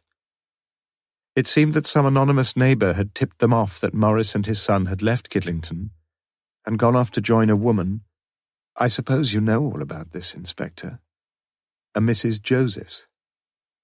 Inspector Bell had called personally to see Phillipson and told him that a few inquiries had already been made and that several of Morris's neighbours had seen a car answering the description of Mrs. Joseph's Allegro parked somewhere nearby several times during the previous months. In fact, the police had learned from other sources that in all probability Morris and Mrs. Josephs had been lovers for some time. Anyway, Bell had asked Phillipson to soft-pedal the whole thing, make up some story about Morris having to be away for the rest of the term, death of one of his parents, anything he liked, which Phillipson had done. A temporary stand-in had taken over Morris's classes for the remainder of the autumn term, and a new woman appointed from January. The police had visited the house that Morris had rented furnished and found that most of the personal effects had been taken away, although for some reason a fair number of books and an expensive record player had been left behind. And that was all, really. Phillipson had heard nothing more from that day to this. To the best of his knowledge, no one had received any communication from Morris at all. He had not applied for a reference, and perhaps, in the circumstances, was unlikely to do so. Not once had Morse interrupted Phillipson, and when finally he did say something, it was totally irrelevant. "Any sherry in that cupboard, headmaster?" 10 minutes later, Morse left the headmaster's study and leaned over the young secretary's shoulder. "Making out a cheque for me, miss?" "Mrs. Clark." She wound the yellow cheque from the typewriter carriage, placed it face downwards on her desk, and glared at Morse defiantly. His lack of manners when he'd come in had been bad enough, but "You look pretty when you're cross," said Morse. Phillipson called her through to his study. "I've got to go out, Mrs. Clark. Take Chief Inspector Morse along to the first year 6 music group, will you? And wash up these glasses when you get back, please." Tight-lipped and red-cheeked, Mrs. Clark led the way along the corridors and up to the music room door. "In there," she said. Morse turned to face her and laid his right hand very gently on her shoulder, his blue eyes looking straight into hers. "Thank you, Mrs. Clark," he said quietly. "I'm awfully sorry if I made you angry. Please forgive me." As she walked back down the steps, she felt suddenly and marvellously pleased with life. Why had she been so silly? She found herself wishing that he would call her back about something. And he did. "When do the staff get their cheques, Mrs. Clark?" "On the last Friday in the month. I always type them the day before." "You weren't typing them just now, then?" "No, we're breaking up tomorrow, and I was just typing an expenses cheque for Mr. Phillipson. He had a meeting in London yesterday." "I hope he's not on the fiddle." She smiled sweetly. "No, Inspector, he's a very nice man." "You're very nice too, you know," said Morse. She was blushing as she turned away, and Morse felt inordinately envious of Mr. Clark as he watched the secretary's legs disappearing down the stairs. Last Friday in the month, she'd said. That would have been the 28th of October, and Morris had left 2 days before his cheque was due. Very strange. Morse knocked on the music room door and entered. Mrs. Stewart stood up immediately and made as if to turn off the record player, but Morse held up his right hand, waved it slightly, and sat down on a chair by the wall. The small class was listening to Fauré's Requiem, and with an almost instant ecstasy, Morse closed his eyes and listened again to the ethereal sweep of the In Paradisum, Aeternam habeas requiem, that thou mayest have eternal rest. Too quickly the last notes died away into the silence of the room, and it occurred to Morse that rather too many people had all too recently had a premature dose of that eternal rest thrust forcibly upon them. The score stood at 3 at the minute, but he had a grim foreboding that soon it might be 4. He introduced himself and his purpose, and was soon surveying the 7 girls and the 3 boys who were in the first year of their A-level music course. He was making inquiries about Mr. Morris. They'd all known Mr. Morris. There were various business matters which had to be cleared up, and the police weren't sure where Mr. Morris had gone to. Did any of them know anything at all about Mr. Morris that might just possibly be of any help? The class shook their heads and sat silent and unhelpful. So Morse asked them a lot more questions, and still they sat silent and unhelpful. But at least 2 or 3 of the girls were decidedly decorative, especially one real honey at the back, whose eyes seemed to flash the inner secrets of her soul across the room at him. Morris must have looked at her lustfully just once in a while. Surely so. But he was getting nowhere slowly, that was obvious, and he changed his tactics abruptly. His target was a pallid-looking, long-haired youth in the front row. "Did you know Mr. Morris?" "Me?" The boy swallowed hard. "He taught me for 2 years, sir." "What did you call him?" "Well, I called him Mr. Morris." The rest of the class smirked silently to each other as if Morse must be a potential idiot. "Didn't you call him anything else?" "No." "You never called him Sir?" "Well, of course, but you don't seem to realize the seriousness of this business, lad, so I'll have to ask you again, won't I? What else did you call him?" "I don't quite see what you mean." "Didn't he have a nickname?" "Well, most of the teachers—" "What was his?" "It was one of the other boys who came to the rescue. Some of us used to call him Dapper." Morse directed his gaze towards the new voice and nodded wisely. "Yes, so I've heard. Why was it, do you think?" It was one of the girls now, a serious-looking soul with a large gap between her front teeth. "He always dressed very nicely, sir." The other girls tittered and twittered amongst themselves and nudged each other knowingly. "Any more contributions?" It was the third boy who took up the easy theme. "He always wore a suit, you see, sir, and most of the staff, well," more sniggering, "well, you know, most of them have beards, the men, I mean." A great guffaw from the class now. "And wear jeans and sweaters and all that, but Mr. Morris, he always wore a suit and looked, well, smart like." "What sort of suits did he wear?" "Well," it was the same boy, "sort of dark, you know, party suit sort of thing, so, well, we called him Dapper, like we said." The bell rang for the end of the lesson, and several members of the class began to gather their books and file cases together. "What about his ties?" persisted Morse. But the psychological moment had passed, and the colour of Morris's ties seemed to have faded from the collective memory. As he walked up the drive to his car, Morse wondered if he ought to talk to some of the staff. But he hadn't quite enough to go on yet, and decided it would be better to wait for the pathologist's report. He had just started the engine when a young girl appeared at the driving window. "Hello, beautiful," he said. It was the girl from the back row, the girl with the radar eyes, who leaned forward and spoke. "You know you were asking about ties. Well, I remember one tie, sir. He often wore it. It was a light blue tie. It sort of went with the suits he used to wear." Morse nodded understandingly. "That's most helpful. Thank you very much for telling me." He looked up at her and suddenly realized how tall she was. Strange how all of them looked about the same size when they were sitting down, as if height were determined not so much from the bottom to the shoulder as by the length of the legs, in this case by the length of some very beautiful legs. "Did you know Mr. Morris well?" "Not really, no." "What's your name?" "Carol. Carol Jones." "Well, thank you, Carol. And good luck." Carol walked thoughtfully back to the front entrance and made her way to the next lesson. She wondered why she so often felt so attracted to the older men. Men like this inspector fellow. Men like Mr. Morris. Her mind went back to the time they'd sat in the car together, when his hand had lightly touched her breasts, and when her own left hand had gently pushed its way between the buttons of his white shirt, beneath the light blue tie he'd worn that day.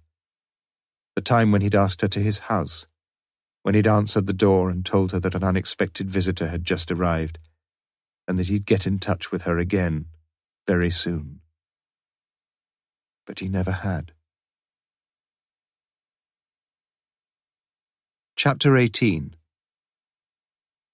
Morse was still asleep the next morning when his bedside phone rang. It was Superintendent Strange of the Thames Valley Police HQ. "I've just had a call from the City Police, Morse. You still in bed?" No, said Morse. "Decorating the lavatory, sir." "I thought you were on holiday." "Man's got to use his leisure hours profitably." "Like clambering over church roofs at the dead of night, you mean?" "You heard?" "Heard something else too, Morse. Bell's got flu. And since you seem to have taken over the case already, I just wondered whether you'd like to sort of take over the case. Officially, I mean." Morse shot upright in bed. "That's good news, sir. When?" "From now. It'll be better if you work from St. Aldate's. All the stuff's there and you can work from Bell's office." "Can I have Lewis?" "I thought you'd already got him." Morse's face beamed with pleasure. "Thank you, sir. I'll just slip a few clothes on and—" "Decorating in your pyjamas, Morse?" "No, you know me, sir. Up with the lark. And to bed with the wren, yes, I know. And it wouldn't be a bad thing for morale here if you got to the bottom of things, would it? So what about getting out of bed?" 5 minutes later, Morse got through to Lewis and reported the good news. "What are you doing today, old friend?" My day off, sir. I'm going to take the wife over to—" "Were you?" The change of tense was not lost on Lewis, and he listened cheerfully to his instructions. He'd been dreading another visit to his ancient mother-in-law. The Lancia took only 1.5 hours to cover the 80-odd miles to Stamford in Lincolnshire, where the Lawson clan had lived for several generations. The speedometer had several times exceeded 85 miles per hour as they drove along, up through Brackley, Silverstone and Towcester, then bypassing Northampton and twisting through Kettering, before looking down from the top of Easton Hill onto the town of Stamford, its grey stone buildings matching the spires and towers of its many old churches. En route, Morse had cheerfully sketched in the background of the St. Friedeswide's murders. But the sky had grown overcast and leaden, and the sight of thousands of dead elm trees along the Northamptonshire roads seemed a sombre reminder of reality. "They say those trees commit suicide," Lewis had ventured at one point. "They secrete a sort of fluid to try to—" "It's not always easy to tell suicide from murder," muttered Morse. By late afternoon, the two men had uncovered a fairly solid body of information about the late and, it seemed, little lamented Lionel Lawson. There had been 2 Lawson brothers, Lionel Peter and Philip Edward, the latter some 18 months the younger. Both had won scholarships to a public school some 10 miles distant, and both had been weekly boarders, spending their Saturday evenings and Sundays during term time with their parents, who ran a small local business specializing in the restoration of ancient buildings. Academically, it appeared the 2 boys were more than competent, with Philip potentially the abler, if also the lazier and less ambitious. After leaving school, each of them had spent 18 months on national service, and it was during his time in the army that Lionel, always the more serious-minded of the 2, had met a particularly persuasive psalm-singing padre and been led to the conviction that he was called to the ministry. After demobilization, he had studied hard on his own for a year before gaining acceptance at Cambridge to read theology. During this period, Philip had worked for his father for a few years, but seemingly with little enthusiasm. And finally he had drifted away from home, occasionally revisiting his parents, but with no firm purpose in life, no job, and with little prospect of discovering either. 5 years ago, Mr. Lawson Sr. and his wife had been killed in the Zagreb air crash whilst returning from a holiday in southern Yugoslavia, and the family business had been sold, with each of the 2 sons inheriting about £50,000 net from the estate. For most of the day, Morse and Lewis had worked separately, each pursuing a different line of inquiry, and it was only on the last visit to the ex-headmaster of the Lawson Boys' Public School that they came together again. Dr. Meyer's speech was that of an old schoolmaster, deliberate, over-Latinized, with an apparent dread of imprecision. He was a clever boy, young Philip. With a modicum of dedication and perseverance, who knows? You've no idea where he is now? The old man shook his head. But Lionel, now, he worked like a Trojan. Although exactly why the Trojans are proverbially accredited with a reputation for industriousness has always been a mystery to me. His ambition was always to win a scholarship to Oxford, but... He broke off suddenly as if his memory could take him no farther along that avenue of recollection. But Morse was clearly anxious to push him past a few more trees. How long was Lionel in the 6th form? 3 years, as I recall it. Yes, that's right. He took his higher school certificate at the end of his 2nd year and got it all right. He took the Oxford entrance examination just after that in the Michaelmas term, but I had little real hope for him. His mind was not quite alpha potential. They wrote to me about him, of course. They said they were unable to offer him a place, but the boy's work had not been without merit. They advised him to stay on for a further year in the 6th and then to try again. Was he very disappointed? The old man eyed Morse shrewdly and relit his pipe before replying. What do you think, Inspector? Morse shrugged his shoulders as if the matter were barely of consequence. You said he was ambitious, that's all. Yes, replied the old man slowly. So he stayed on another year? Yes. Lewis shuffled a little uncomfortably in his chair. At this rate of progress, they wouldn't be home before midnight. It was as if Morse and Meyer were at the snooker table, each of them playing his safety shots. Your turn, Morse. He took his higher again. Meyer nodded. He didn't do quite so well as in the previous year, if I remember rightly. But that is not unusual. You mean he was more worried about preparing for his Oxford entrance? That was probably the reason. But he didn't make it to Oxford? No. Something seemed to be puzzling Morse. Lewis could see that. Was he on to something? But it appeared not. Morse had got to his feet and was pulling on his coat. Nothing else you can tell me about him? Meyer shook his head and prepared to see his visitors out. He was a short man and now well over 80, yet there was still an air of authority in his bearing, and Lewis could well understand what he'd heard earlier in the day, that Meyer had ruled his school with a rod of iron, and that pupils and staff alike had trembled at his coming. Nothing at all, repeated Morse as they stood at the door. There's nothing more I can tell you, no. Was there slightly more emphasis on the can than there need have been?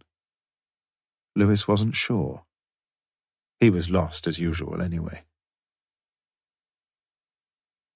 For the first part of their return journey, Morse seemed wrapped in thought, and when he finally did say something, Lewis could only wonder what those thoughts had been. What was the exact day when Lionel Lawson left school? Lewis looked through his notebook. November the 8th. Morse nodded slowly. Tell me when you spot a phone box. When, 10 minutes later, Morse got back into the car, Lewis could see that he was very pleased with himself. Are you letting me in on this one, sir?" "Of course." Morse looked sideways at his sergeant in mild surprise. "We're partners, aren't we? We do things together, you and me, or you and I, as I've no doubt old man Meyer would say. You see, young Lionel Lawson was an ambitious little swat, right? He's not been over-endowed by the Almighty with all that much up top, but he makes up for it by sheer hard work. More than anything else, he wants to go up to Oxford, and why not? It's a fine ambition. Let's just recap on Master Lionel, then. He tries once, and he fails. But he's a sticker. He stays on for another year of grind on his set books and all the rest of it, and all the time he's being groomed by his masters for his entrance exam. I shouldn't think he's too bothered about not doing so well in his other exams that summer. He's set his sights on higher things. Remember, he's already done 3 years in the sixth form, and he goes back in the autumn term because that's when the entrance exams are always taken. He's all ready for the final furlong, agreed? But he didn't make it. No, you're right, but he didn't fail to get in, Lewis. And that's the interesting point. Lawson L. left school on November the 8th, you tell me. And I'll tell you something. That year, the entrance papers were sat in the first week of December. I just rang up the registry at Oxford. And Lawson L. didn't sit the examination. Perhaps he changed his mind. And perhaps somebody changed it for him. A light flickered dimly in the darkness of Lewis's mind. He was expelled, you mean? That's about it, I reckon. And that's why old man Meyer was so cagey. He knew a good deal more than he was prepared to tell us. But we have no real evidence. Evidence? No, we haven't, but you've got to use a bit of imagination in this job, Lewis, haven't you? So let's use a bit. Tell me, why do boys usually get expelled from public schools? Drugs? They had no drugs in those days. I don't know, sir. I never went to a public school, did I? There was none of that Greek and Latin stuff for me. We had enough trouble with the 3 R's. It's not the 3 R's we're worried about now, Lewis. It's the 3 B's. Bullying, beating, and buggery. And Lawson L., from what we've learned of him, was a quietly behaved little chap, and I doubt he got expelled for bullying or beating. What do you think? Lewis shook his head sadly. He'd heard this sort of thing before. You can't just make up these things as you go along, sir. It's not fair. As you wish. Morse shrugged his shoulders, and the needle on the speedometer touched 90 miles per hour as the Lancia skirted Northampton on the eastern bypass. Chapter 19. Back in Oxford at about 4:30 p.m. that same afternoon, 2 men were walking slowly down Queen Street from Carfax. The elder, and slightly the taller of the two, a growth of greyish stubble matting his long, vacant face, was dressed in an old blue pinstriped suit which hung loosely on his narrow frame. In his right hand he carried a bull-necked flagon of woodpecker cider. The younger man, bearded and unkempt, anywhere in age it seemed between his mid-40s and mid-50s, wore a long army-issue greatcoat, buttoned up to the neck, its insignia long since stripped off or lost. He carried nothing. At Bond Square they turned into the circle of grass that surrounds the stone cenotaph, and sat down on a green-painted bench beneath one of the great trees girdling the tiny park. Beside the bench was a wire waste-paper basket, from which the younger man pulled out a copy of the previous day's edition of the Oxford Mail. The elder man unscrewed the liquor with great deliberation, and having taken a short swig of its contents, wiped the neck of the bottle on his jacket sleeve before passing it over. "Anything in the paper?" "Nah." Shoppers continuously crisscrossed one another in the pedestrian precinct in front of the park, many of them making their way down the covered arcade between the light beige brickwork of the Selfridges building and the duller municipal stone of the public library. A few casual glances swept the only 2 people seated on the park benches, glances without pity, interest, or concern. Lights suddenly blazed on in the multi-storied blocks around, and the evening was ushered in. "Let's look at it when you've finished," said the elder man, and immediately without comment the paper changed hands. The bottle too was passed over, almost rhythmically between them, neither man drinking more than a mouthful at a time. "This is what they were talking about at the hostel." The elder man pointed a thin, grubby finger at an article on the front page, but his companion made no comment, staring down at the paving stones. "They found some fellow up the top of that tower, just opposite..." But he couldn't quite remember what it was opposite to, and his voice trailed off as he slowly finished the article. "Poor sod," he said finally. "We're all poor sods," rejoined the other. He was seldom known to communicate his thoughts so fully, and he left it at that, hunching himself down into his greatcoat, taking a tin of shredded tobacco from one of its large pockets, and beginning to roll himself a cigarette. "Perhaps you weren't here then, but a fellow got himself murdered there last... when was it now, lad? My memory's going. Anyway, a few days later, the minister there, he chucks himself off the bloody tower. Makes you think." But it was not apparent that the younger man was given cause to think in any way. He licked the white cigarette paper from left to right, repeated the process, and stuck the ill-fashioned cylinder between his lips. "What was his name? Christ, when you get older, your memory... What was his name?" He wiped the neck of the bottle again and passed it over. "He knew the minister there. I wish I could think of... He was some sort of relation or something. He used to stay at the vicarage sometimes. What was his name? You don't remember him?" "Nah, I wasn't here then, was I?" "He used to go to the services." "Ah!" He shook his head as if refusing credence to such strange behaviour. "You ever go to church?" "Me, nah."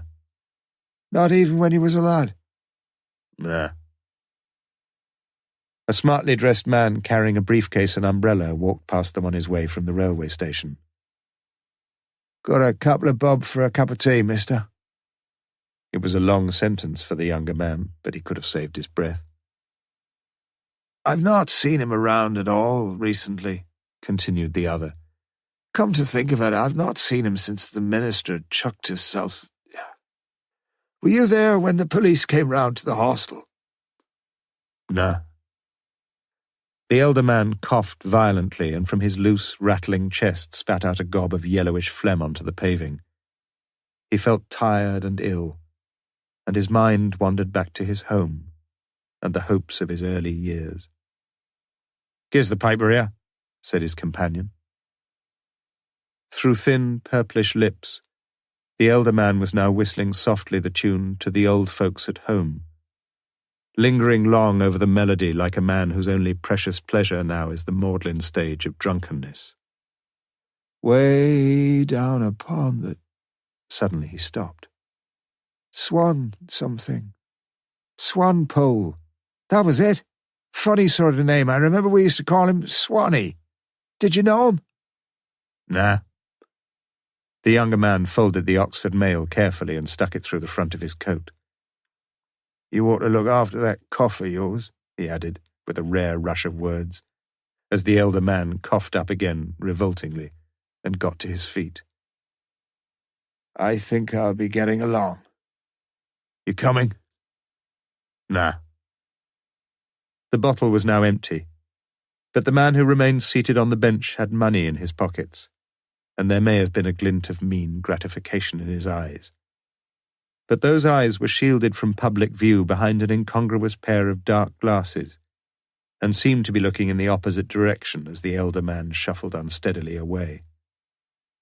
It was colder now, but the man on the bench was gradually getting used to that. It was the first thing he'd discovered. After a time you learn to forget how cold you are. You accept it, and the very acceptance forms an unexpected insulation. Except for the feet. Yes, except for the feet. He got up and walked across the grass to look at the inscriptions on the stone obelisk. Among the buglers and privates whose deeds were commemorated thereon, he noticed the odd surname of a young soldier killed by the mutineers in Uganda in 1897. The name was Death. Chapter 20. At 4:30 p.m. on the Friday of the same week, Ruth Rawlinson wheeled her bicycle through the narrow passageway and propped it against the side of the lawn-mower in the cluttered garden shed. Really, she must tidy up that shed again soon. She took a white Sainsbury carrier bag from the cycle basket and walked back round to the front door. The Oxford Mail was in the letterbox, and she quietly withdrew it. Just a little bit today, but still on page 1. Corpse still unidentified. Police still have no positive clue about the identity of the body found on the tower roof of St. Friedwide's Church. Chief Inspector Morse today repeated that the dead man was probably in his late 30s and revealed that he was wearing a dark grey suit, white shirt and light blue tie. Anyone who may have any information is asked to contact the St. Aldate's Police Station, Oxford 49881. Inquiries have not as yet established any link with the still unsolved murder of Mr. Harry Josephs in the same church last year. Ruth's body gave an involuntary little jerk as she read the article. Anyone who may have... Oh, God. She had information enough, hadn't she? Too much information. And the knowledge was weighing ever more heavily upon her conscience. And was Morse in charge now? As she inserted the Yale key, Ruth realized yet again how sickeningly predictable would be the dialogue of the next few minutes. Is that you, Ruthie, dear? Who else, you silly old crow? Yes, Mother. Is the paper come?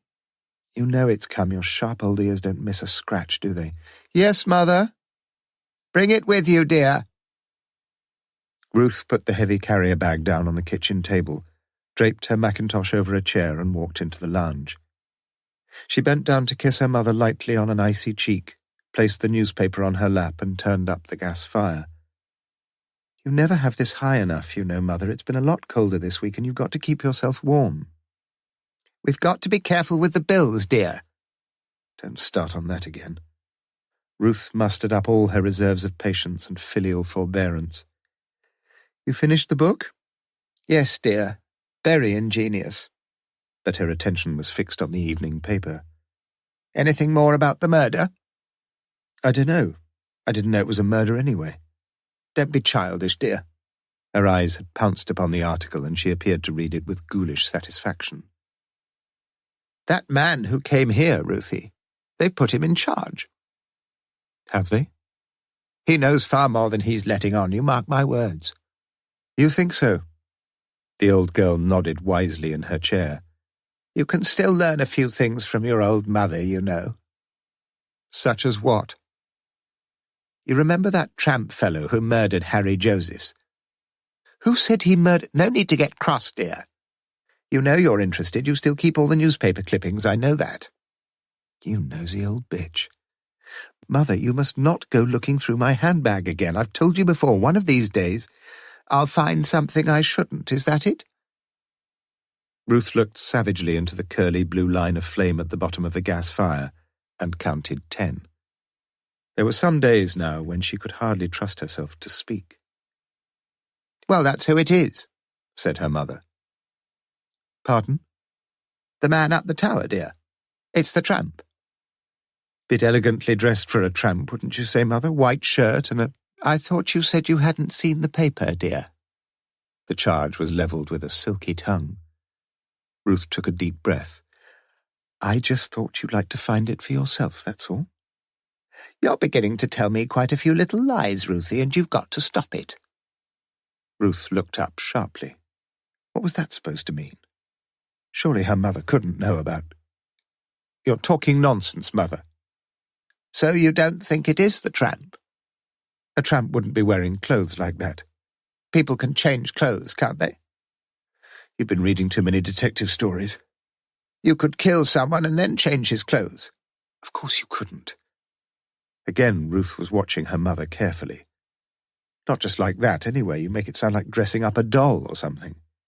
It would be difficult, dear, I know that, but then life is full of difficulties, isn't it? It's not impossible, that's all I'm saying. I've got 2 nice little steaks from Sainsbury's. I thought we'd have a few chips with them.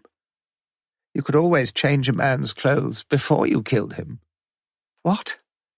Don't be so silly. You don't identify a body by the clothes. It's the face and things like that. You can't change... What if there's nothing left of his face, dear? Asked Mrs. Rawlinson sweetly, as if reporting that she'd eaten the last piece of cheddar from the pantry. Ruth walked over to the window, anxious to bring the conversation to a close. It was distasteful and, yes, worrying. And perhaps her mother wasn't getting quite so senile after all. In her mind's eye, Ruth still had a clear picture of the tramp her mother had been talking of, the man she'd known, though she'd never actually been told, to be Lionel Lawson's brother, the man who had usually looked exactly what he was, a worthless, feckless parasite, reeking of alcohol, dirty and degraded. Not quite always, though. There had been 2 occasions when she'd seen him looking more than presentable, hair neatly groomed, face shaven freshly, fingernails clean, and a decently respectable suit on his back.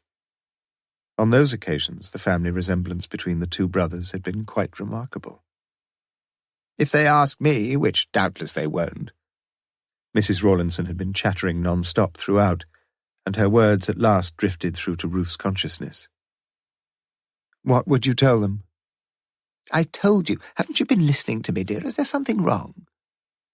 "Yes, there's a lot wrong. You for a start. And if you're not careful, Mother dear, I'll strangle you one of these days, dress you up in someone else's clothes, carry your skinny little body up to the top of the tower, and let the birds have a second helping." "Wrong? Of course there isn't. I'll go and get tea." Rotten black blotches appeared under the skin of the first potato she was peeling, and she took another from the bag she had just bought, a bag marked with the words "Buy British" under a large Union Jack. Red, white and blue. And she thought of Paul Morris seated on the organ bench with his red hood, white shirt and blue tie. Paul Morris who, as everyone believed, had run off with Brenda Josephs. But he hadn't, had he? Someone had made very, very sure that he hadn't. Someone who was sitting somewhere, even now, planning, gloating, profiting in some way from the whole dreadful business. The trouble was that there weren't many people left. In fact, if you counted the heads of those that were left, there was really only one who could conceivably— Surely not, though. Surely Brenda Josephs could have nothing to do with it, could she? Ruth shook her head with conviction and peeled the next potato. Chapter 21. Although her husband, unbeknown to her, had borrowed on the mortgage of their house in Wolvercote, Mrs. Brenda Josephs was now comfortably placed financially, and the nurses' hostel in the General Hospital on the outskirts of Shrewsbury provided more than adequate accommodation. On Paul's specific instructions, she had not written to him once, and she had received only that one letter from him, religiously guarded under the lining of her handbag, much of which she knew by heart. "And above all, don't be impatient, my darling. It will take time, perhaps quite a lot of time, and whatever happens, we must be careful. As far as I can see, there is nothing to worry us, and we must keep it that way. Just be patient, and all will be well. I long to see you again and to feel your beautiful body next to mine. I love you, Brenda, you know that. And soon we shall be able to start a completely new life together. Be discreet always, and do nothing until you hear from me again. Burn this letter, now." Brenda had been working since 7:30 a.m. on the women's surgical ward, and it was now 4:15 p.m. Her Friday evening and the whole of Saturday were free, and she leaned back in one of the armchairs in the nurses' common room and lit a cigarette. Since leaving Oxford, her life, albeit without Paul, had been fuller and freer than she could ever have hoped or imagined. She had made new friends and taken up new interests. She had been made aware, too, happily aware, of how attractive she remained to the opposite sex. Only a week after her appointment, she had given, as her referee, the name of the matron for whom she had worked prior to her nursing at the Radcliffe. One of the young married doctors had said to her, "Would you like to come to bed with me, Brenda?" Just like that. She smiled now as she recollected the incident, and an unworthy thought, not for the first time, strayed across the threshold of her mind. Did she really want Paul all that badly now? With that son of his, Peter? He was a nice enough young boy, but— She stubbed out her cigarette and reached for the Guardian. There was an hour and a half to wait before the evening meal, and she settled down to a leisurely perusal of the day's news. Inflation figures seemed mildly encouraging for a change, but the unemployment figures were not, and she knew only too well what unemployment could do to a man's soul. Middle East peace talks were still taking place, but civil wars in various parts of Africa seemed to be threatening the delicate balance between the superpowers. In the home news at the bottom of page 3, there was a brief item on the discovery of a body on the tower of an Oxford church, but Brenda didn't reach it. The young doctor sat down beside her, unnecessarily but not distressingly close. "Hello, beautiful. What about us doing the crossword together?" He took the paper from her, folded it over to the crossword, and unclipped a biro from the top pocket of his white coat. "I'm not much good at crosswords," said Brenda. "I bet you're good in bed, though. If you're going to... 1 across, 6 letters. Girl takes gun to district attorney. What's that, do you think?" "No idea." "Oh, just a minute. What about Brenda? Fits, doesn't it? Gun, Bren, district attorney, D.A. Voila!" Brenda snatched the paper and looked at the clue. Girl in bed, censored. "You're making it up," she laughed. Lovely word, bed, isn't it? He printed the letters of Brenda on the margin of the paper and then neatly ringed the 3 letters B-E-D in sequence. "Any hope for me yet?" "You're a married man." "And you ran away." He underlined the 3 remaining letters, R-A-N, and turned impishly towards her.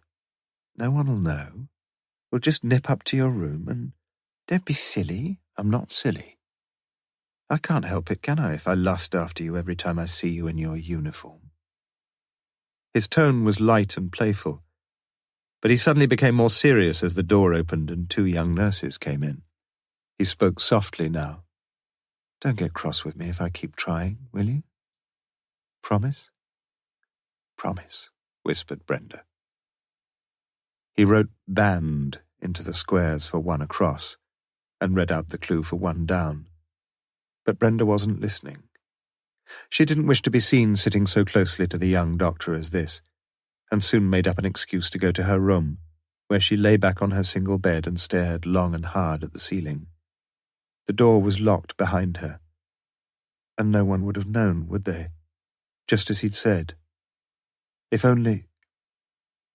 She could hardly bring herself to read her own thoughts. If only he'd just walk up the stairs, knock on the door, and ask her again in his simple, hopeful, uncomplicated way. She knew that she would invite him in and lie down, just as she lay there now, gladly unresistant as he unfastened the white buttons down the front of her uniform. She felt tired, and the room was excessively stuffy, the radiator too hot to touch. Gradually she dozed off, and when she awoke her mouth was very dry. Something had woken her, and now she heard the gently reiterated knock-knock at the door. How long had she slept for? Her watch told her it was 5:45 p.m. She fluffed her hair, straightened her uniform, lightly smeared on a little lipstick, and with a little flutter of excitement in her tummy, walked across to the door of her room, newly painted in dazzling white gloss. It was lying by the same door that a member of the cleaning staff found her the next morning. Somehow she had managed to crawl across from the centre of the small room, and it was clear that her fingers had groped in vain for the handle of the door, for the lower panels were smeared with the blood coughed up from her throat. No one seemed to know exactly where she came from, but the letter the police found beneath the lining of her handbag suggested strongly that she was, or had been, on the most intimate terms with a man called Paul, who had given his address only as Kidlington, and who had urged the recipient to burn the evidence immediately. Chapter 22. It was on Saturday morning, and in the middle of page 2 of the long-delayed post-mortem report on the corpse found on the tower, that Morse came to the conclusion he might just as well be reading the Chinese People's Daily. He appreciated, of course, the need for some technical jargon, but there was no chance whatsoever for a non-medical man to unjumble such a farrago of physiological labellings. The first paragraph had been fairly plain sailing, though, and Morse handed the report over to Lewis. The body is that of an adult Caucasian male, brachycephalic, height 5'8.5", age not easy to assess with accuracy, but most likely between 35 and 40. Hair light brown, probably cut a week or so before death. Eyes, colouring impossible to determine. Teeth remarkably good, strongly enamelled, with only one filling, posterior left 6. Physical peculiarities, none observable, although it cannot be assumed that there were no such peculiarities, since the largest patch of skin taken from the lower instep left measures only... Lewis passed the report back, for he had little wish to be reminded too vividly of the sight picked out so recently by the narrow beam of the verger's torch. Moreover, his next job promised to be quite gruesome enough for one morning, and for the next half hour he sifted through the half-dozen transparent plastic bags containing the remnants of the dead man's clothes. Morse himself declined to assist in the unsavoury operation, and expressed only mild interest when he heard a subdued whistle of triumph from his subordinate. "Let me guess, Lewis, you found a label with his name and telephone number." "As good as, sir." In a pair of tweezers he held up a small rectangular bus ticket. "It was in the breast pocket of the jacket, 30p fare on 26th October. I reckon the fare from Kidlington to Oxford's about 30p. "Probably gone up by now," muttered Morse. "And surely—" Lewis's eyes suddenly sparkled with excitement. "That was the day when Paul Morris disappeared, wasn't it?" "Never my strong point, dates," said Morse. For the moment, however, nothing was going to dampen Lewis's enthusiasm. "Pity his teeth were so good, sir. He's probably not been near a dentist for years. Still, we ought to be able to—" "You're taking an awful lot for granted, you know. We neither of us have the slightest proof about who the fellow is, agreed, and until—" "No, we haven't. But there's not much sense in closing our eyes to the obvious." "Which is?" "But that the man we found is Paul Morris," replied Lewis with firm confidence. "Just because a young girl in one of his classes said he used to wear a dark suit and a blue tie." "And a blue tie. All right, that makes him Paul Morris, you say?" "Lewis, you're getting as bad as I am." "Do you think I'm wrong?" No, I wouldn't say that. I'm just a little more cautious than you, shall we say?" This was ridiculous. Morse, as Lewis knew only too well, was a man prepared to take the most prodigious leaps into the dark, and yet here he was now, utterly blind to the few simple facts that lay staring him in the face in broad daylight. Forget it, though. It took Lewis no more than 10 minutes to discover that Paul Morris had been a patient at the Kidlington Health Centre, and after a little quiet but urgent pressure, the senior partner of that consortium was reading through the details on his medical card. "Well?" asked Morse as Lewis cradled the receiver. "Fits pretty well. 38 years old, 5 feet 9 inches, light brown hair. Fits a lot of people. Medium height, medium colouring, medium—" "Don't you want to find out who he is?" Lewis stood up and looked down at Morse with unwonted exasperation in his voice. "I'm sorry if all this doesn't fit in with any clever little theory you've thought up, but we've got to make some sort of start, haven't we?" Morse said nothing for a few moments, and when he did speak, his quiet words made Lewis feel ashamed of the tetchiness which had marked his own. "Surely you can understand, can't you, Lewis, why I'm hoping that rotting corpse isn't Paul Morris? You see, if it is, I'm afraid we'd better start looking round pretty quickly, hadn't we? We'd better start looking round for yet another corpse, my old friend. A corpse aged about 12. Like Bell, the landlord of 3 Home Close, Kidlington, had flu, but he gave Morse a sneezy blessing to look over the property, rented out since Morris left to a young married couple with 1 baby daughter. But no one answered Lewis's repeated knockings. "Probably shopping," he said as he sat down again next to Morse in the front of the police car. Morse nodded and looked vaguely around him. The small crescent had been built sometime in the early 1930s.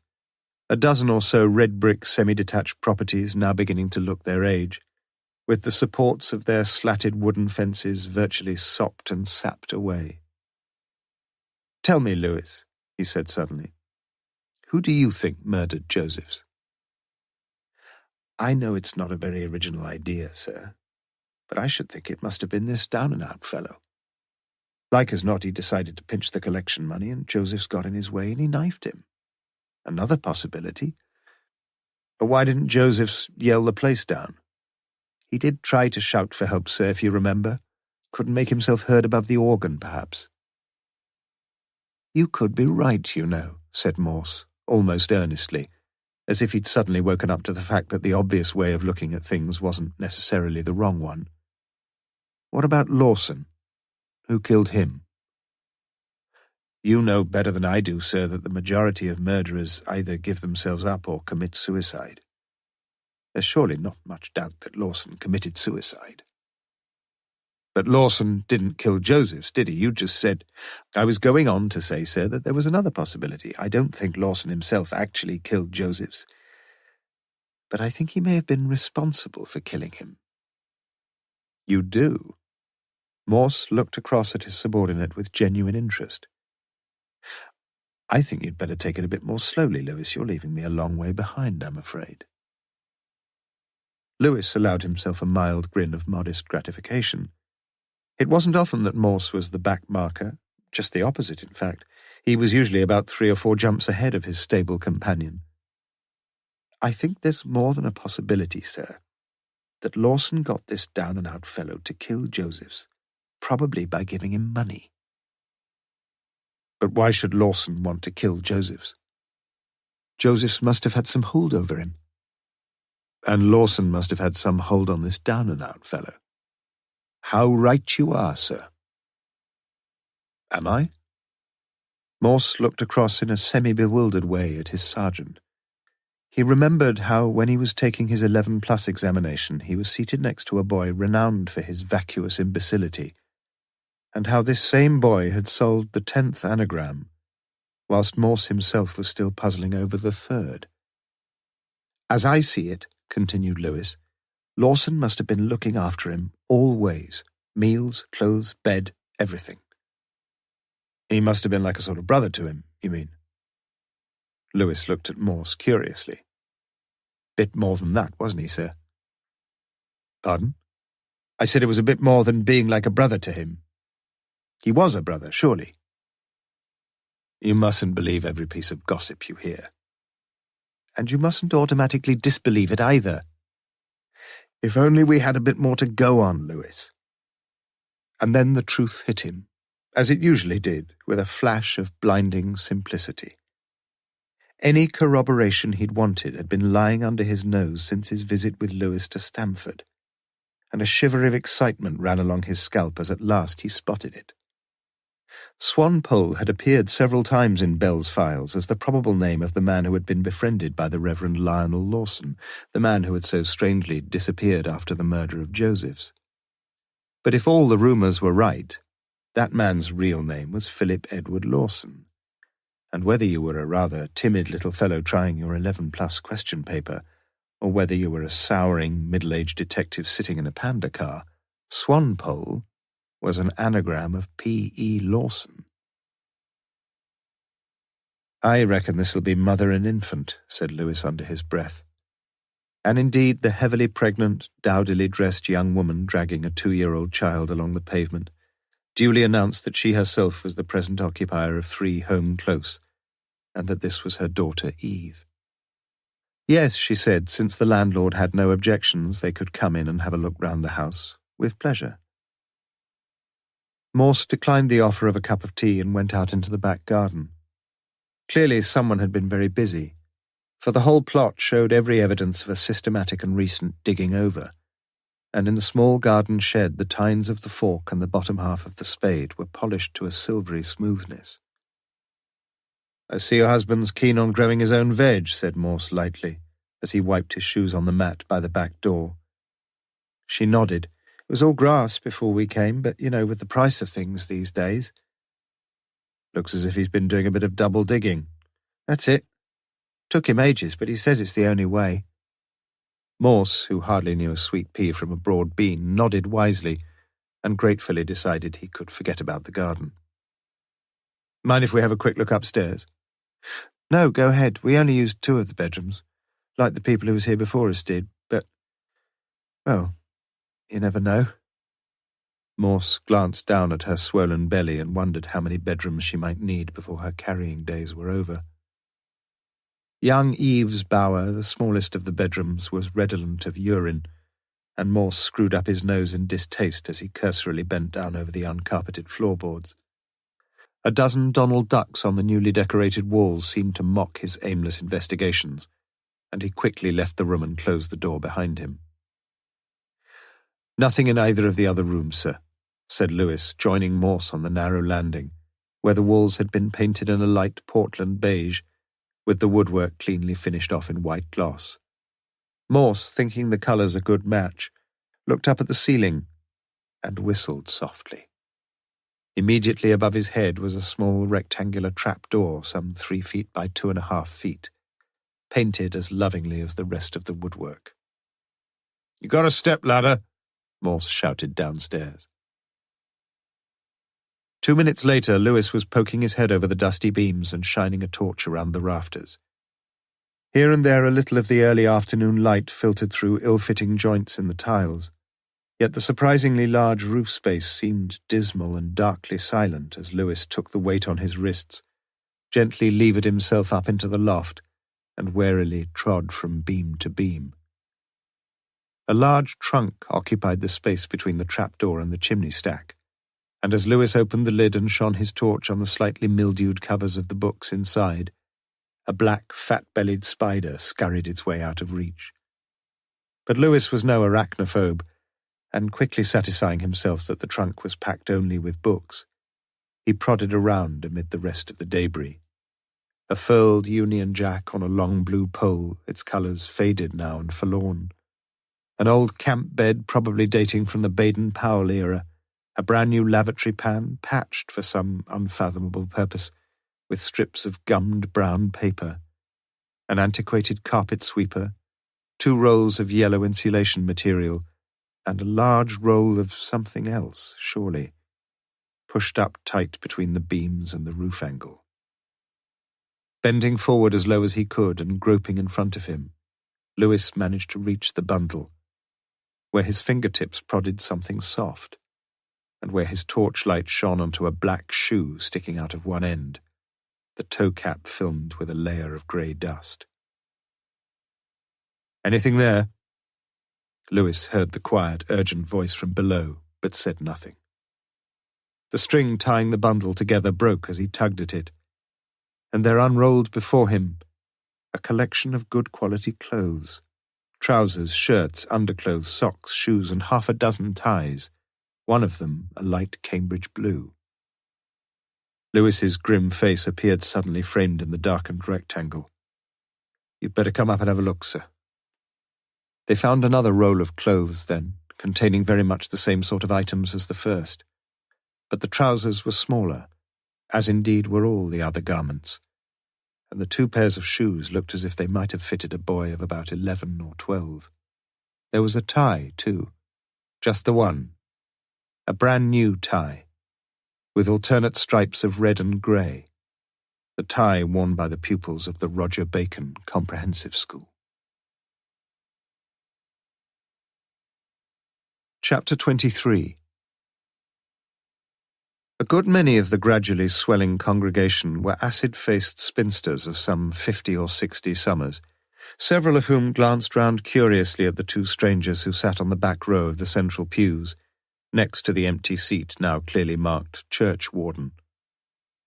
Lewis both looked and felt extraordinarily uncomfortable, whilst Morse appeared to gaze round him with bland assurance.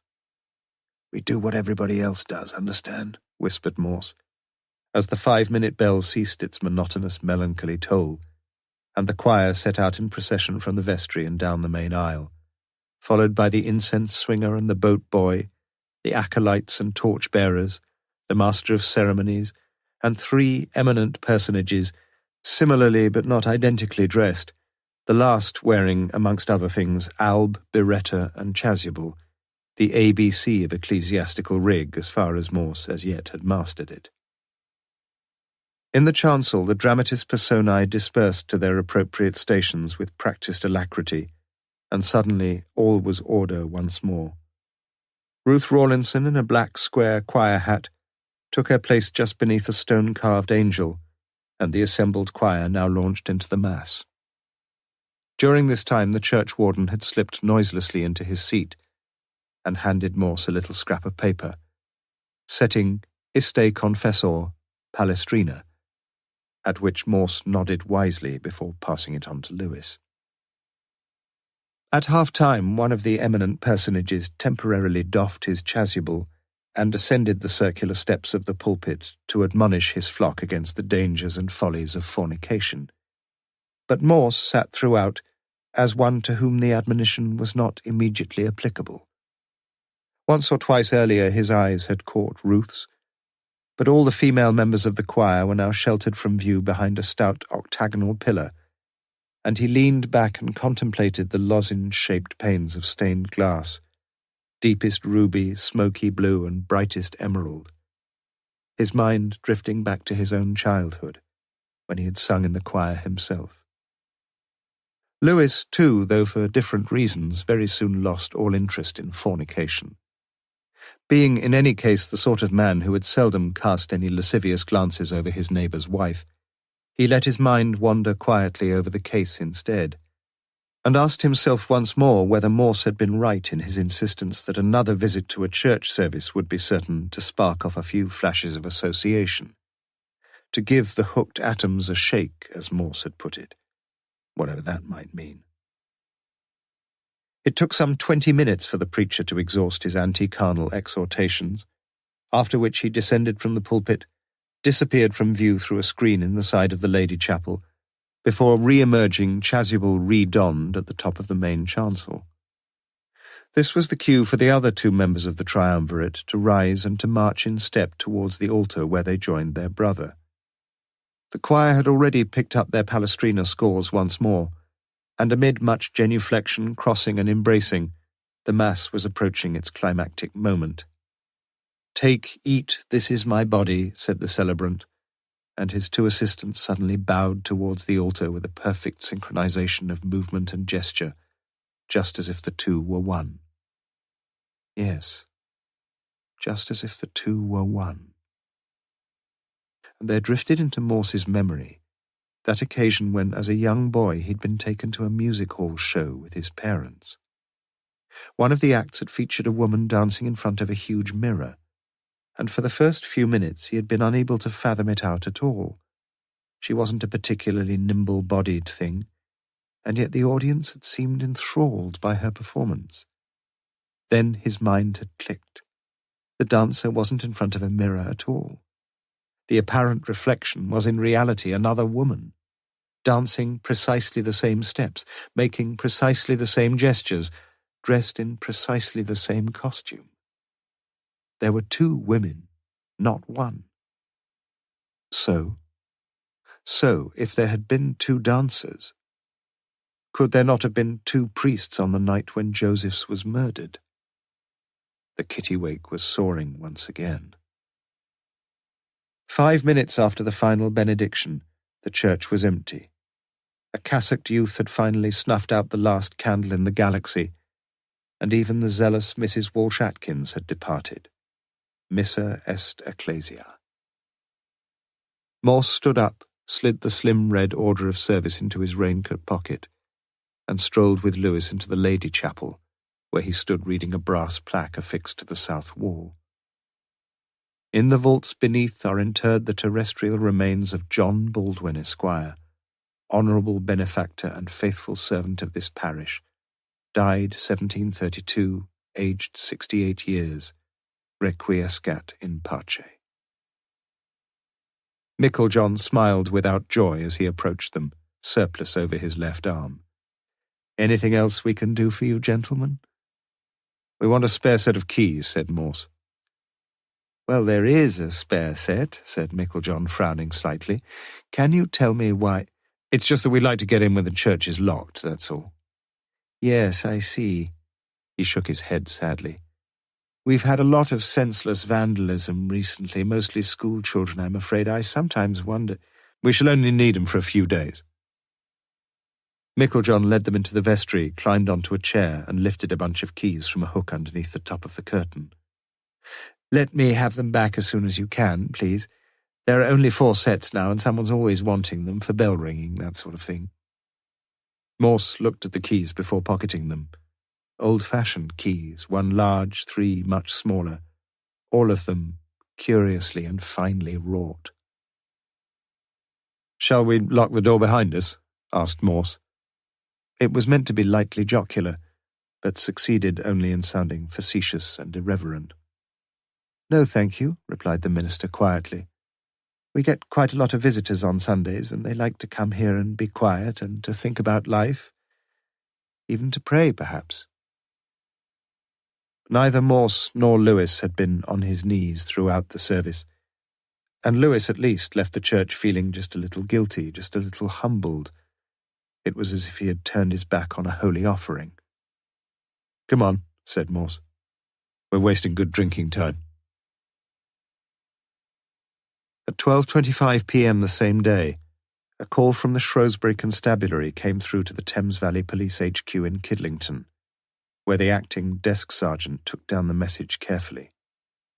He didn't think the name rang any bells, but he'd put the message through the appropriate channels. It was only after he'd put the phone down that he realized he hadn't the faintest idea what the appropriate channels were. Chapter 24. Morse was lingering longer than usual, and it was Lewis who drained his glass first. "You feeling well, sir?" Morse put the order of service back in his pocket and finished his beer in 3 or 4 gargantuan gulps. "Never better, Lewis. Fill 'em up." "You're round, I think, sir." "Oh." Morse leaned his elbows beside the replenished pints and continued. "Who murdered Harry Josephs? That's the key question, really, isn't it?" Lewis nodded. "I had a bit of an idea during the service." "No more ideas, please. I've got far too many already. Listen, the prime suspect's got to be the fellow Bell tried to trace. Agreed? The fellow who'd stayed several times at Lawson's vicarage, who was at the church when Josephs was murdered and who disappeared afterwards. Agreed? We're not quite certain about it, but there's every chance that this fellow was Lionel Lawson's brother, Philip Lawson. He's hard up and he's a wino. He sees some ready cash on the collection plate and he decides to pinch it. Josephs tries to stop him and gets a knife in the back for his trouble. Any problems? How did Philip Lawson come to have the knife? He'd seen it lying around the vicarage and he decided to pocket it. Just on the off chance. That's it, said Morse as he turned unblinking towards Lewis. But there were only a dozen or so people at the service and the collection wouldn't have come to more than a couple of quid. That's it. Why not wait until one of the Sunday morning services? Then he'd have the chance of 50-odd quid. Yes, that's true. Why didn't he then? I don't know. But no one actually saw him in the vestry. He skipped it as soon as he'd knifed Josephs. Surely someone would have seen him, or heard him. Perhaps he just hid in the vestry behind the curtain. Impossible.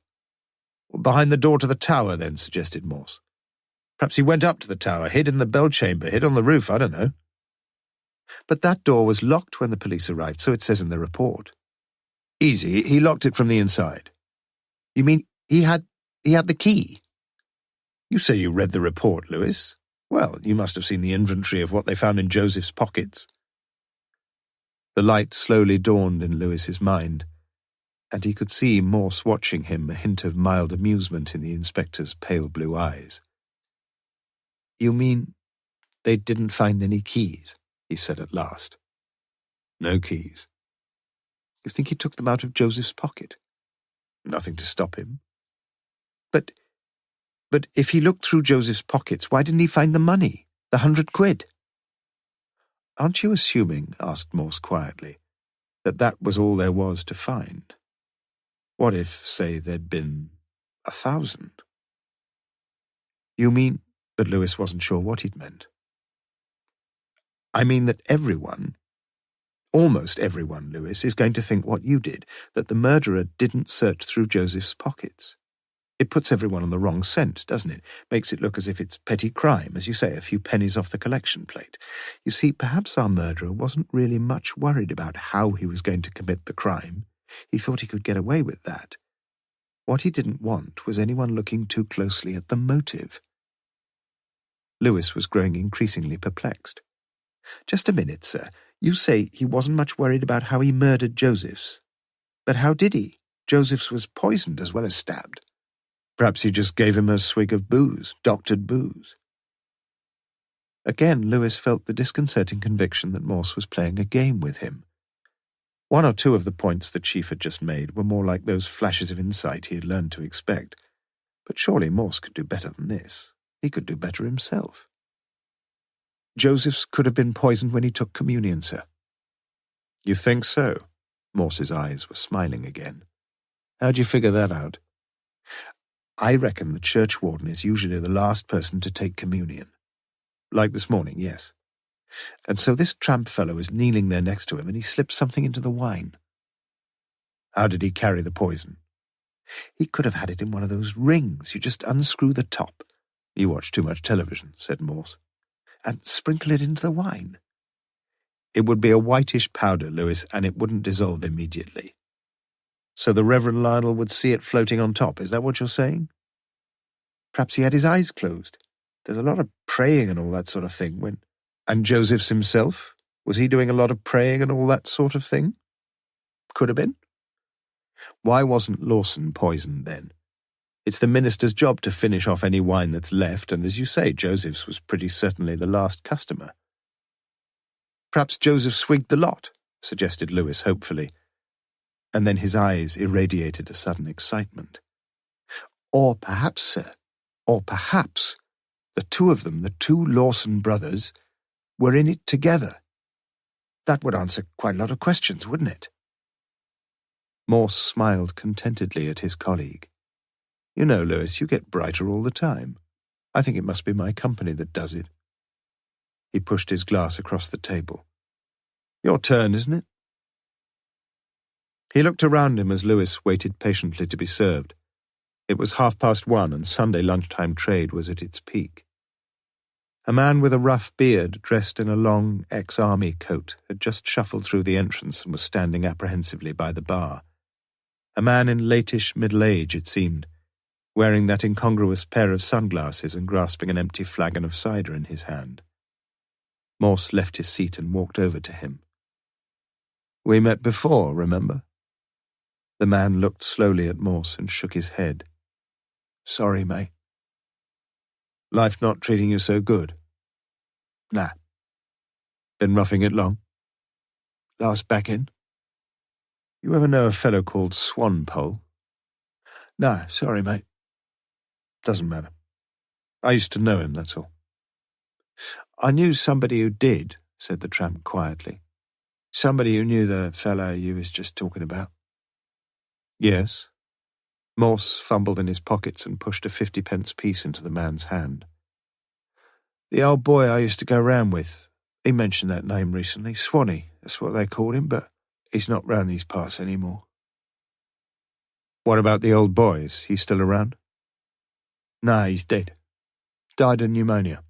Yesterday." "Oh."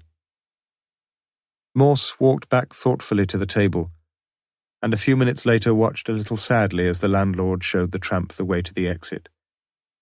Clearly there was no welcome for the poor fellow's custom here, and no cider slowly to be sipped on one of the city's benches that Sunday afternoon. Not from this pub, anyway. "One of your pals?" grinned Lewis as he placed 2 more pints on the table. "I don't think he's got any pals." "Perhaps if Lawson were still alive." "He's just the man we've got to talk about, Lewis. Suspect number 2. Agreed?" "You mean he suddenly disappeared from in front of the altar, murdered Josephs, and then came back and carried on with the service?" "Something like that." The beer was good, and Lewis leaned back, quite happy to listen. "Come on, sir. I know you're dying to tell me." "First, let's just follow up your idea about the poisoned chalice.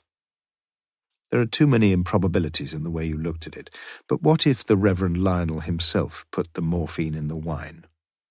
What then? After his brothers had a swig, he can pretend that the chalice is empty, turn round to the altar, slip in the powder, pour in a drop more wine, give it a quick stir, no problem. Or else he could have had 2 chalices, one of them already doctored, and just put the one down and pick up the other. Easier still. Mark my words, Lewis.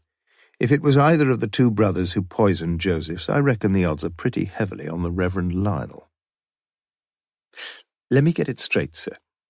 According to you, Lionel Lawson tried to kill Joseph's, only to find that someone had done a far neater job a few minutes later, with a knife. Right? Lewis shook his head. Not on, sir, is it? Why not? The Reverend Lionel knows that Joseph's will go straight to the vestry, and that in a few minutes he's going to be very dead. There's one hell of a dose of morphine in the communion wine, and the strong probability is that Joseph's is going to die all nice and peaceful-like, because morphine poisoning isn't a painful death, just the opposite. In which case, Joseph's death may well pose a few problems, but no one's going to be able to pin the murder on the Reverend Lionel. The chalice has been carefully washed out and dried in strict accord with ecclesiastical etiquette. A wonderful example of a criminal actually being encouraged to destroy the evidence of his crime. Beautiful idea. But then things began to go askew. Joseph's must have guessed that something was desperately wrong with him, and before he collapsed in the vestry, he just managed to drag himself to the curtains and shout for help, a shout that all the congregation heard. But someone, Lewis, was watching that vestry like a hawk, the Reverend Lionel himself. And as soon as he saw Joseph's, there he was, off down the aisle like an avenging fury, and he was down there in the vestry before anyone else had the nous or the guts to move, and once inside, he stabbed Joseph's viciously in the back, turned to face the congregation, and told them all that Joseph's was lying there, murdered. Morse mentally congratulated himself on an account that was rather more colourful and dramatic than Bell's prosaic reconstruction of exactly the same events. He'd have got blood all over him, protested Lewis. Wouldn't have mattered much if he'd been wearing the sort of outfit they were wearing this morning. Lewis thought back to the morning service and those deep crimson vestments, the colour of dark red blood. But why finish Joseph's off with a knife? He'd be almost dead by then. Lionel was frightened that Joseph's would accuse him of doing the poisoning. Almost certainly Joseph's would have guessed what had happened. Probably everyone else would too. But if you stab Joseph's in the back as well, people are going to ask who did that, aren't they? Yes, and they're going to think that was Lawson too. After all, it was Lawson's knife.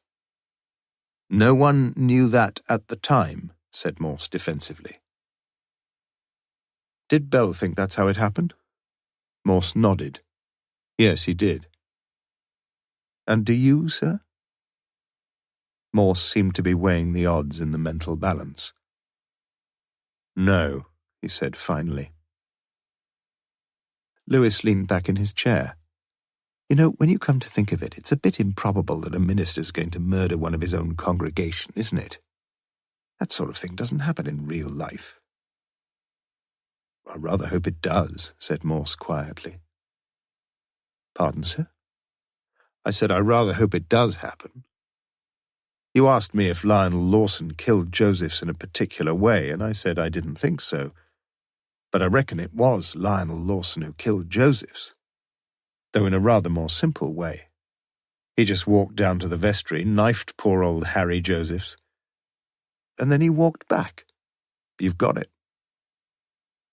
Lewis's eyes rolled towards the tobacco-stained ceiling, and he began to wonder if the beer had not robbed the inspector of his wits.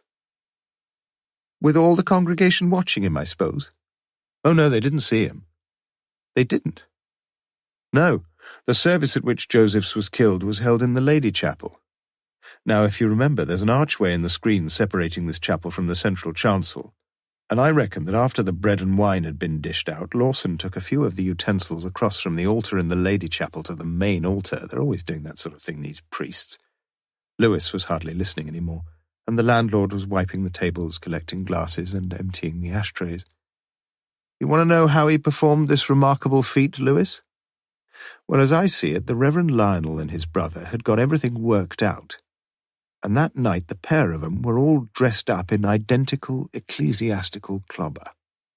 Now, when the Reverend Lionel walked out of the Lady Chapel for a few seconds, it wasn't the Reverend Lionel who walked back. There are only a few prayerful old souls in the congregation, and for that vital period, the man standing in front of the altar, kneeling there, praying there, but never actually facing the congregation, is Brother Philip. What do you think, Lewis? Do you think anyone looking up could have suspected the truth? Perhaps Philip Lawson was bald.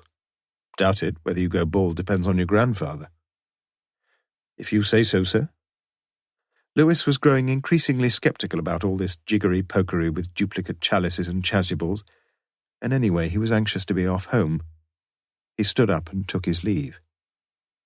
Morse remained where he was, the forefinger of his left hand marrying little droplets of spilt beer on the tabletop. Like Lewis, he was far from happy about his possible reconstructions of Joseph's murder. But one idea was growing even firmer in his mind. There must have been some collaboration somewhere, and like as not, that collaboration had involved the two brothers. But how? For several minutes, Morse's thoughts were chasing round after their own tails. For the 1000th time he asked himself where he ought to start, and for the 1000th time he told himself that he had to decide who had killed Harry Josephs. All right. Assume it was the Reverend Lionel, on the grounds that something must have driven him to suicide. But what if it wasn't Lionel who had thrown himself from the tower? What if it was Philip who had been thrown? Yes, that would have been very neat. But there was a virtually insuperable objection to such a theory. The Reverend Lionel would have to dress up his brother's body in his own clothes, his own black clerical front, his dog collar, everything. And that, in such a short space of time after the morning service, was plain physically impossible. But what if... Yes, what if Lionel had somehow managed to persuade his brother to change clothes? Was it possible? Phew, of course it was. It wasn't just possible, it was eminently probable. And why? Because Philip Lawson had already done it before. He'd agreed to dress up in his brother's vestments so that he could stand at the altar whilst Joseph's was being murdered. Doubtless he'd been wonderfully well rewarded for his troubles on that occasion. So why not agree to a second little charade? Of course he would have agreed, little thinking he'd be dressing up for his own funeral. But with one seemingly insuperable problem out of the way, another one had taken its place. Two people had positively identified the body that had fallen from the tower. Was that a real problem, though? Had Mrs. Walsh-Atkins really had the stomach to look all that carefully at a face that was as smashed and bleeding as the rest of that mutilated body? Had her presence outside the church just been an accidental fluke? Because someone else had been there, had he not? Someone all ready to testify to the identity, the false identity, of the corpse, Paul Morris. And Paul Morris had subsequently been murdered because he knew too much, knew specifically that the Reverend Lionel Lawson was not only still in the land of the living, but was also a murderer to boot. A double murderer, a triple murderer. "Do you mind drinking up, sir?" said the landlord. "We often get the police round here on Sunday mornings." Chapter 25. On the same day, just after 8 o'clock in the evening, a middle-aged man, his white shirt open at the neck, sat waiting in a brightly lit, well-furnished room. He was lounging back on a deep sofa, its chintz covers printed in a russet and white floral design, from which, smoking a king-sized Benson & Hedges cigarette, he vaguely watched the television. She was a little late tonight, but he had no doubts that she would come, for she needed him just as much as he needed her. Sometimes he suspected even more so. A bottle of claret already opened and 2 wine glasses stood on the coffee table beside him, and through the half-opened bedroom door he could see the hypotenuse of white sheet drawn back from the pillows. Come on, girl. It was 8:10 when the key, she had a key, of course she did, scraped gently in the Yale lock and she entered. Although a steady drizzle persisted outside, her pale blue mackintosh seemed completely dry as she slipped it from her shoulders, folded it neatly across its waist, and put it over the back of an armchair. The white cotton blouse she wore was drawn tight across her breasts, and the close-fitting black skirt clung to the curve of her thighs. She said nothing for a while, merely looked at him, her eyes reflecting no affection and no joy, just a simmering animal sensuality. She walked across the room and stood in front of him, provocatively. "You told me you were going to stop smoking." "Sit down and stop moaning, woman. Christ, you make me feel sexy in that outfit." The woman did exactly as she was told, almost as if she would do anything he asked without demur, almost as if she thrived on the brusque crudity of his commands. There were no tender words of preliminary love play on either side, yet she sat close to him as he poured 2 full glasses of wine, and he felt the pressure of her black-stockinged leg, good girl, she'd remembered, against his own. In token of some vestigial respect, they clinked their glasses together, and she leaned back against the sofa. "Been watching the telly all night?" Her question was commonplace, uninterested. "I didn't get back till 6:30. She turned to look at him for the first time. "You're a fool going out like that. Especially on Sundays, don't you realize—" "Calm down, woman. I'm not a fool and you know it. Nobody's seen me slipping out of here yet. And what if they did? Nobody's going to recognize me now." He leaned across her and his fingers deftly unfastened the top button of her blouse. And then the next button. As always with this man, the woman experienced that curious admixture of revulsion and attraction. Compulsive combination. Until so very recently a virgin, she was newly aware of herself as a physical object, newly conscious of the power of her body. She lay back passively as he fondled her far beyond the point which a few months previously would have been either pleasing or permissible. And she seemed almost mesmerized as he pulled her up from the sofa and led the way through to the bedroom. Their coitus was not exceptionally memorable, certainly not ecstatic, but it was satisfactory and satisfying. It usually was. As usual, too, the woman now lay between the sheets silently, feeling cheap and humiliated. It was not only her body that was naked, but her soul, too. And instinctively she drew the top of the sheet up to her neck and prayed that for a little while at least he would keep his hands and eyes away from her. How she despised him. Yet not 1/2, not 1/4 as much as she had learned to despise herself. It had got to stop. She hated the man and the power he had come to wield over her. Yet she needed him, needed the firm virility of his body. He had kept himself wonderfully fit, but then that wasn't surprising. Not really. Not really. Briefly, she fell asleep.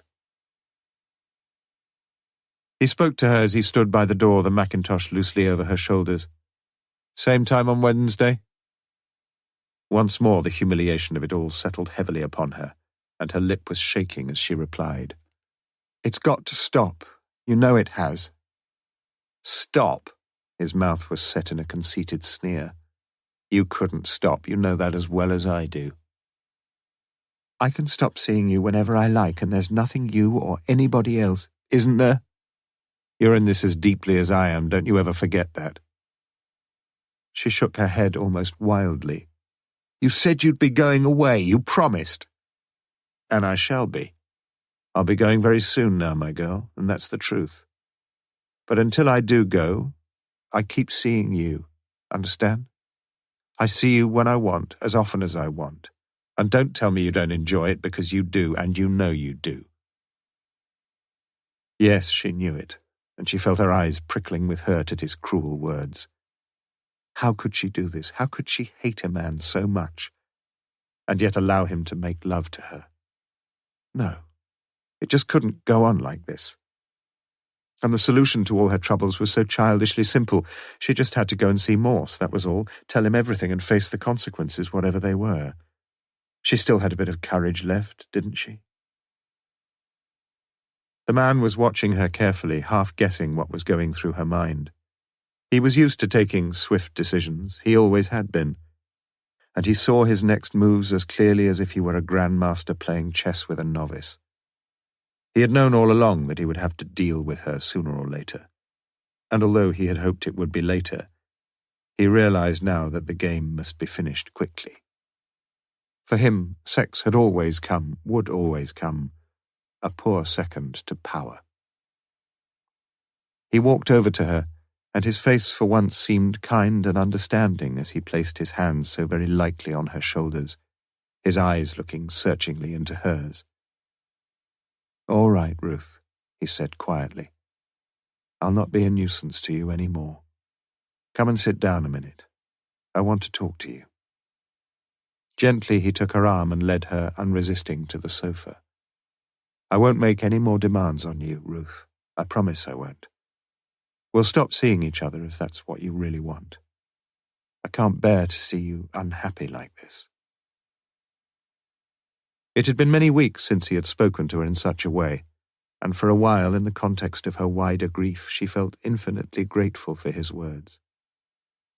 "As I say, I'll be going away soon, and then you can forget me, and we can both try to forget what we've done, the wrong we've done.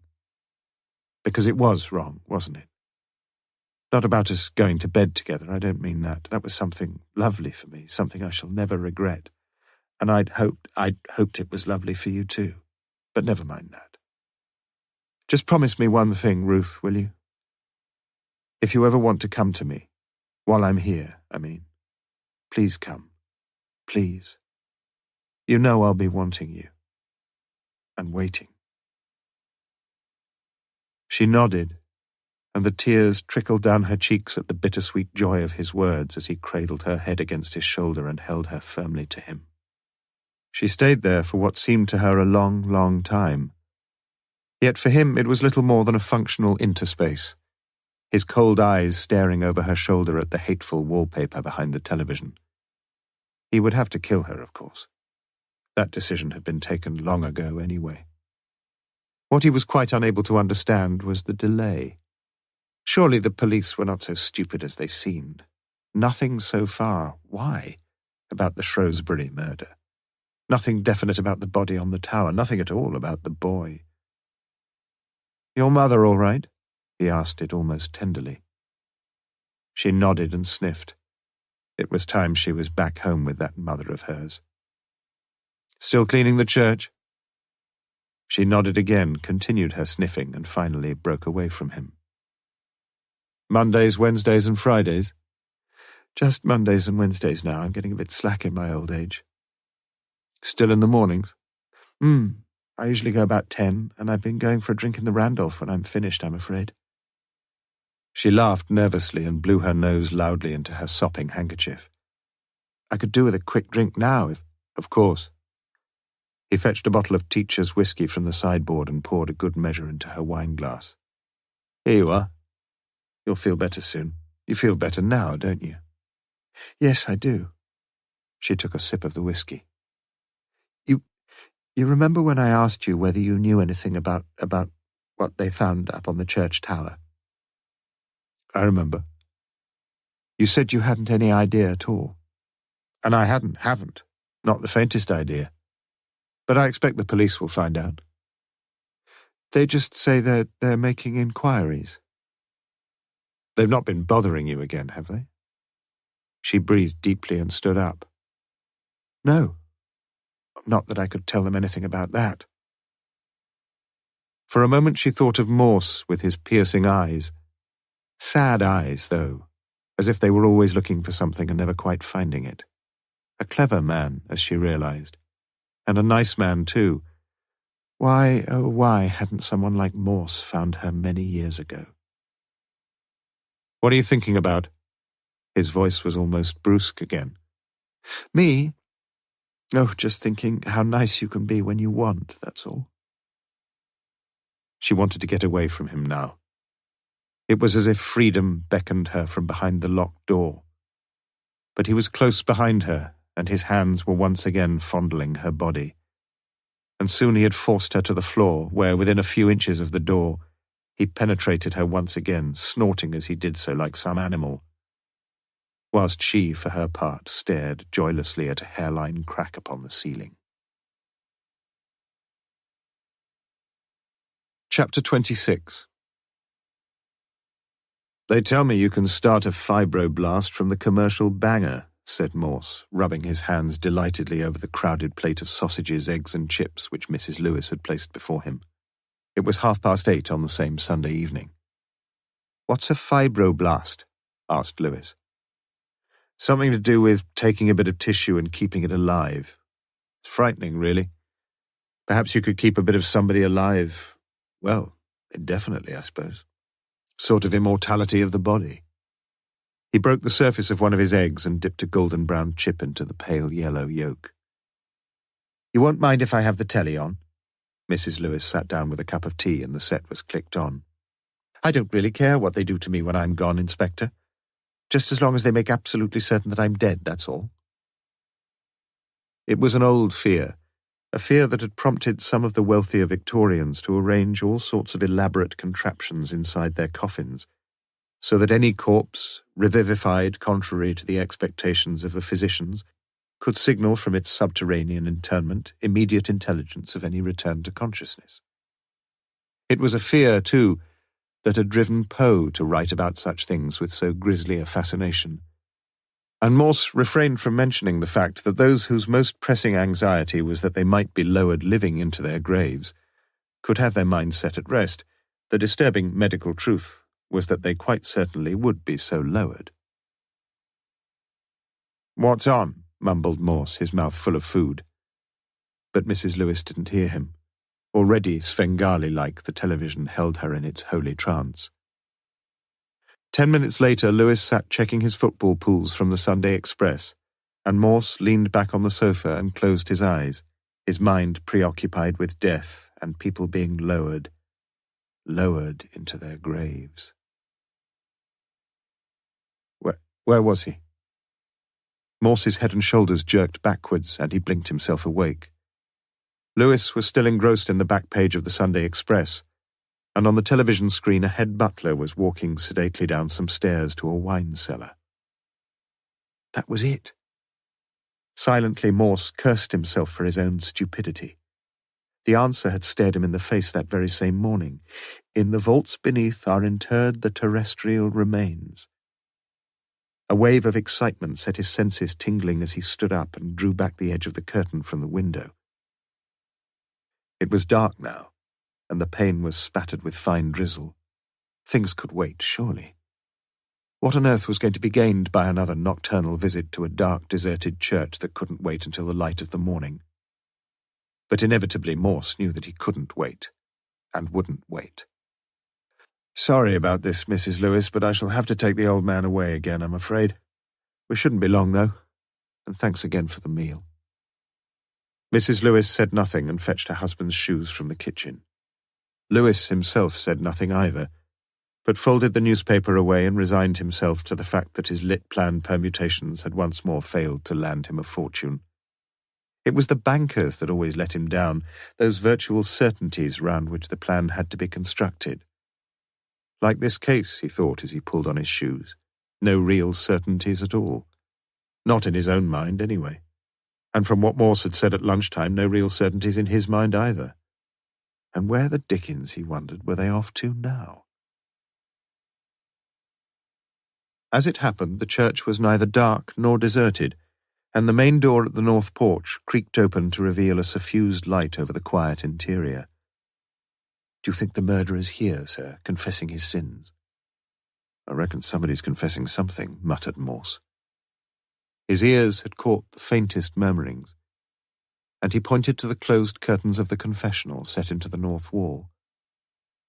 Almost immediately an attractive young woman emerged, her sins presumably forgiven, and with eyes averted from the two detectives, click-clacked her way out of the church.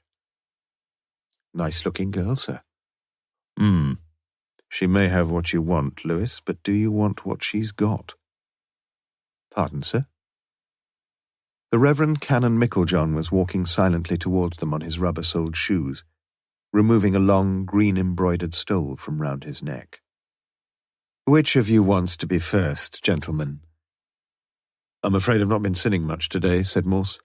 "In fact, there's many a day when I hardly get through any sinning at all." "We're all sinners, you know that," said Meiklejohn seriously. "Sin, alas, is the natural state of our unregenerate humanity." "Is there a crypt under the church?" asked Morse. Meiklejohn's eyes narrowed slightly. "Well, yes, there is, but no one goes down there. Not as far as I know, anyway. In fact, I'm told that no one's been down there for 10 years or so. The steps look as if they're rotted away, and—" Again, Morse interrupted him. "How can we get down there?" Meiklejohn was not in the habit of being spoken to so sharply, and a look of slight annoyance crossed his face. "I'm afraid you can't, gentlemen. Not now, anyway. I'm due at Pusey House in about—" He looked down at his wristwatch. "You don't really need me to remind you what we're here for, do you, sir? And it's not to inspect your Norman font, is it? We're investigating a murder, a series of murders, and as police officers we've every right to expect a bit of cooperation from the public, and for the minute, you're the public, all right? Now, how do we get down there?" Meiklejohn breathed deeply. It had been a long day, and he was beginning to feel very tired. "Do you really have to talk to me as if I were a naughty child, Inspector? I'll just get my coat if you don't mind." He walked off to the vestry, and when he returned, Morse noticed the shabbiness of the thick, dark overcoat, the shabbiness, too, of the wrinkled black shoes. "We shall need this," said Meiklejohn, pointing to a 20-foot ladder against the south porch. With a marked lack of professionalism, Morse and Lewis manoeuvred the long ladder awkwardly out of the south door, through the narrow gate immediately opposite, and into the churchyard, where they followed Meiklejohn over the wet grass along the south side of the outer church wall. A street lamp threw a thin light onto the irregular rows of gravestones to their right, but the wall itself was in the deepest gloom. "Here we are," said Meiklejohn. He stood darkly over a horizontal iron grille about 6 feet by 3 feet, which rested on the stone sides of a rectangular shaft cut into the ground. Through the grille bars, originally painted black but now brown flaked with rust, the torchlight picked out the bottom of the cavity about 12 feet below, littered with the debris of paper bags and cigarette packets. To the side of the shaft furthest from the church wall was affixed a rickety-looking wooden ladder, and parallel to it an iron handrail ran steeply down. Set just beneath the church wall was a small door, the entrance to the vaults. For a minute or so the three men looked down at the black hole, similar thoughts passing through the mind of each of them. Why not wait until the sane and wholesome light of morning? A light that would dissipate all notions of grinning skulls and gruesome skeletons. But no. Morse put his hands beneath the bars of the grille and lifted it aside, easily and lightly. "Are you sure no one's been down here for 10 years?" he asked. Lewis bent down in the darkness and felt the rungs of the ladder. "Feels pretty firm, sir." "Let's play it safe, Lewis. We don't really want any more corpses if we can help it." Meiklejohn watched as they eased down the ladder, and when it was resting firmly on its fellow, Lewis took the torch and slowly and carefully made his way down. "I reckon somebody's been down here fairly recently, sir. One of the steps near the bottom here is broken, and it doesn't look as if it happened all that long ago." "Some of these hooligans, I expect," said Meiklejohn to Morse. "Some of them would do anything for what they call a kick. But look, Inspector, I really must be going. I'm sorry if I—" "Forget it," said Morse. "We'll let you know if we find anything." Are you expecting to find something?" Was he? In all honesty, the answer was yes. He was expecting to find the body of a young boy called Peter Morris. "Not really, sir. We just have to check out every possibility, though." Lewis's voice sounded once more from the black hollow. "The door's locked, sir. Can you—" Morse dropped his set of keys down. "See if one of these fits." "If it doesn't," said Meiklejohn, "I'm afraid you really will have to wait until the morning. My set of keys is just the same as yours, and—" "We're in, Meredith!" shouted Lewis from the depths. "You get off then, sir," said Morse to Meiklejohn. "As I say, we'll let you know if— Thank you. Let's just pray you don't, Inspector. This is all such a terrible business already that... Good night, sir. With infinite pains and circumspection, Morse eased himself onto the ladder, and with nervously iterated entreaties that Lewis make sure he was holding the bloody thing firmly, he gradually descended into the shaft with the slow-motion movements of a trainee tightrope walker. He noted, as Lewis had just done, that the third rung from the bottom of the original wooden ladder had been snapped roughly in the middle, the left-hand half of it drooping at an angle of some 45 degrees. And judging from the yellowish-looking splintering at the jagged fracture, someone's foot had gone through the rung comparatively recently. Someone fairly heavy, or someone not so heavy, perhaps, with an extra weight upon his shoulder. "Do you think there are any rats down here?" asked Morse. "Shouldn't think so. Nothing to feed on, is there?" "Bodies, perhaps?" Morse thought yet again of leaving the grim mission until the morning, and experienced a little shudder of fear as he looked up at the rectangular faint light above his head, half expecting some ghoulish figure to appear in the aperture, grinning horridly down on him. He breathed deeply. "In we go, Lewis."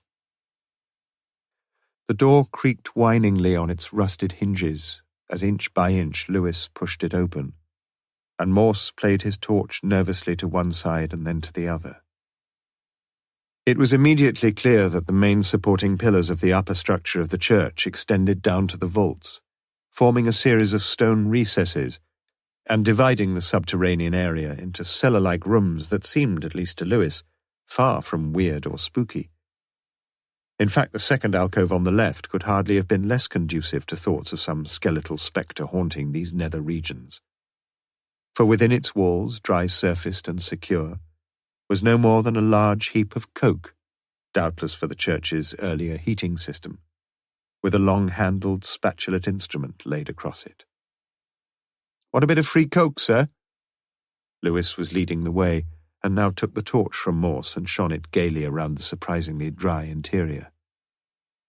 But as they progressed deeper into the darkness, it became increasingly difficult to form any coherent pattern of the layout of the vaults, and Morse was already hanging back a little as Lewis shone the torch upon a stack of coffins, one piled on top of another, their lids warped and loose over the shrunken, concave sides. "Plenty of corpses here," said Lewis. But Morse had turned his back and was staring somberly into the darkness. "I think it'll be sensible to come back in the morning, Lewis. Pretty daft trying to find anything at this time of night." He experienced a deep shudder of fear as he grew aware of something almost tangibly oppressive in the dry air. As a young boy, he'd always been afraid of the dark, and now, again, the quaking hand of terror touched him lightly on the shoulder. They retraced their way towards the entrance, and soon Morse stood again at the entrance to the vaults, his forehead damp with cold sweat. He breathed several times very deeply, and the prospect of climbing the solid ladder to the ground above loomed like a glorious release from the panic that threatened to engulf him. Yet it was a mark of Morse's genius that he could take hold of his weaknesses and almost miraculously transform them into his strengths. If anyone were going to hide a body in these vaults, he would feel something, surely, at least something, of this same irrational fear of the dark, of the dead, of the deep-seated terror that forever haunted the subconscious mind. No one, surely, would venture too far, alone and under the cover of night, into these cavernous, echoing vaults. His foot kicked a cigarette packet as he walked past the heap of coke, and he picked it up and asked Lewis to shine the torch on it. It was a golden-coloured empty packet of Benson and Hedges, along the side of which he read, "Government health warning, cigarettes can seriously damage your health. Middle tar." When had the government decided to stipulate such a solemn warning to cigarette addicts? 3, 4, 5 years ago?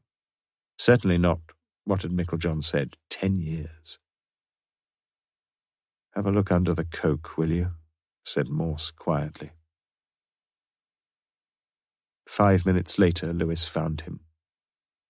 He was a young boy, aged about 11 or 12, well preserved, just over 5 feet in height, and dressed in school uniform. Round his neck was a school tie, a tie tightened so viciously that it had dug deep into the flesh around the throat, a tie striped alternately in the regulation red and grey of the Roger Bacon School, Kidlington. In the pending file of the duty sergeant's tray at Thames Valley HQ, there still lay the handwritten message taken down from Shrewsbury. Chapter 27. Lewis reached Bell's office at 9:15 a.m. the following morning, but Morse had beaten him to it and was sitting behind the desk shouting into the phone with a livid fury. "Well, get the stupid bugger then. Yes, now." He motioned Lewis to take a seat, the fingers of his left hand drumming the desktop in fretful impatience. "You!" he bellowed into the mouthpiece at last. "What the hell do you think you're playing at? It's been sitting under your bloody nose since yesterday lunchtime, and all you can do is sit on that great fat arse of yours and say you're sorry. You'll be sorry, my lad, you can be sure of that. Now just listen to me carefully. You'll go along to the super's office as soon as I give you permission to put that phone down, and you tell him exactly what you've done and exactly what you've not done. Is that understood?" The unfortunate voice at the other end of the line could only have mumbled something less than propitiatory, and Lewis sat almost fearfully through the next barrage of abuse. "What are you going to tell him?" "I'll tell you what you're going to tell him, my lad. First, you tell him you deserve the bloody VC, all right? Second, you tell him it's about time they made you Chief Constable of Oxfordshire. He'll understand. Third, you tell him you're guilty of the blindest bloody stupidity ever witnessed in the history of the force. That's what you tell him." He banged down the phone and sat for a minute or so, still seething with rage. Sensibly, Lewis sat silent, and it was Morse who finally spoke. "Mrs. Josephs was murdered last Friday in a nurses' hostel in Shrewsbury."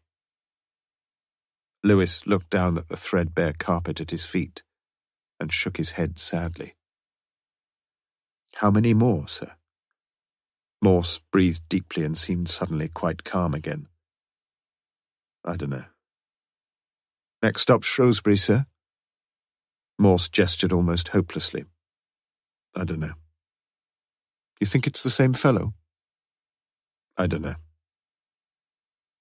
Morse brooded in silence and stared blankly at the desk in front of him. "Get the file out again." Lewis walked across to one of the steel cabinets. "Who was on the other end of the rocket, sir?" Morse's face broke into a reluctant grin. "That bloody fool Dixon. He was sitting in as duty sergeant yesterday. I shouldn't have got so cross with him, really." "Why did you, then?" asked Lewis as he put the file down on the desk. "I suppose because I ought to have guessed, really. Guessed that she'd be next on the list, I mean. Perhaps I was just cross with myself, I don't know. But I know one thing, Lewis. I know that this case is getting out of hand. Christ knows where we are, I don't." The time seemed to Lewis about right now. Morse's anger had evaporated and only an irritable frustration remained to cloud his worried features. Perhaps he would welcome a little bit of help. "Sir, I was thinking when I got home last night about what you'd been saying in the Bulldog. Remember? You said that Lawson, the Reverend Lawson, that is, might just have walked straight down—" "For God's sake, Lewis, come off it. We're finding corpses right, left and centre, are we not? We're in the biggest bloody muddle since God knows when, and all you can do is to—" "It was you who said it, not me." "I know, yes, but leave me alone, man. Can't you see I'm trying to think? Somebody's got to think around here." "I was only—" "Look, Lewis, just forget what I said and start thinking about some of the facts in the bloody case, all right?" He thumped the file in front of him viciously. "The facts are all in here. Josephs gets murdered. Agreed? All right, Josephs gets murdered. The Reverend Lionel Lawson jumps off the bloody tower, right? He jumps off the bloody tower. Morris Sr. gets murdered and gets carted off to the same bloody tower, right? Exit Morris Sr. Morris Jr. gets strangled and gets carted off down the crypt, right? Why not just accept these facts, Lewis? Why fart around with all that piddling nonsense about— forget it." Lewis walked out, making sure to slam the door hard behind him. He'd had just about enough, and for 2 pins he'd resign from the force on the spot if it meant getting away from this sort of mindless ingratitude. He walked into the canteen and ordered a coffee. If Morse wanted to sit in peace, well, let the miserable blighter. He wouldn't be interrupted this side of lunchtime, not by Lewis anyway. He read the Daily Mirror and had a second cup of coffee. He read the Sun and had a third. And then he decided to drive up to Kidlington. There were patches of blue in the sky now, and the overnight rain had almost dried upon the pavements. He drove along the Banbury Road, past Linton Road, past Belbroughton Road, and the cherry and the almond trees blossomed in pink and white, and the daffodils and the hyacinths bloomed in the borders of the well-tended lawns. North Oxford was a lovely place in the early spring, and by the time he reached Kidlington, Lewis was feeling slightly happier with life. Dixon, likely as not, would be in the canteen. Dixon was almost always in the canteen. "I hear you got a bit of a bollocking this morning," ventured Lewis. "Christ, you should have heard him." "I did," admitted Lewis. "And I was only standing in, too. We're so short here that they asked me to take over on the phone, and then this happens. How the hell was I supposed to know who she was? She changed her name anyway, and she only might have lived in Kidlington, they said. Life's very unfair sometimes, Sarge." "He can be a real sod, can't he?" "Pardon?" "Morse, I said he can be a real—" "No, not really." Dixon looked far from downhearted as he lovingly took a great bite from a jam donut. "You've not been into the super yet?" "He didn't mean that." "Look, Dixon, you're in the force, you know that, not in a play school. If Morse says—" "He didn't. He rang me back half an hour later, just said he was sorry, he just said forget it." "He didn't." "He bloody did, Sarge. We had quite a pally little chat in the end, really. I asked him if I could do anything to help, and do you know what he said? Said he just wanted me to find out from Shrewsbury CID whether the woman was killed on Friday. That's all. Said he didn't give a monkey's whether she'd been knifed or throttled or anything, just so long as she was killed on Friday. Funny chap, isn't he? Always asking odd sort of questions, never the questions you think he'd ask. Clever, though. Christ, Lewis stood up to go. "It wasn't a sex murder, Sarge." "Oh?" "Nice looker, they said. Getting on a little bit, but it seems quite a few of the doctors have tried to get off with her. Still, I've always thought those black stockings are sexy, haven't you, Sarge?" Was she wearing black stockings? Dixon swallowed the last of his donut and wiped his fingers on his black trousers. "Don't they all wear—" But Lewis left him to it. Once more he felt belittled and angry. Who was supposed to be helping Morse anyway, himself or Dixon? Ah! It was 11:45 a.m. when Lewis re-entered St. Aldate's police station and walked into Bell's office. Morse still sat in his chair, but his head was now resting on the desk, pillowed in the crook of his left arm. He was sound asleep. Chapter 28. Mrs. Rawlinson was getting more than a little anxious when Ruth had still not arrived home at 5 minutes to 1. She knew, really, that Ruth's visits to the Randolph were establishing themselves into a regular lunchtime pattern, and it was high time she reminded her daughter of her filial responsibilities. For the moment, however, it was the primitive maternal instinct that was paramount, and increasingly so as the radio news finished at 1:10 with still no sign of her daughter. At 1:15, the phone rang, shattering the silence of the room with a shrill, abrupt urgency, and Mrs. Rawlinson reached across for the receiver with a shaking hand, incipient panic welling up with her as the caller identified himself. "Mrs. Rawlinson, Chief Inspector Morse here." "Oh, my God. What is it?" she blurted out. "What's happened?" "Are you all right, Mrs. Rawlinson?" "Yes. Oh, yes. I just thought for a moment—" "I assure you there's nothing to worry about." But didn't his voice sound a little worried?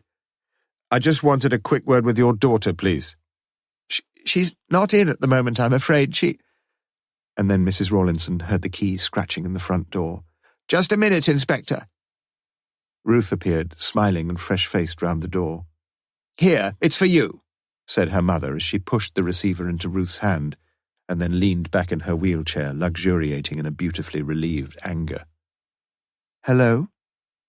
"Miss Rawlinson, Morse here.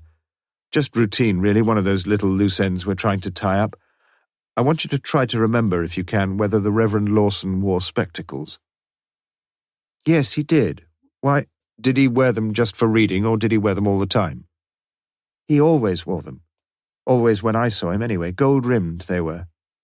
That's very interesting. Do you happen to remember that tramp fellow, the one who sometimes used to go to your church?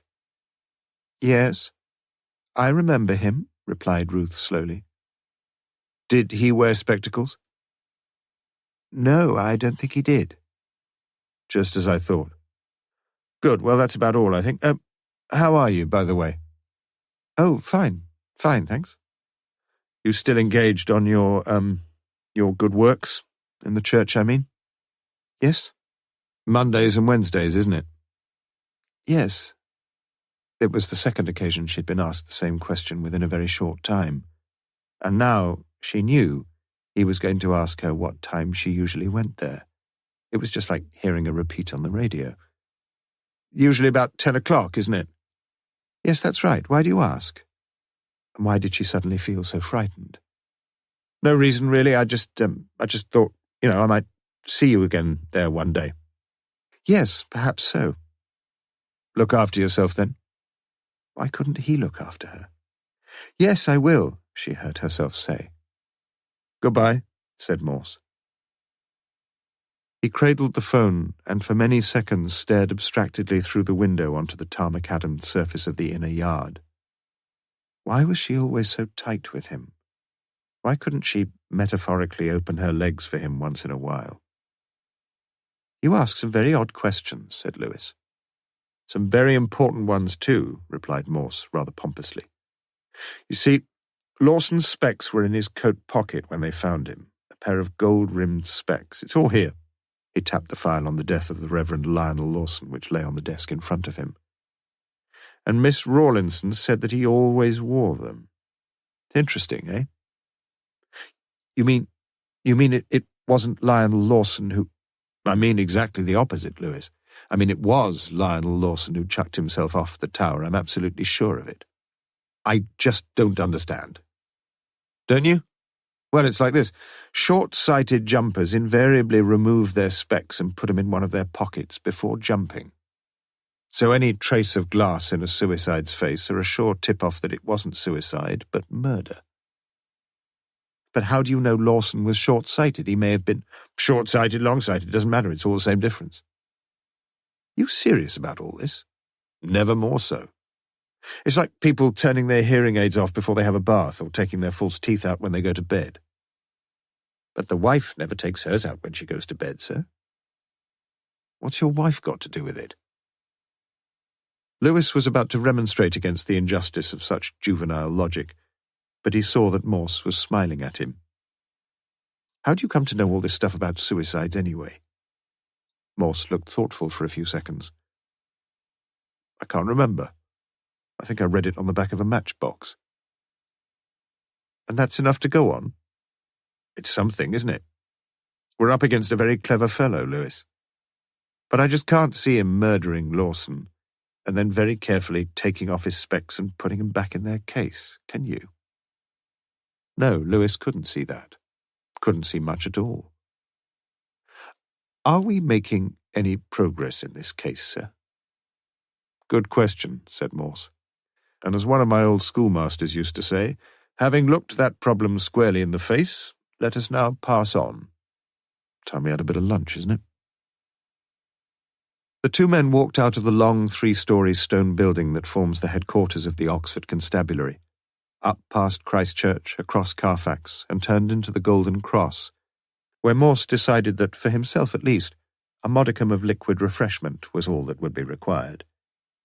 He had always believed that his mind functioned better after a few beers, and today he once again acted on his customary assumption.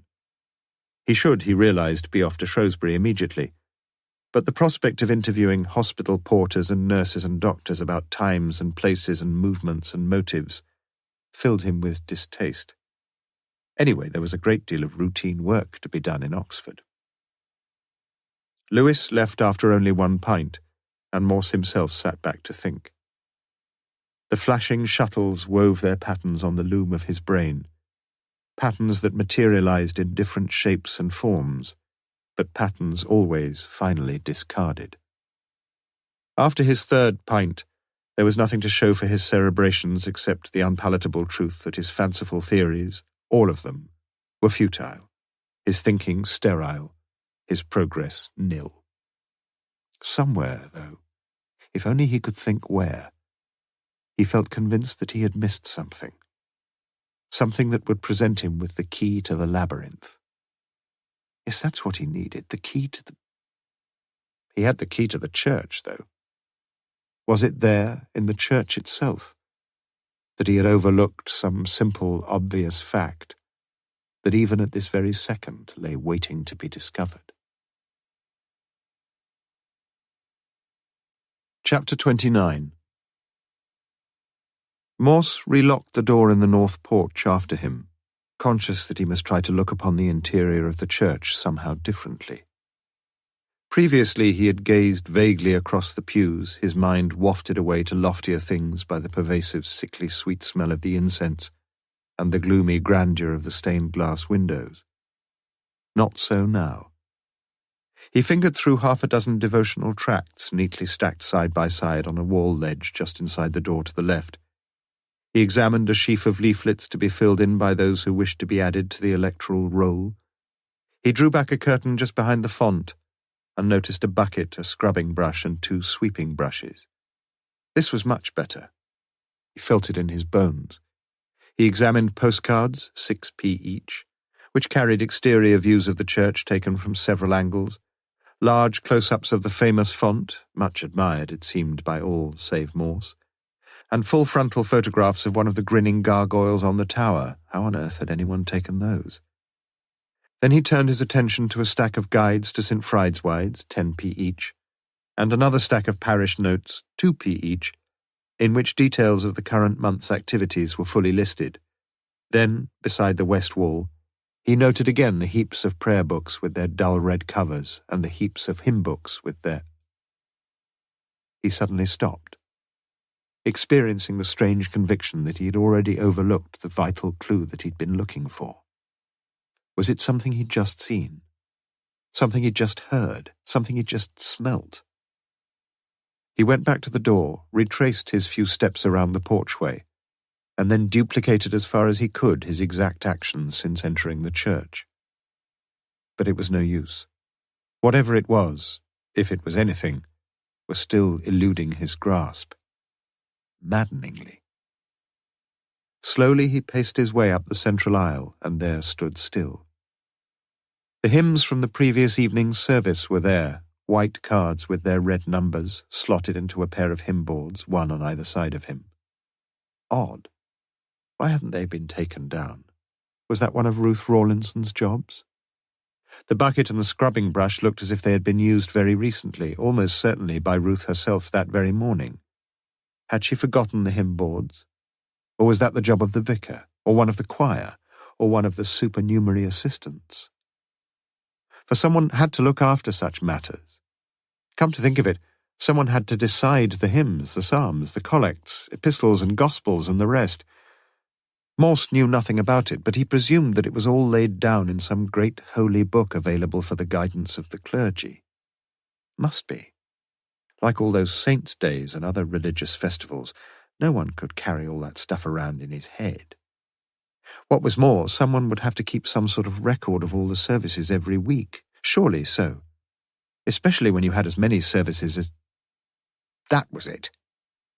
He walked quickly back to the north porch and picked up a copy of the parish notes and stared with curious excitement at the front page. Church of St. Fride's, Oxford. Services. Sundays, Mass and Holy Communion, 8 a.m., 10:30 a.m. high, and 5:30 p.m. Evening service, 6 p.m. Weekdays, Mass on Tuesdays and Fridays, 7:30 a.m., on feast days, 7:30 a.m. and 7:30 p.m. Solemn. Confessions. Tuesdays, Fridays and Saturdays, all at midday or by arrangement with the clergy. Clergy. The Reverend Canon K.D. Micklejohn, Vicar, St. Fride's Vicarage. The Reverend Neil Armitage, Curate, 19 Portmeadow Lane. April. 1st, in octave of Easter. 2nd, Low Sunday. Preacher at 10:30 a.m. The Bishop of Brighton. Annual parish meeting 6:15 p.m. 3rd, St. Richard of Chichester. Mass at 8 a.m. and 7:30 p.m. 4th, Holy Hour 11 a.m. 5th, Mothers' Union 2:45 p.m. 6th, Deanery Synod 7:45 p.m. 8th, Holy Hour 5 to 6 p.m. 9th, Easter 2. So it went on through the whole month, with one major feast day, Morse noted, in 2 of the other 3 weeks. But so what? Was there anything here that was of the slightest interest or value? The name Armitage was new to Morse, and he suspected that the curate was probably a fairly recent acquisition and had almost certainly been one of the 3 wise men in the purple vestments. Still, with all those services on the programme, there'd be need of a helping hand, wouldn't there? It would be a pretty hefty assignment for one poor fellow who presumably was entrusted, in addition, with the pastoral responsibilities of visiting the lame and the sick and the halt and the blind. My goodness, yes. Micklejohn would certainly need a co-labourer in such an extensive vineyard. And then a little question posed itself to Morse's mind, and for a second or two the blood seemed to freeze in his cheeks. Did Lawson have a curate? It should be easy enough to find out. And Morse had a peculiar notion that the answer might be important, though exactly how important he had, at this point, no real idea at all. He pocketed the parish notes and turned back into the church. A long tasselled rope barred access to the altar in the Lady Chapel, but Morse stepped irreverently over it and stood before the heavily embossed and embroidered altar cloth.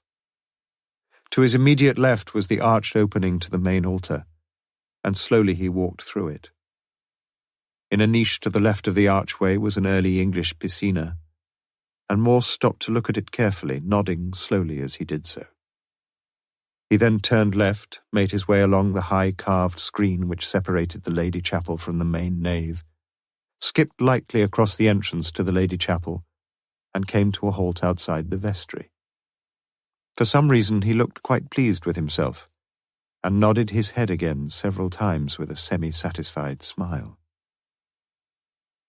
He stood where he was for several minutes looking around him once more, and indeed, had he but realized it, he was now within a few yards of the clue that would smash some of his previous hypotheses into 1,000 pieces.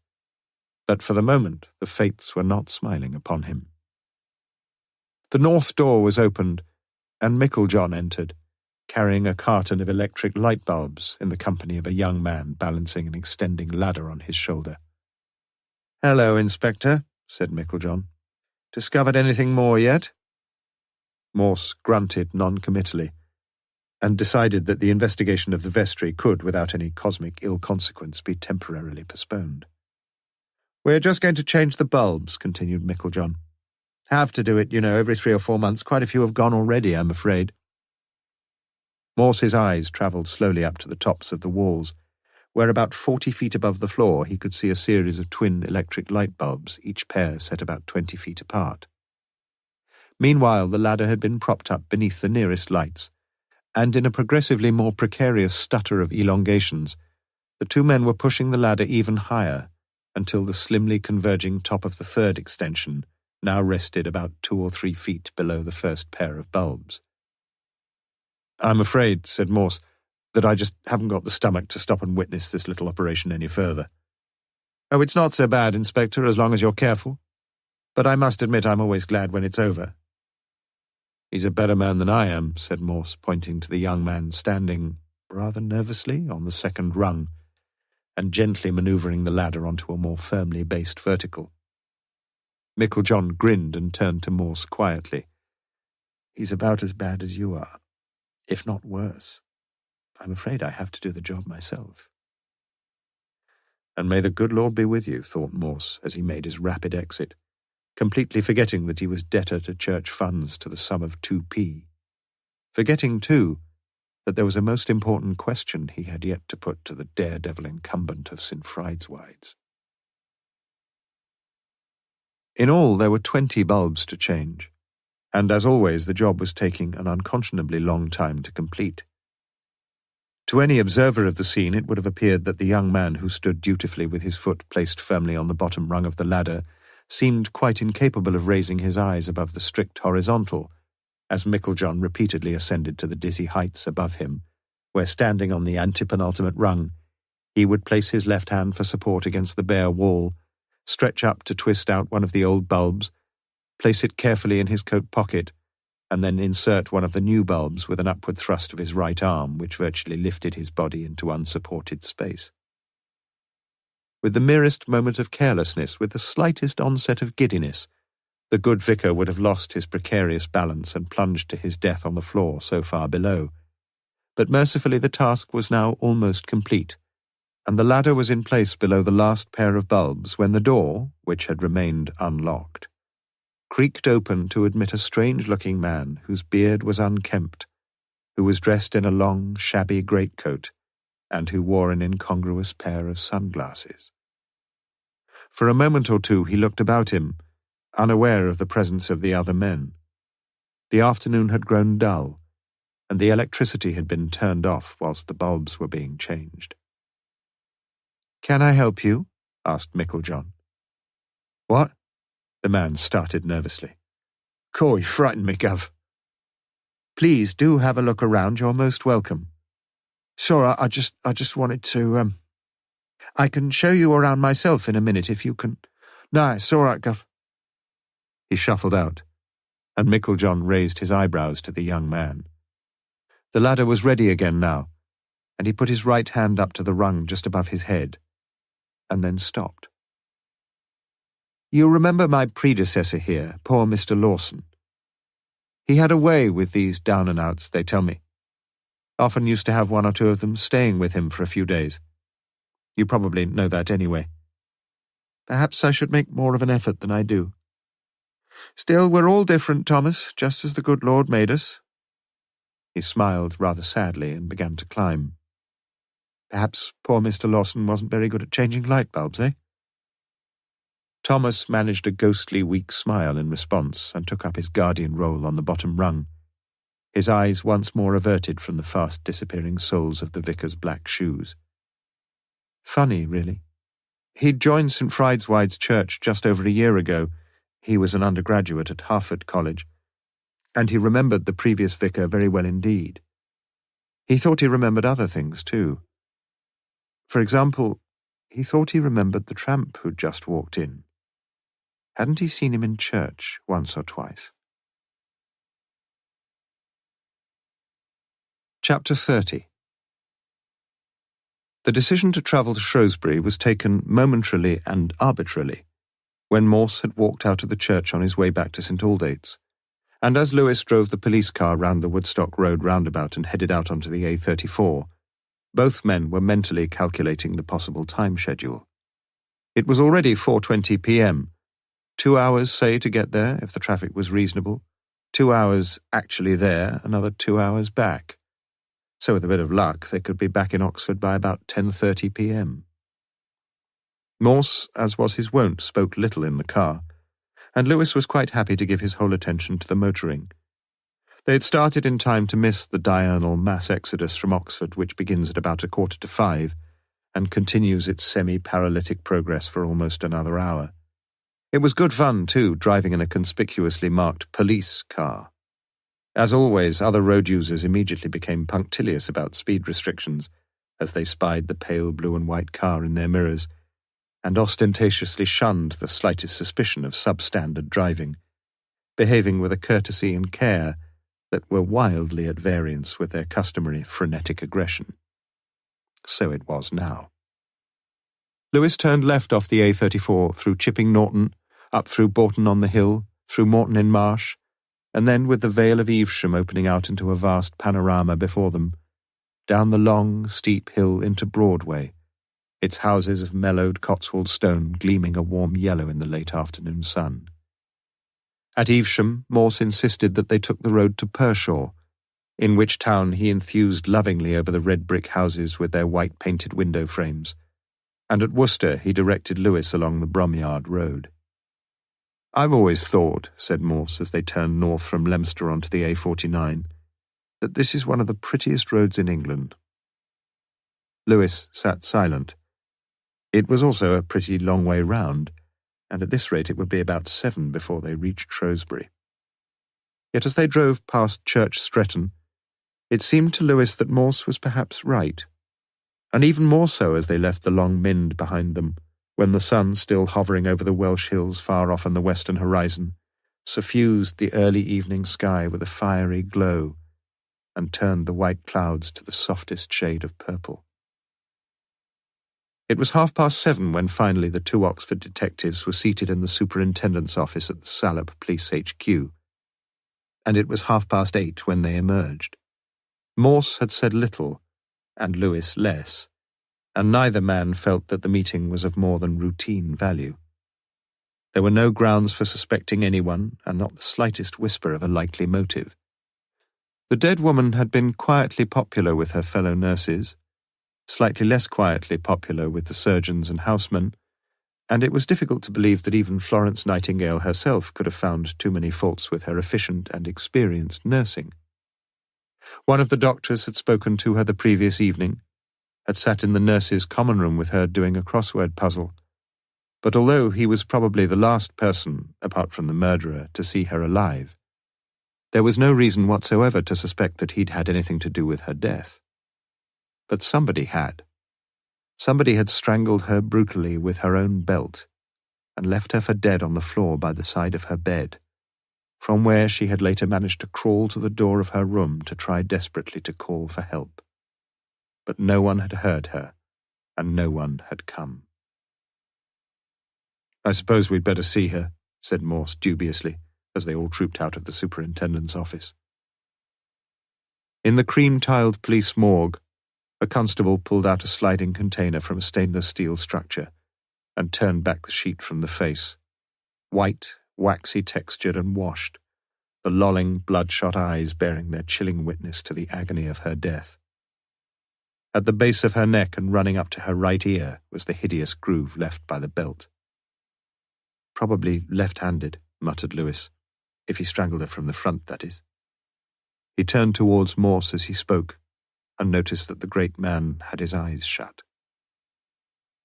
5 minutes later, Morse was looking immeasurably happier as he sat in the anteroom surveying the contents of the murdered woman's pockets and handbag. "We should be able to check the handwriting easily enough," said Lewis, as he saw Morse studying the letter from Kidlington. "We hardly need to, do we?" said Morse, putting it to one side and turning to the other contents of the handbag. There were 2 pocket diaries, a lady's handkerchief, a leather purse, 3 luncheon vouchers, and the usual bric-a-brac of feminine toiletry: perfume, nail file, comb, hand mirror, eyeshadow, lipstick, and tissues. "Was she wearing much makeup when you found her?" asked Morse. The superintendent frowned slightly and looked less than comfortable. "I think she was wearing some, but, I thought you said she'd just come off duty. They don't let them slink around the wards all tarted up, surely." "You think she might have been expecting somebody?" Morse shrugged his shoulders. "A possibility, isn't it?" The superintendent nodded thoughtfully and wondered why he hadn't thought of that himself. But Morse had brushed aside the cosmetics as if whatever interest they might momentarily have exercised over him was now a thing of the past. The purse contained 6 £1 notes, about 50 pence in small change, and a local bus timetable. "No driving licence," was Morse's only comment, and the superintendent confirmed that as far as they knew, she'd had no car since coming to work at the hospital. "She was pretty anxious to cover up her tracks, Super. Perhaps," he added quietly, "perhaps she was frightened that somebody would find her." But again he seemed to lose interest in the line of thought upon which he had embarked, and proceeded to turn his attention to the 2 slim diaries, one for the current, one for the previous year. "She wasn't exactly a Samuel Pepys, I'm afraid," said the superintendent. "The odd jotting here and there, but not much to go on as far as I can see." Mrs. Brenda Josephs had certainly started off the 2 years with admirable intentions, and the first few days of each of the 2 Januaries were fairly fully documented. But even then, such aide-memoire entries as her 6 fish fingers or 8:30 nurses' social seemed hardly likely to lead the Salop or the Oxon constabulary very much nearer to the apprehension of her murderer. The expression on Morse's face was mildly sour as he flicked rather aimlessly through the pages, and in truth he found little to hold his attention. On the day of Brenda's death he noticed the single entry, "Periods due," rather pathetic but of little consequence. Lewis, who hitherto had felt his contribution to the visit to have been less than positively constructive, picked up the diary for the previous year and examined it with his usual exaggerated care. The writing was neatly and clearly charactered, but for the most part so small that he found himself holding the diary at arm's length and squinting at it lopsidedly. Against virtually every Sunday throughout the year up to mid-September were the letters SF, and these same letters were repeated at irregular intervals and on irregular weekdays throughout the same period. SF. The only thing he could think of was science fiction, but that was obviously wrong. There was something else, though. From July up until late September there was a series of P's, written almost imperceptibly in pencil in the ruled blue lines which separated the days of the month from each other. And the day was always a Wednesday. "What does SF stand for, sir?" "St. Friedeweids," said Morse without a moment's thought. Yes, that must be it. Harry Josephs, as Lewis now recalled, had been disqualified from driving, and it was his wife's duty to take him down to the church in her own car. That fitted all right, Sunday mornings for the big service of the week, and then, at intermittent intervals, the midweek days whenever some prestigious saint or other held an anniversary. That was it, no doubt about it. "What does P stand for, sir?" Morse reeled them off with the fluency of a man who had devoted too many hours of his life to the solving of crosswords. Soft, president, prince, page, participle. Nothing else? Phosphorus? Lewis shook his head. Probably the initial of someone's name. It's a capital P. Let's have a look, Lewis. Could be Paul, sir? Paul Morris? Or Peter Morris, if she's a paedophile. Pardon? Nothing. Always on Wednesdays, though, sir.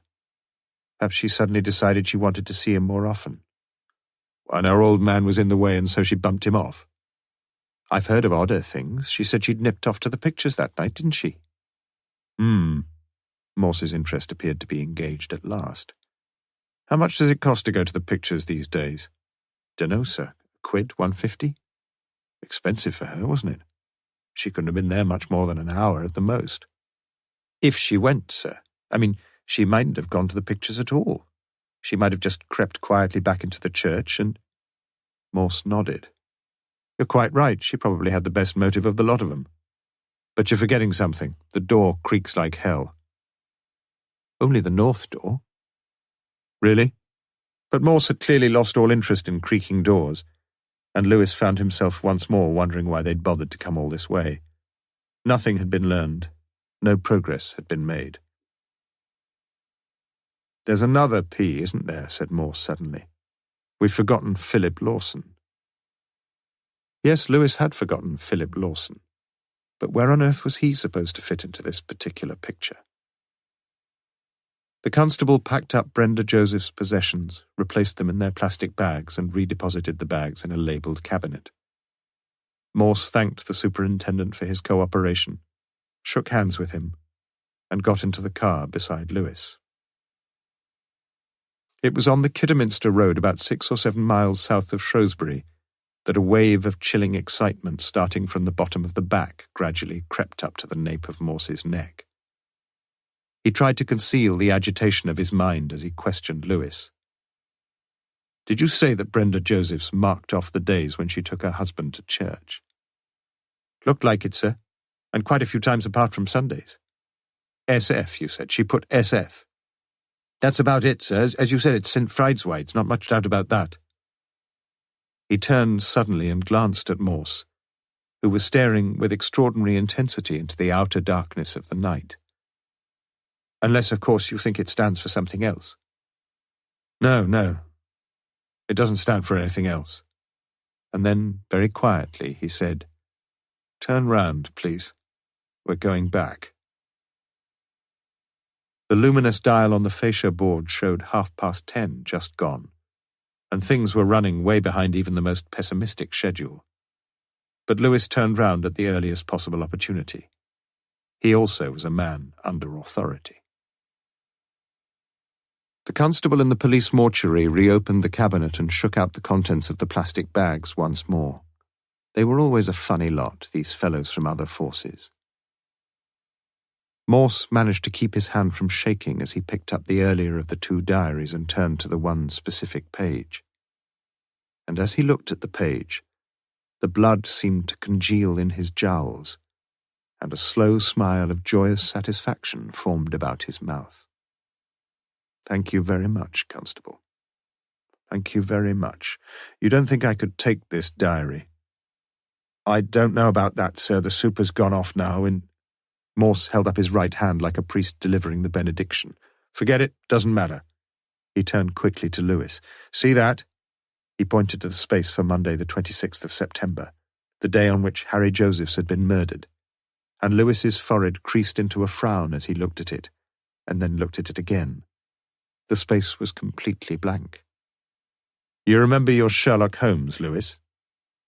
But whether or not Lewis was familiar with the works of that great man was not immediately apparent, for clearly Morse himself had a good many passages of Holmesian dialogue by heart, and before Lewis could reply, he proceeded to recite one.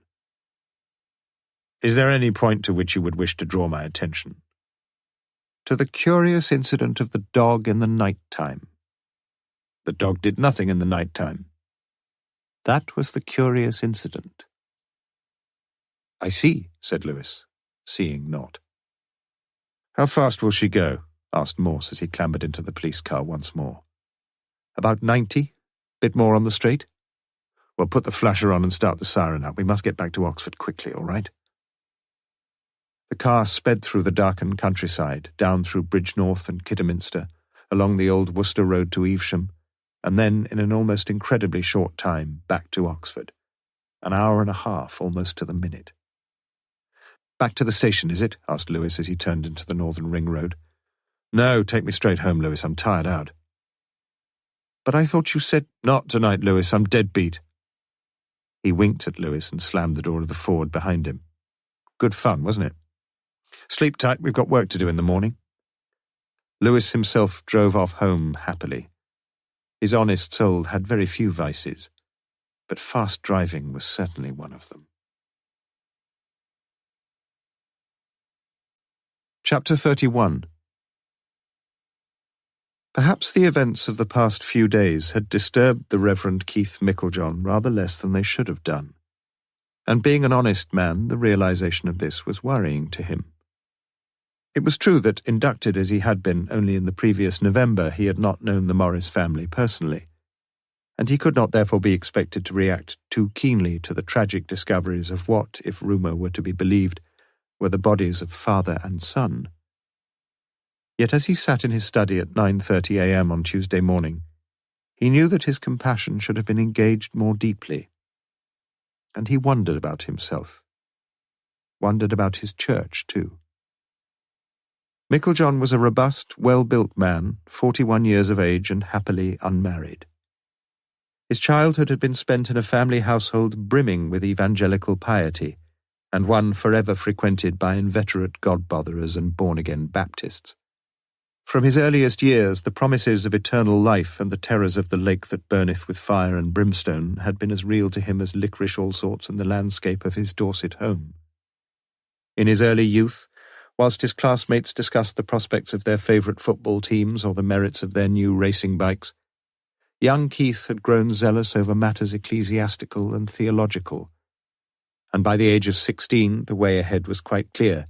He was destined to take holy orders.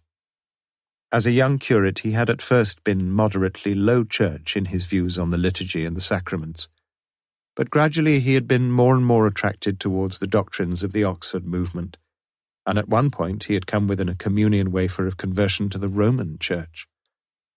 But all that was in the past.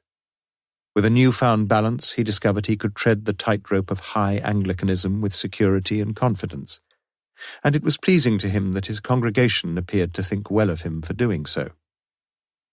His predecessor, Lionel Lawson, had not, it seemed, found universal favour with an ecclesiastical stance that was decidedly more middle and leg than middle and off. In fact, when Lawson's curate, some 5 years earlier, had been promoted to a parish of his own, there had been no request to the bishop for a replacement, and Lawson himself had coped single-handed with the manifold duties of St. Fride's parish. Inevitably, of course, there had been cuts in services, and it was Micklejohn's resolve to restore as soon as possible the daily masses at 11:15 a.m. and 6:15 p.m., which were a wholly necessary feature, as he saw things, of a church that was dedicated to the glory of God. Yet, as he sat at the ancient roll-top desk, the page over which his pen had been poised for several minutes remained blank. It was high time he preached again on transubstantiation, a tricky issue, of course, but one that was vital for the spiritual health of the brethren. But could that sermon wait, perhaps? His limp leather copy of the Holy Writ lay open before him at the book of Hosea, a marvellous and memorable piece of writing. It was almost as if the Almighty himself had not really known what to do with his people when their goodness and mercy were as evanescent as the mists or the early dews that melted away in the morning sun. Was the church in danger of losing its love? For without love, the worship of God and the care of the brethren was little more than sounding brass and tinkling cymbals. Yes, a possible sermon was just beginning to shape itself nicely. Not too forcefully expressed, nothing to smack too strongly of the stamping pulpit thumper. But then another verse caught his eye from an earlier chapter of the same prophecy. Ephraim is joined to idols, let him alone. Another striking verse. Idolaters were, after all, those within the church, not those outside it. Those who worshipped, but who worshipped a false representation of God. And not just the golden calf, either. There was always a danger that other representations could get in the way of true worship. Yes, he had to admit it, things like incense and candles and holy water and crossings and genuflections, and all the sheer apparatus of ceremonial which could perhaps clog up the cleansing power of the Holy Spirit. It was possible, too, only too easy, in fact, to be blinded to the spiritual health of the church by the arithmetical aggregation of its membership, especially when he considered, as he did with pride, the undoubted increase in the numbers attending divine worship since his own arrival. The records showed that there had been times under Lawson's regime when attendance had been just a little disappointing, and indeed some occasions in midweek when it had been difficult to muster much of a congregation at all. But God didn't just count heads, or so Micklejohn told himself, and he pondered again the central problem that had dominated his earlier thinking. Should he not be more concerned than he was about the spiritual health of his church? He was still undecided about the text of his next sermon, the page still blank beneath his pen, the disturbing words of the prophet Hosea still lying before him, when the doorbell rang. Had it been the will of Providence that he had been pondering the state of St. Fride's soul? At the very least, it was an uncanny coincidence that his visitor was soon asking him the very same questions he had been asking himself. Asking them pretty bluntly, too. "You had a big congregation last Sunday, sir?" "About usual, Inspector." "I've heard that you get even more people than Lawson did." "Perhaps so, certainly in the week, I think." "The crowds are flocking back, so to speak." "You make it sound like a football match." "A bit more interesting than the last football match I saw, I hope." "And one doesn't have to queue up at the turnstiles, Inspector." "You keep a fairly accurate record of the congregations, though." Micklejohn nodded. "I've continued my predecessor's practice in that respect." "Not in all respects." Micklejohn was aware of the inspector's blue eyes upon him. "What are you trying to say?" "Was Lawson lower church in his views than you are?" "I didn't know him." "But he was." "He had views, I believe, which were, lower church." That might be a way of putting it, yes." I noticed you had 3 priests in church on Sunday morning, sir. You've still got quite a lot to learn about us, Inspector. There were myself and my curate. The subdeacon need not be in holy orders. 3's a bit more than the usual ration, though, isn't it? There are no ration books when it comes to divine worship. Did Lawson have a curate? For the first part of his time here, he did. The parish is a large one, and in my view should always have a curate. Lawson was on his own, then, for the last few years? He was. Did you ever hear, sir, that Lawson might have been a fraction too fond of the choir boys? I think it quite improper for you or for me to— I met his former headmaster recently, interrupted Morse, a new note of authority in his voice. I felt he was concealing something, and I guessed what it was, the fact that Lionel Lawson had been expelled from school. You're sure of that? Morse nodded. I rang the old boy up today and put it to him. He told me I was right. Expelled for homosexuality, you say? He refused to confirm that, said Morse slowly. He also refused to deny it, I'm afraid, and I'll leave you to draw your own conclusions. Look, sir, I want to assure you that whatever you may have to tell me will be treated in the strictest confidence. But it's my duty as a police officer to ask you once again, have you heard any rumours that Lawson was at all inclined to that sort of thing? Micklejohn looked down at his feet and picked his words with uneasy care. I've heard 1 or 2 rumours, yes. But I don't myself think that Lawson was an active homosexual. Just a passive one, you mean? Micklejohn looked up and spoke with quiet conviction. It is my view that the Reverend Mr. Lawson was not a homosexual. I am, of course, sometimes wrong, Inspector. But in this case I think I am right. Thank you, said Morse, in the tone of a man who says thank you for nothing. He looked round the room at the bookshelves lined with rows of theological works, the spines of most of them either dark blue or brown. It was in this dark and sombre room that Lawson himself would have sat, probably for several hours each day, during his 10-year ministry at St. Fride's. What had really gone wrong here? What strange tales of the human heart and the deep abyss of human consciousness could these walls and these books tell, if only they had tongues to speak to him? Could Micklejohn tell him any more? Oh yes, he could. There was just that one final question, the most vital question he would ask in the whole case. It was the question which had suddenly sprung to life in his mind the previous evening on the road just a few miles south of Shrewsbury. He took from his pocket the now crumpled parish notes for April. You print one of these every month? Yes. Do you— This was it, and his mouth seemed suddenly to grow dry as he asked it. Do you keep copies of them from previous years? Of course. It's a great help in compiling the parish notes to have the previous year's copy. Not so much with the Easter period, of course, but— Can I look at last year's notes, please, sir? Micklejohn walked over to one of the bookshelves and took out a loose-leafed folder. Which month's copy do you want? His eyes reflected a shrewd intelligence. September, perhaps? September, said Morse. Here we are, yes, July, August. He stopped and looked a little puzzled. October, November. He turned back to January and went very carefully through the issues once more. It's not here, Inspector, he said slowly. It's not here. I wonder— Morse was wondering too. But please, it wouldn't be too difficult to find a copy somewhere, would it? They must have printed a few hundred, whoever they were. Who prints these for you, sir? Some little man in George Street. He'd surely keep the originals, wouldn't he? I'd have thought so. Can you find out for me, straight away? Is it that urgent? Asked Micklejohn quietly. I think it is. You could always check up from the church register, Inspector. The what?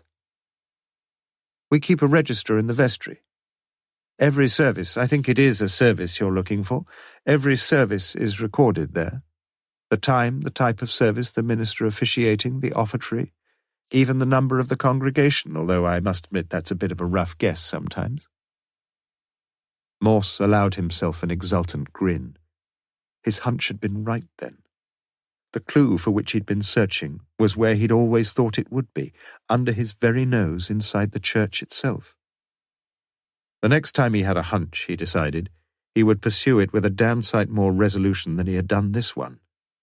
For the moment, however, he said nothing. He was there, almost there anyway, and he felt the thrill of a man who knows that he has 7 drawers up on the football pools and is just going out to buy a sports paper to discover the result of the 8th match. The 2 men walked down the wide staircase and into the hallway, where Micklejohn took his coat from the clothes stand, stained dark brown like almost every other item of furniture in the large, echoing vicarage. "A lot of room here," said Morse as they stepped out into the street.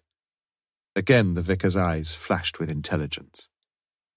"What you mean to say is that I ought to turn it into a hostel, is that it?" "Yes, I do," replied Morse bluntly.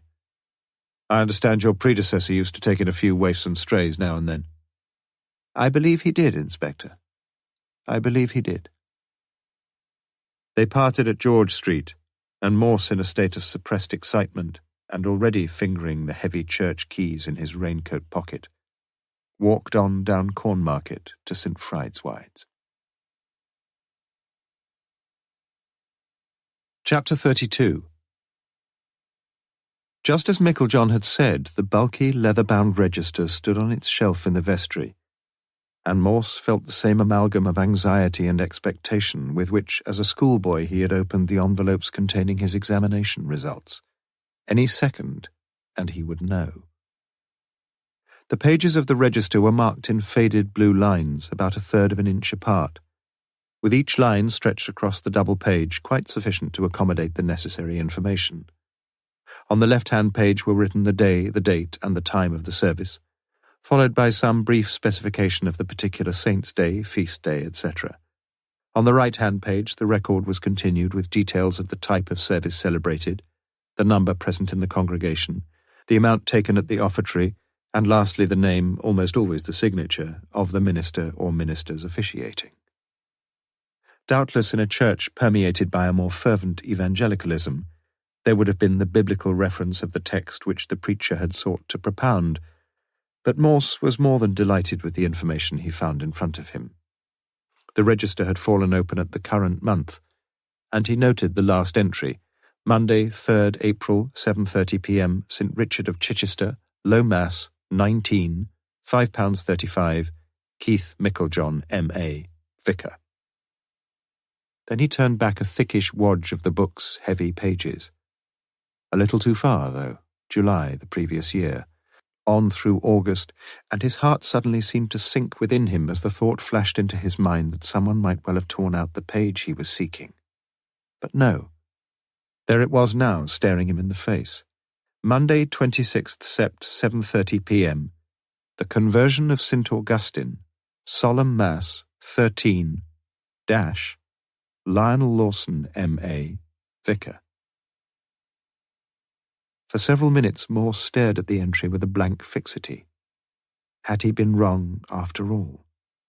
For there it was, all printed out in Lawson's own hand, the precise details of the service at which Josephs had been murdered, the date and time, the occasion, the type of service, which of course accounted for Paul Morris's presence, the number in the congregation, the offertory, the sum quite naturally unknown and unrecorded, except perhaps for a few brief seconds in Joseph's brain before he met his death, and then Lawson's signature.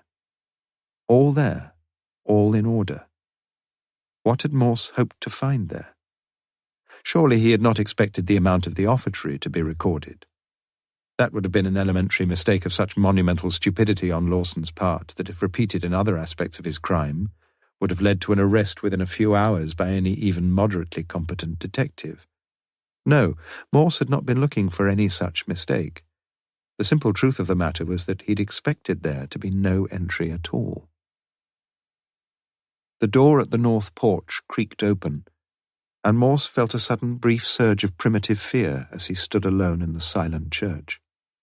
Somewhere, perhaps somewhere very near, there was a murderer still at large, watching every latest development with a vicious, calculating mind, watching even now, perhaps, and sensing that the police might be hovering perilously close to the truth. Morse walked on tiptoe to the heavy red curtain which cloaked the entrance to the vestry, and cautiously peered through. It was Meiklejohn.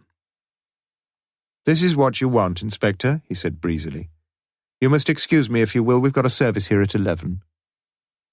He handed to Morse a single sheet of paper printed on both sides in faded black ink, with rows of asterisks dividing up the parish notes for the previous September into a series of closely typed paragraphs, of which the first, in double columns, gave full details of that month's forthcoming and, in one case, fatal functions. Morse sat down in the back pew and looked down intently at the sheet.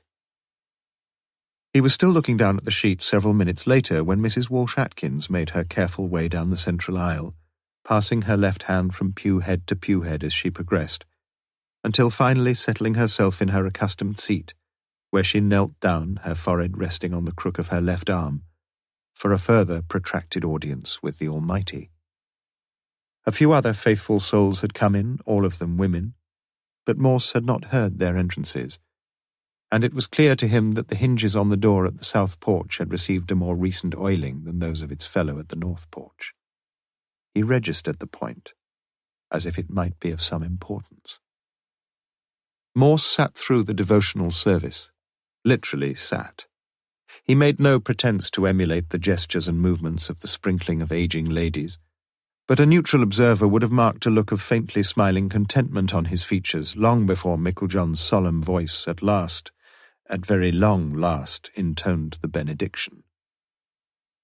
"It was what you wanted, I hope, Inspector?" Meiklejohn was leaning forward over the low table in the vestry, writing down the details of the service in the register with his right hand, his left unfastening the long row of buttons down his cassock. "Yes, it was, and I'm most grateful to you. There's just one more thing, sir. Can you tell me anything about St. Augustine?" Meiklejohn blinked and looked round. "St. Augustine? Which St. Augustine?" "You tell me." "There were two St. Augustines, St. Augustine of Hippo, who lived about AD 400 or thereabouts. He's chiefly famous for his confessions, as you'll know, Inspector. The other one is St. Augustine of Canterbury, who lived a couple of 100 years or so later. He's the one who brought Christianity to Britain. I've got several books you could borrow if... Do you know when either of them was converted?" "Converted? No, I'm afraid I don't. In fact, I wasn't aware that there was any such biographical data, certainly not about our own St. Augustine anyway. But as I say, which one of them do you celebrate here, sir?" Upon Meiklejohn's answer, as Morse now knew, hung all the law and prophets, and the light blue eyes that fixed the vicar were almost hostile in their unblinking anticipation.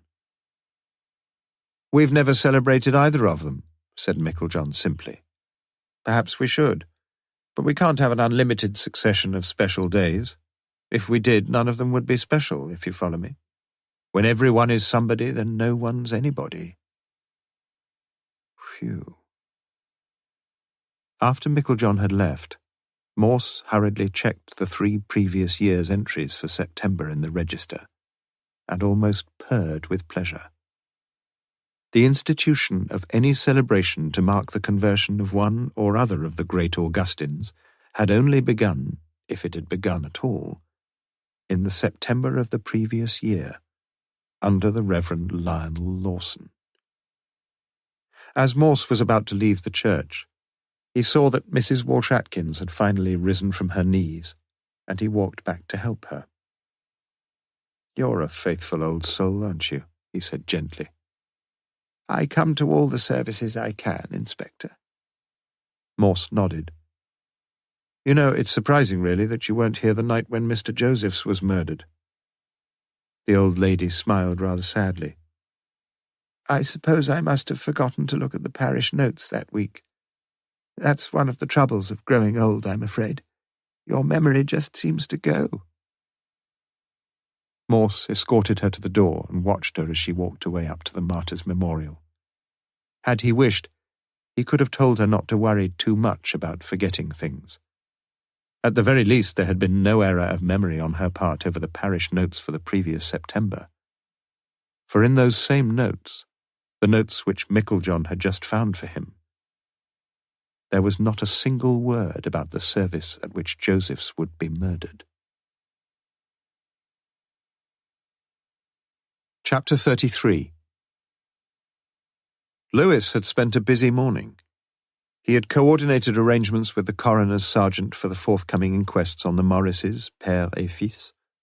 He had written a full report on the Shrewsbury trip, and he had just come back from acquainting a rapidly recovering Belle with the latest developments in the case, when Morse himself returned from St. Friedeswide's looking tense yet elated. "What time does the Oxford Mail go to press, Lewis?" "First edition about now, I should think." "Get me the editor on the blower, will you? Quick, I've got some news for him." Morse very hastily scribbled a few notes, and when Lewis handed him the phone, he was ready. "I want this in tonight's Mail, is that clear? Absolutely vital. And what's more, it's got to go on the front page somewhere. Got your pencil ready? Here goes. Headline: Arrest imminent in St. Friedeswide's murder hunt. Got that? Good. Now here's your copy, exactly as I tell you. I don't want any sub-editor buggering about with so much as a comma. The Oxford police today reported that their long investigation into the murder last September of Mr. Harry Josephs is now virtually complete. Stop.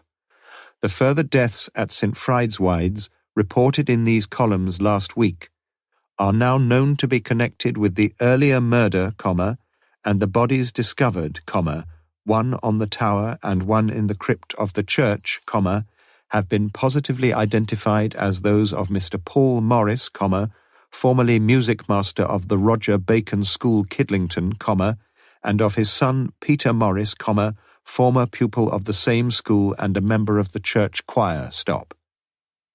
The police confirmed also that a woman found murdered last week in a nurses' genitive plural hostel in Shrewsbury was Mrs. Brenda Josephs, wife of Mr. Harry Josephs. Stop.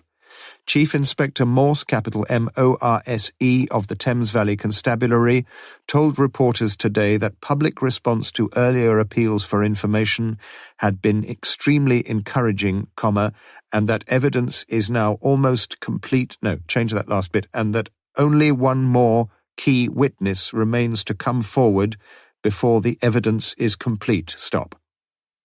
In any case, an arrest is confidently expected within the next 40-8 hours. Stop. End of copy. You got all that? Front page, mind, and give it a good big headline. About the same size type you use when Oxford United win. When did that last happen? Asked the editor. Morse put down the phone and turned to Lewis. And here's a little printing job for you. Get it typed and stick it on the outside of the south door at St. Friedeswide's. Lewis looked down at what Morse had written. Because of imminent danger from falling masonry immediately above the inside of the porch, this door must on no account be opened until further notice. Come back as soon as you've done that, Lewis. There are a few things I've got to tell you. Lewis stood up and tapped the note with his fingers. Why don't we just lock the door, sir? Because there's only one lock on it, that's why. For once, Lewis refused to rise to the bait, put a clean white sheet of paper into the typewriter carriage, and turned the ribbon to red. The humpbacked surgeon put his head round the door of Bell's office just after 3 p.m. and found Morse and Lewis in earnest conversation. Won't interrupt you, Morse. Just thought you ought to know we're not much forwarder with that fellow you found up the tower. I dunno as we're ever going to be certain, you know. Morse seemed neither surprised nor overmuch interested. Perhaps you're getting too old for the job. Not surprising, Morse, old son. We're all aging at the standard rate of 24 hours per diem, as you know. Before Morse could reply, he was gone, and Lewis felt glad that the interruption was so brief. For once in the case, he knew exactly, well, almost exactly, where they were and why they were there. It was just after 4:30 when one of the paper boys from the Summertown newsagents turned into Manning Terrace on his racing bicycle, the drop handlebars, in one of the stranger perversions of fashion, turned upward. Without dismounting, he took a copy of the Oxford Mail from the canvas bag thrown over his shoulder, folded it expertly in one hand, rode up to the door of number 7, and stuck it through the letterbox. 4 doors in a row next, all on the right-hand side, starting with number 14A, where Ruth Rawlinson was just inserting her Yale key after an afternoon's shopping in Oxford. She took the paper from the boy, put it under her right arm, and carried the 2 fully laden shopping bags into the house. "Is that you, Ruthie, dear?" "Yes, Mother." "Is the paper come?" "Yes, Mother." "Bring it with you, dear."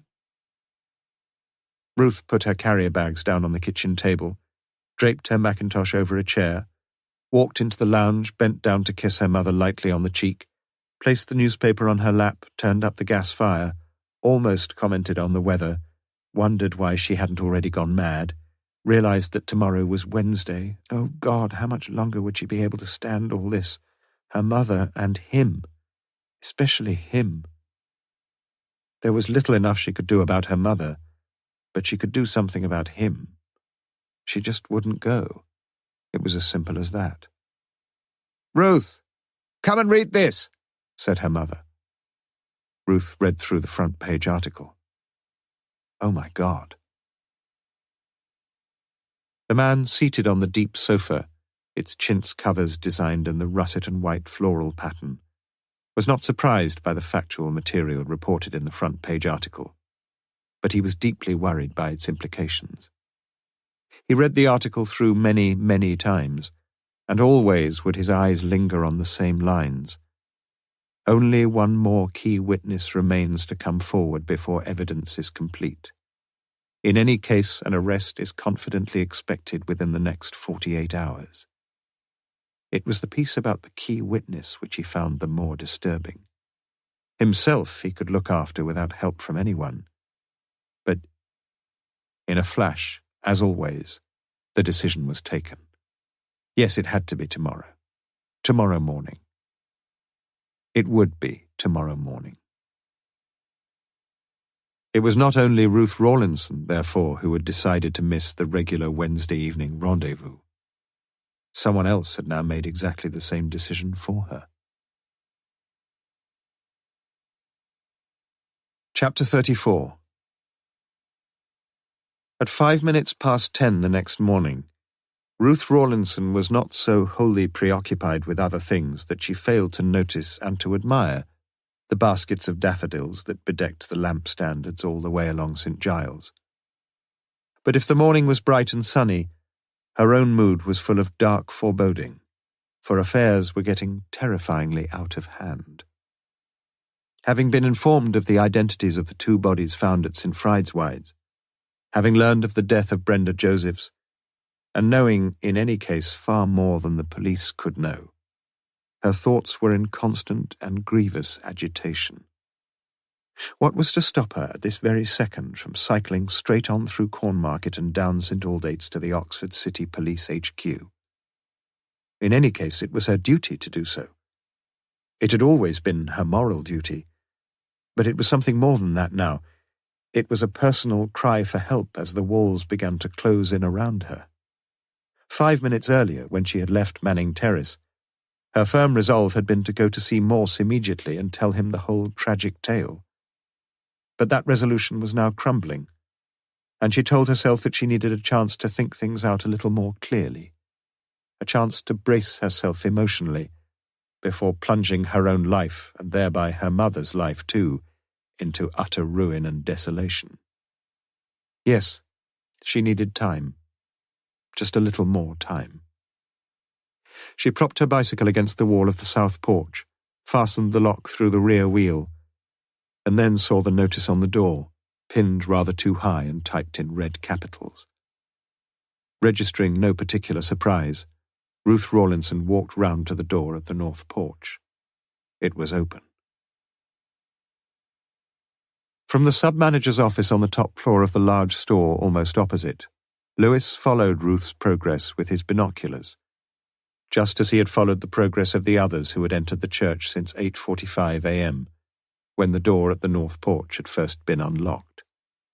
But they had been few, and his task had been far easier than he could have imagined. A flamboyantly dressed group of what looked from above like American tourists had gone in at 9:10 a.m., 10 of them. and at 9:22 a.m. 10 of them had emerged into the sunlight and drifted off towards Radcliffe Square. At 9:35 a.m., a solitary white-haired lady had gone in, and had come out, her morning devotions completed, about 10 minutes later. During the same time, a tall, bearded youth, carrying an extraordinarily large transistor radio, had gone in, only to make his exit some 20 seconds later, doubtless, as it appeared to Lewis, having mistaken the place for somewhere else. That was all, until Lewis recognized Ruth Rawlinson. He'd accepted the offer of a cup of coffee 5 minutes after she'd gone in, but had kept his binoculars trained on the north entrance, even refusing to turn round to express his thanks. This, if Morse were right, and Lewis thought he was, could be the vital time. Yet half an hour later, it hardly seemed as if it were going to be so. There had been no further visitors, if one discounted, that is, an innocent-looking white-haired terrier which had urinated against the west wall. Some of the daffodils on the sides of the altar steps were now well past their prime, and Ruth picked them out, neatly rearranging the remainder, and mentally deciding to buy some more. She then walked boustrafiden along the pews on either side of the main aisle, replacing on their hooks whatever loose hassocks had been left on the floor, flicking the pew ledges with a yellow duster, and at the same time collecting a few stray hymn books and prayer books.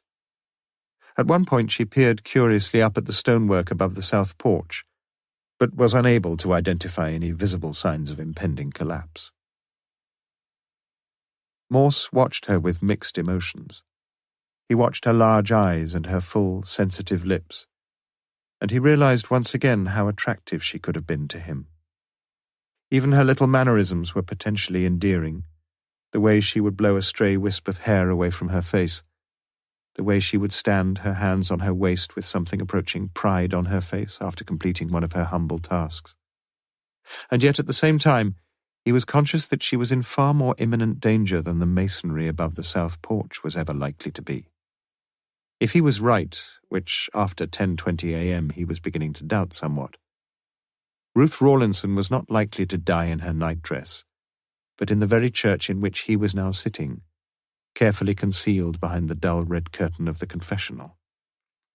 His intermittent fears that she would decide to spring clean his own observation post had hitherto proved groundless, but now, arms akimbo, she was looking searchingly around her. Did it matter all that much, though, if she did find him? He could explain as best he could, even take her over to the Randolph for a drink, perhaps. Yet he was glad when he heard the telltale clatterings and the drumming of cold water into the bottom of the scrubbing bucket. Several members of the public had entered the church during this time, and at each clinking of the latch and creaking of the door, Morse felt the tension rise within him, only to fall again as the visitors stared rather vacantly around them, fumbled through the church literature, and without exception departed again within 10 minutes of their arrival. Lewis had seen them go in, seen them leave too, the coffee long since cold at his elbow. But Morse's own vigilance was becoming progressively less keen, and he began to feel just a little bored. The only book within arm's reach was a stiff-backed Bible, whose pages he now turned desultorily, thinking back as he did so to his youth. Something had gone sadly wrong somewhere with his own spiritual development, for he had almost completely lost his early ebullient faith, and he now had to confess that when faced with the overwhelming difficulties of forming any coherent philosophy of life and death, he had come to regard the teachings of the church as so much gobbledygook. He could be wrong, of course, probably was wrong, just as he was probably wrong about this morning. Yet it had seemed such a logical time, certainly the time he would have chosen had he found himself in the murderer's shoes. At some point in his musings he thought he had heard a twanging metallic noise, but only now did it register fully. Could it have been the north door being locked? If so, it must surely have been locked from the outside. Yes, blast it. He'd forgotten that notice about the recent vandalism, and someone must have come and locked the place up. But surely that someone would have looked into the church first. There was Ruth in there for a start, although she probably had a key herself. Did she have a set of keys? What about any others who were in the church? If Ruth hadn't got a key, they'd all be shut up in there, wouldn't they? Morse was only too conscious how woolly and confused his thinking was becoming when he suddenly froze in his seat. He heard a man's voice very close to him. It said, "Hello, Ruth." That was all. Quite a pleasant voice by the sound of it, but it seemed to turn Morse's blood to ice.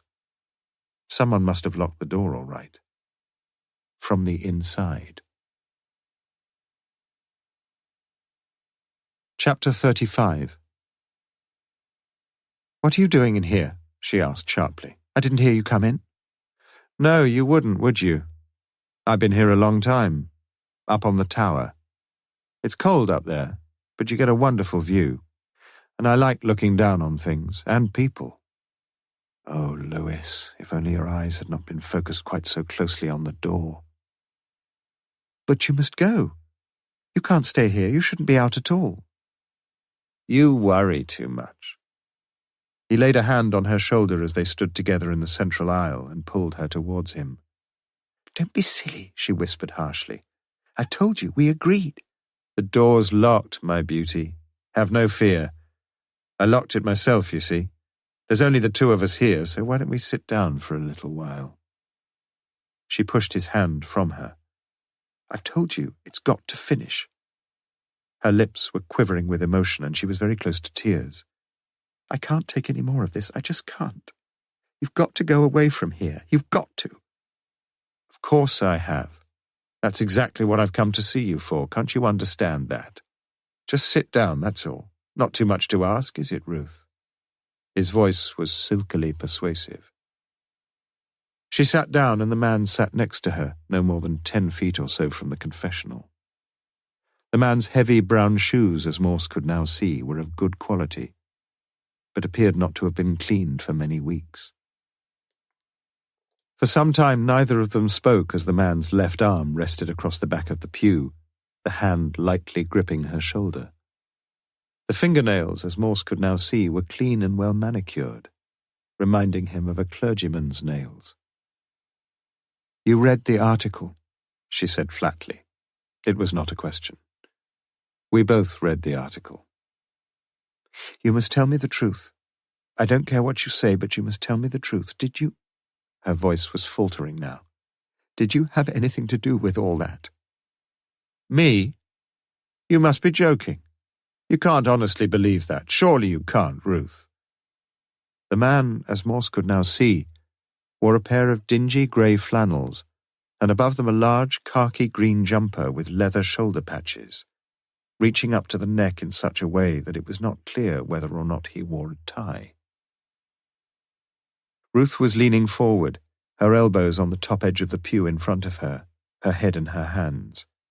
From the look of her she might well be praying, and Morse guessed that she probably was. "You're not telling me the truth. You're not. It was you who killed them, all of them. I know you did." She was a lost soul now, uncaring in the bitter depths of her misery as she buried her head in her hands. Morse, as he watched her, felt a profound and anguished compassion welling up within him, yet he knew that he must wait. The previous day he had guessed at the truth behind the grim succession of tragedies, and here and now that very same truth was working itself out, not more than a few yards away from him. The man made no denial of the charges spoken against him, but his right hand seemed to be working round his throat, his face momentarily turned away. The face, as Morse had already noticed, was that of a man in his late 40s, or early 50s perhaps, for both the long, unkempt, blackish hair and the beard which covered his face were heavily streaked with white and grey. Here it all was, then, in front of him. It was all so very simple, too, so childishly simple that Morse's mind, as always, had refused to believe it, and had insisted instead on trying to find, and indeed almost finding, the weirdest, most complex solutions. Why, oh why, just for once in a while, was he not willing to accept and come to terms with the plain, incontrovertible facts of any case? The facts that stared him point-blank in the face, and simply shrieked out for a bit of bread-and-butter common sense and application. The man sitting here now, next to Ruth Rawlinson? Well, Morse? Of course it was. It was Lionel Lawson's brother, Philip Lawson. The man so despised in the stories of clever detection, the man so despised by Morse himself, the man who committed a not very clever crime for the very meanest of rewards, the layabout, the sponger, and the parasite, who had bedevilled his long-suffering brother's life from their earliest schooldays together. The cleverer boy, the more popular boy, the favourite. The boy who had grown up without a thread of moral fibre in his being, the boy who had wasted his considerable substance on riotous living, and who had come back to prey once more upon his wretched brother Lionel. Come back with a complete knowledge of his brother's life and his brother's weaknesses. Come back with threats of betrayal and public exposure. Threats which Lionel had paid off with help and kindness and compassion, and doubtless with money too. And then, yes, and then came the time when Lionel himself, for once in his life, had desperately needed the help of his worthless brother, and was more than prepared to pay for it. The time when the two brothers had planned the execution and arranged the subsequent cover-up of Harry Joseph's murder. A murder planned meticulously at the very moment when Paul Morris had just opened the diapason stop on the organ, and was doubtless drowning the church with the last verse of Praise to the Holiest in the Height or something. Triple F. These were the thoughts that flashed across Morse's mind in that instant. With the multiple murderer sitting there just in front of him, his left arm still resting along the back of the pew, his right hand still fumbling with something round his neck, and Ruth still bending forward in her posture of semi-supplication, still so pathetically vulnerable.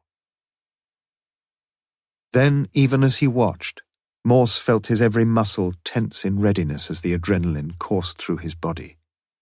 The fingers of the man's left hand were holding the narrower end of a tie, a dark navy blue tie with broad, diagonal scarlet stripes bordered by very much thinner ones of green and yellow.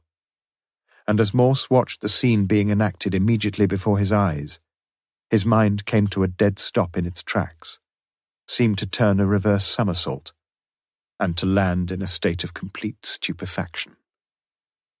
But the time for thought was past. Already the man's left hand had looped the tie round the woman's neck. Already the right hand was moving to meet it, and Morse acted. It was ill luck that the low door of the confessional opened inwards, for he had to clamber awkwardly in the narrow space, and by the time he was out the element of surprise was gone, and as the tourniquet was already tightening about Ruth's throat, she cried a terrible cry. "Keep your distance!"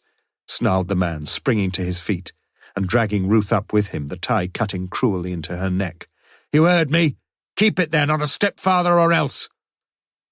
Morse hardly heard him. He lunged desperately at the pair of them, and Ruth fell heavily in the central aisle as Morse seized the man's right arm and tried with all his considerable strength to twist it behind his back. But with almost ridiculous ease his adversary shook himself clear and stood there, a vicious hatred blazing in his eyes. "I know you," said Morse, panting heavily. "And you know who I am, don't you?" "Yes, I know you, you bastard." "There's no sense in trying anything. I've got my men all round the church." The words were coming out in a series of breathless snatches. "There's no way for you to get out of here. No way at all. Now please be sensible. I'm going to take you from here. There's nothing to worry about." For a while the man stood quite motionless, only his eyes roving about in their sockets as if weighing the situation with frenetic logicality, as if searching for some desperate remedy. Then something seemed to snap in the man, as if the glaze that suddenly dilated the eyes had effaced the very last vestiges of any rational thought. He turned swiftly, almost athletically, on his heel, and with his descending peal of maniacal laughter echoing under the vaulted roof, he ran to the back of the church and disappeared behind the curtains of the vestry. At that point, as Lewis later protested, Morse could have chosen several more logical courses of action than the one which he in fact pursued. He could have gone to the door at the north porch and signalled Lewis immediately. He could have led Ruth from the church and locked the door behind him, with his quarry cornered and powerless. He could have sent Ruth, if sufficiently recovered, to get help, and himself stayed where he was, performing no more than a watchdog brief until that help arrived. But Morse did none of these things. He felt that strangely compelling and primitive instinct of the hunter for the hunted, and he walked almost boldly to the vestry, where in a sudden flurry he flung the curtains aside on their rollers. No one was there.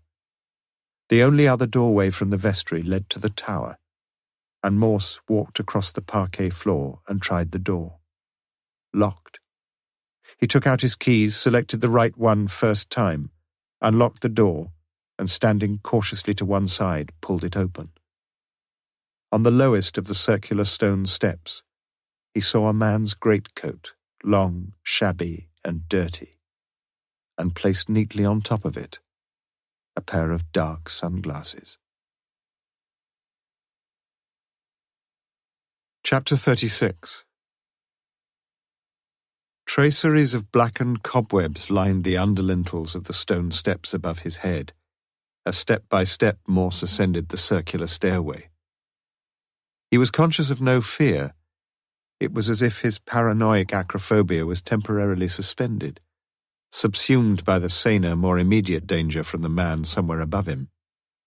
Up and up he climbed, the door to the bell chamber just appearing on his right when he heard the voice from high above him. "Keep going, Mr. Morse. Lovely view from the top." "I want to talk to you," shouted Morse. He put his hands out to the walls on either side of him and looked upwards towards the tower. For a second his balance threatened to desert him as he caught sight through the small low window to his left of the shoppers walking along Corn Market far, far below him. But a raucous laugh from above served only to restore his equilibrium.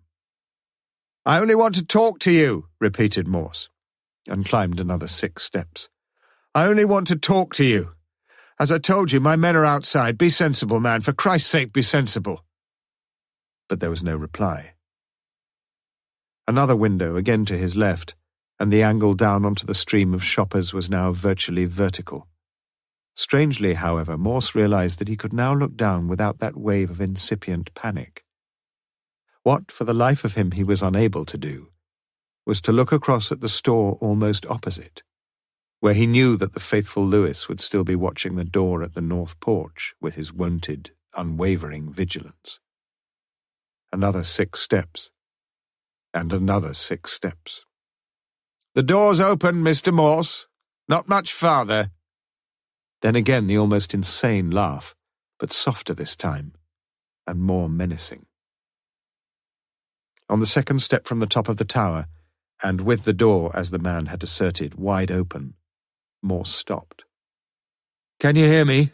he asked. He was breathing heavily, and he realized sadly how ill-conditioned he had allowed his body to become. Again there was no reply.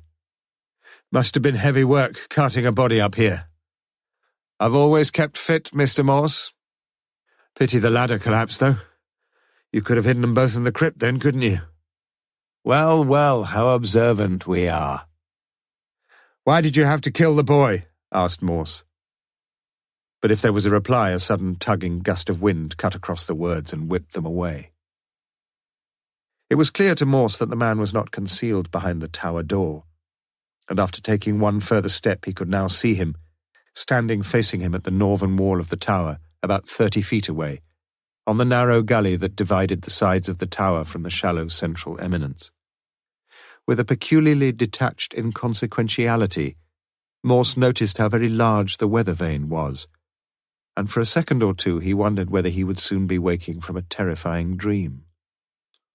"Come down. We can't talk here. Come on."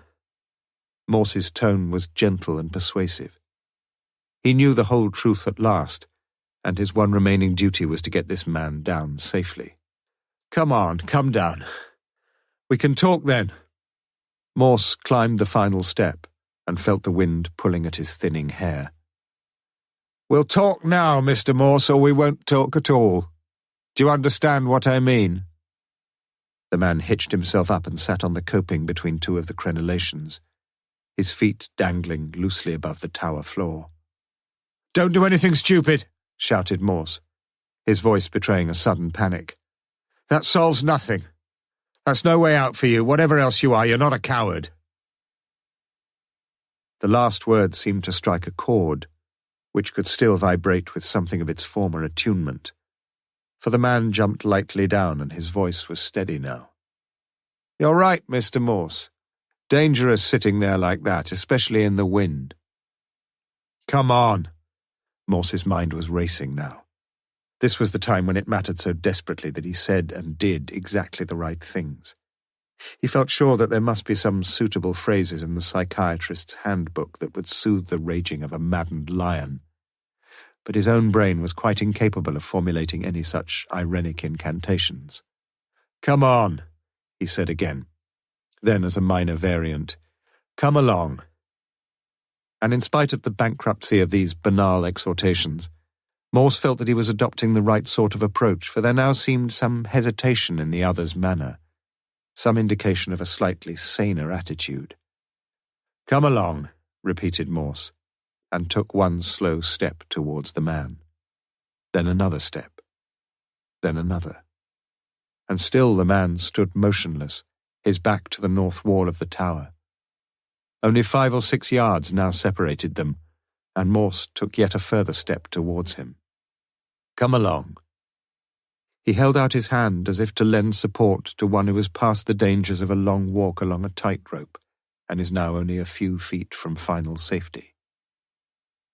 With a snarl on his bearded lips, the man launched himself at Morse and pinned him round the shoulders with a vicious, vice-like power. "No one's ever called me a coward," he hissed. "No one."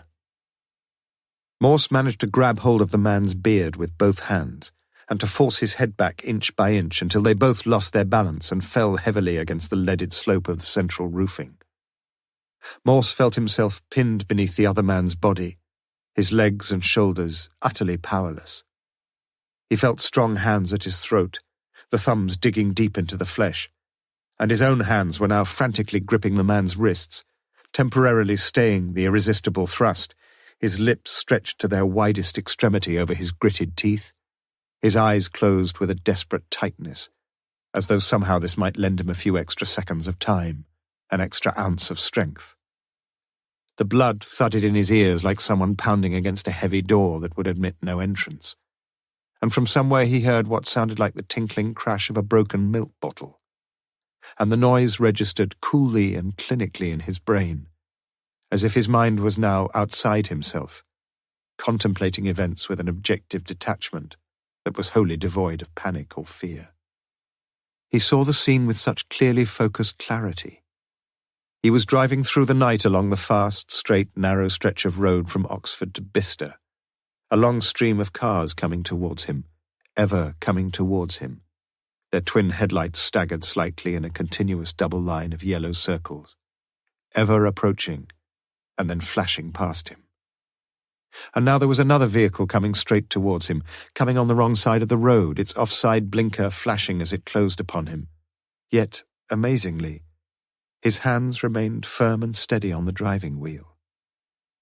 Perhaps that was one of death's most guarded secrets. Perhaps the fear of dying, perhaps even death itself, was nothing but a great deception after all. The headlights turned to spinning yellow circles in his brain, and then as he opened his eyes, he could see only the dull sky above him. His knees were drawn up under the man's stomach, but so oppressive was the weight upon him that he could gain no leverage at all.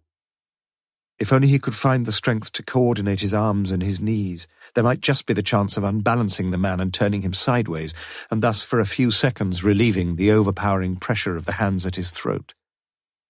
But his strength was almost gone, and he knew that his body, any second now, would almost gladly capitulate as the aching muscles in his arms screamed out for rest. He was relaxing already, his head resting almost comfortably now against the cold surface of the central roofing. That weather vane really was enormous. How on earth could anyone have carried such a weight up here, up the circling staircase, up and up and up? with such a great weight upon his shoulder. The full realization of his situation registered for the last time, and for a few seconds longer his grip on the man's wrists held firm as he dredged up the very last drop of his energy. But he had nothing more to offer. His grip on the steering wheel slowly relaxed, and as he closed his eyes the lights from the oncoming cars were dazzlingly bright. He thought of the final words of Richard Strauss's last song, Ist dies etwa der Tod? Chapter 37. Morse realized that something miraculous had occurred. The body so inexorably pressing down upon him had become, in the self-same moment of time, both heavier and lighter, the grip at his throat both tighter and looser. The man groaned as if in some intolerable agony, and as he did so Morse's knees thrust him away almost lightly and easily. The man reeled away towards the side of the tower where he frantically reached out to the nearest crenellation to stay himself. But his impetus was too great. The stonework crumbled away as his right hand jarred into it for support, and head first the man plunged over the parapet. Then was to be heard the diminuendo of a terrifying yow as the man's body fell somersaulting to the ground far below, and finally a deadly thump, followed by the terrified shrieks of those passing by at the foot of the tower. Lewis stood there, still clutching the top end of a long brass candlestick. "You all right, sir?" Morse remained where he was, blissfully breathing in the heady air in mighty gulps. The pain in his arms was like raging toothache, and he spread them out beside him, lying there on the gently sloping roof like a man who is crucified. "Are you all right?" It was another voice now, a gentler, softer voice, and slim, cool fingers pressed themselves against his wet forehead. Morse nodded and looked up at her face. He saw that there was a slight down of very fair hair upon her cheeks, and light brown freckles on either side of her nose. She was kneeling beside him, her large eyes brimming with happy tears. She held his head in her arms and pressed him closely to her for what to Morse seemed many days and many hours. They said nothing to each other. When they slowly descended from the tower, she leading but only so little away in front that their hands could remain firmly clasped, they still said nothing. When a few minutes later Lewis saw them, they were sitting in the back pew of the Lady Chapel, her tear-stained face resting happily on his shoulder. And still they said nothing. Lewis had seen the two men on the tower, had almost broken his own neck clambering down the 5 flights of stairs, had knocked several young ladies out of the way as he had run through the ground-floor cosmetic department, and finally, like some frustrated fury, had hammered and hammered with his fists against the north door. The woman was still in there, he knew that, but it occurred to him that something might have happened to her, and in desperation he had hurled a large stone through the lowest and most convenient window, with the dual purpose of making himself heard and of creating a possible means of entry. And the woman had heard him. The door was unlocked, and grabbing a candlestick from the shrine of the Blessed Virgin, he had taken the tower staircase 3 steps at a time, and once on the roof he had smashed the candlestick with all his force across the middle of the back of Morse's bearded assailant. 2 duty policemen were already on the scene when Lewis emerged. A ring of people standing some 4 or 5 yards off surrounded the dead body, and an ambulance, already summoned, was winding its way down St. Giles from the Radcliffe Infirmary. Lewis had plucked a cassock from one of the hooks in the vestry, and now draped it over the dead man. "Do you know who he is?" asked one of the policemen. "I think so," said Lewis.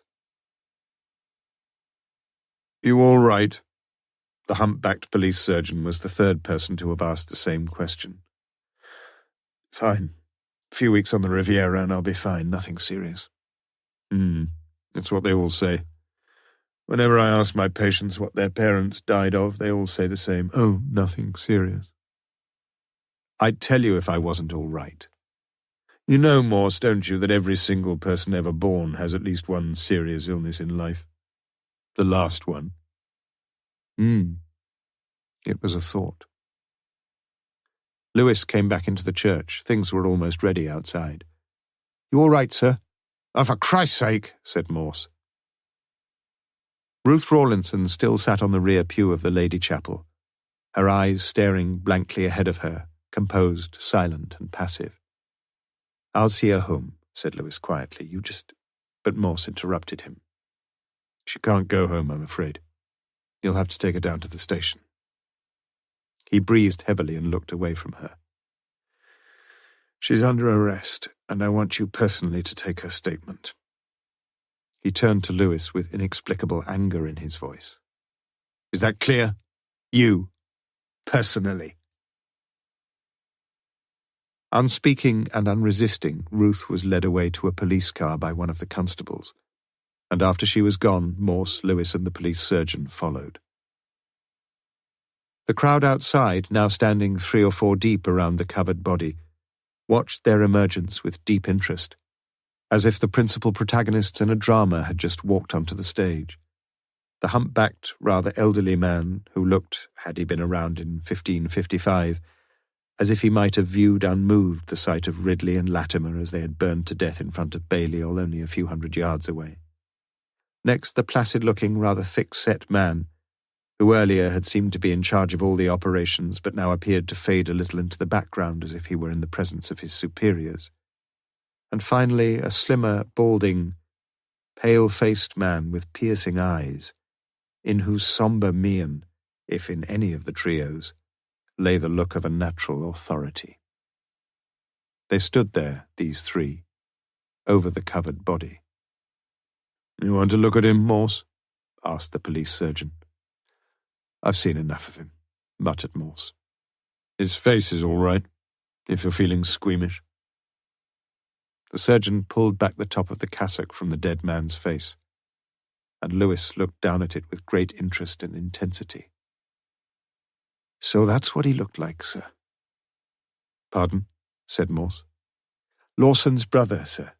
I was just saying that that's not Lawson's brother, said Morse quietly. So quietly, in fact, that neither of the other men seemed to hear him. The Book of Ruth, Chapter 38. Statement given by Miss Ruth Rawlinson, 14A Manning Terrace, Oxford, dictated by Miss Rawlinson, signed by the same, and witnessed by Sergeant Lewis, Thames Valley Police, CID. Perhaps it is easier to start 20 years ago. I was then in the first year 6th at Oxford High School studying for my A-levels in English and History and Economics.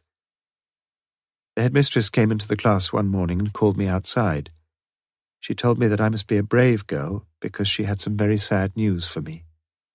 My father, who worked as a printer with Oxford University Press, had suffered a massive coronary thrombosis and had died within an hour of being admitted to the Radcliffe Infirmary. I remember a feeling of numbness more than anything, and little real grief. In fact, for the next few days I felt almost a sense of pride, as the mistresses and the other girls treated me with a kindness I had never really known before. It was just as if I were a heroine who had suffered much misfortune with great fortitude. But that wasn't the case at all, really. I didn't dislike my father, but we had never been close to each other. A perfunctory kiss when I went up to bed, or a pound note sometimes when I'd done well in examinations. But he had shown little real interest, and no real love. Perhaps it wasn't his fault. My mother had been struck down with multiple sclerosis, and although at that time she was still reasonably mobile, my father's first and every thought was for her welfare and happiness. He must have loved her very dearly, and his death was a terrible blow to her. Almost from that day onwards she seemed to change. It was as if the woman she had been could never come to terms with such a bereavement and therefore had to become a different person. Something happened to me too. I suddenly began to lose all pride in my schoolwork, and I began to lose all love for my mother. I suspected that she exaggerated her physical handicaps, and all the cooking and washing and cleaning and shopping I did for her were accepted with less and less gratitude. I stayed on at school and took my A-levels the next year, but I didn't apply for a university place, although, oddly enough, my mother wanted me to. Instead, I took a year's course at the Marlborough Secretarial College in the High, and soon found that I had a real aptitude for the work. Even before I left the college, I had been offered 3 posts, and I finally accepted a very good offer from Oxford University Press as a personal and confidential secretary to a man who had known my father slightly. He was a very kind boss and a very clever man, and the 5 years I spent with him were the happiest of my life. He was a bachelor, and a year or so after starting with him, he began to ask me out for an occasional meal or a visit to the playhouse, and I accepted. He never tried to take the slightest advantage of me, and only when he used to take my arm through his as we walked to the car was there the slightest physical contact between us. Yet I fell in love with him, quite hopelessly as I thought. Then 2 things happened almost within a few days of each other. My boss asked me if I would marry him, and there was a sudden, sharp deterioration in my mother's condition. Whether these 2 things were connected, it's impossible for me to say. I had told her about the proposal of marriage, and she had told me what she thought about it in typically forthright terms. He was just a dirty old man looking for a bit of regular sex, and look at the huge difference in our ages. Ridiculous. I should find myself some nice young man about my own age. That is, if I had finally decided to leave her to rot away in some lonely home for chronic invalids. She worked herself up into a most distraught state, and I realized that I'm perhaps being less than fair in doubting her genuine shock at the news I had brought her. Anyway, her GP told me that she was very poorly indeed and would have to go into hospital immediately. Then 2 more things happened almost at once. My mother returned home, now needing a great deal of daily attention, and I told my boss that I couldn't accept his proposal and that in the circumstances it would be better for me to leave. I remember the look of childlike sadness and disappointment in his eyes. When I left 3 weeks later, he took me out for a marvellous meal at the Elizabeth, and he talked quite happily all the evening. When he took me home and we sat in the car trying to say our very awkward farewells, I turned to him and kissed him freely and lovingly on the mouth. From that day, I grew my own shell round me, just as my mother had grown hers. Doubtless I am much more like my mother than I would want to believe. Anyway, Mother had probably been quite right. When I left work, I was 24 and my boss was 49. I met him once or twice after that, just casually in the street. We asked the usual polite questions and went our ways. He never married. 2 years afterwards, he died of a brain hemorrhage, and I went to his funeral. Looking back on it, I feel no deep regrets that we didn't marry, but I shall always regret that I never offered to become his mistress. These facts may seem irrelevant, but I mention them only in the hope that someone may be able to understand why things began to go wrong, and not in order to exonerate myself in any degree for my own part in the terrible business that was to come. I must now talk about money. With my own quite handsome little salary now cut off, our financial situation had to be considered carefully, and my mother thought that my own C-grade pass in A-level economics was a sure guarantee of prudence and wizardry in monetary matters. Soon, therefore, I came to have a very full knowledge of all our financial affairs, and it wasn't long before my mother gladly handed over all the responsibility to me. There was no problem with the house, since my father had taken out a combined mortgage and life insurance policy on it. It was far too big for the 2 of us, but its market value was now about 10 times greater than when my father had bought it 25 years earlier, and with his death it was ours. At that time, too, my mother had realizable assets of about £2,000 in various stock market equities, and my own deposit account with Lloyd's stood at over £800. In addition, my mother had a small widow's pension accruing from a policy my father had taken out with the press, and from this time I also began to claim a dependency allowance from the Department of Social Security. For the next 10 years or so, I took on quite a lot of typing duties at home, mostly theses for doctorates and manuscripts for hopeful authors and that sort of thing. So we lived with a reasonable degree of comfort and security. And then 2 years ago came the stock market slump, and I was persuaded to realize my mother's stock capital for less than £500. If only I had held on for another 6 months, all would have been well, or at least not half so disastrous. But there were great fears at the time of a complete collapse in the market. As the shares plummeted even lower in the weeks that followed, it seemed that I had been wise to act as I had done. But the truth was that I had been badly advised, and that I had acted disastrously. I kept all this from my mother as best I could, and this was not difficult. She had no real knowledge about financial affairs.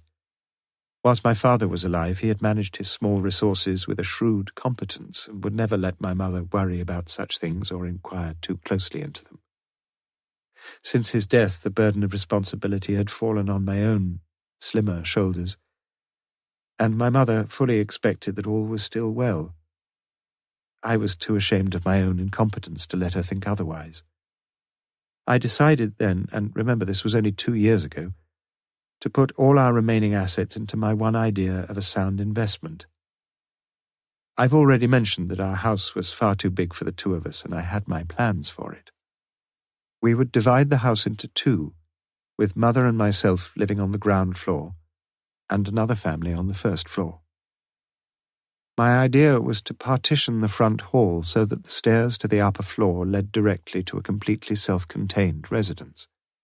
The bathroom and toilet were already on that floor anyway, and the only major reconstruction necessary was a kitchen sink upstairs and a small bathroom downstairs with a second front door, so that there need be no sharing of keys or doorbells and no postal complications.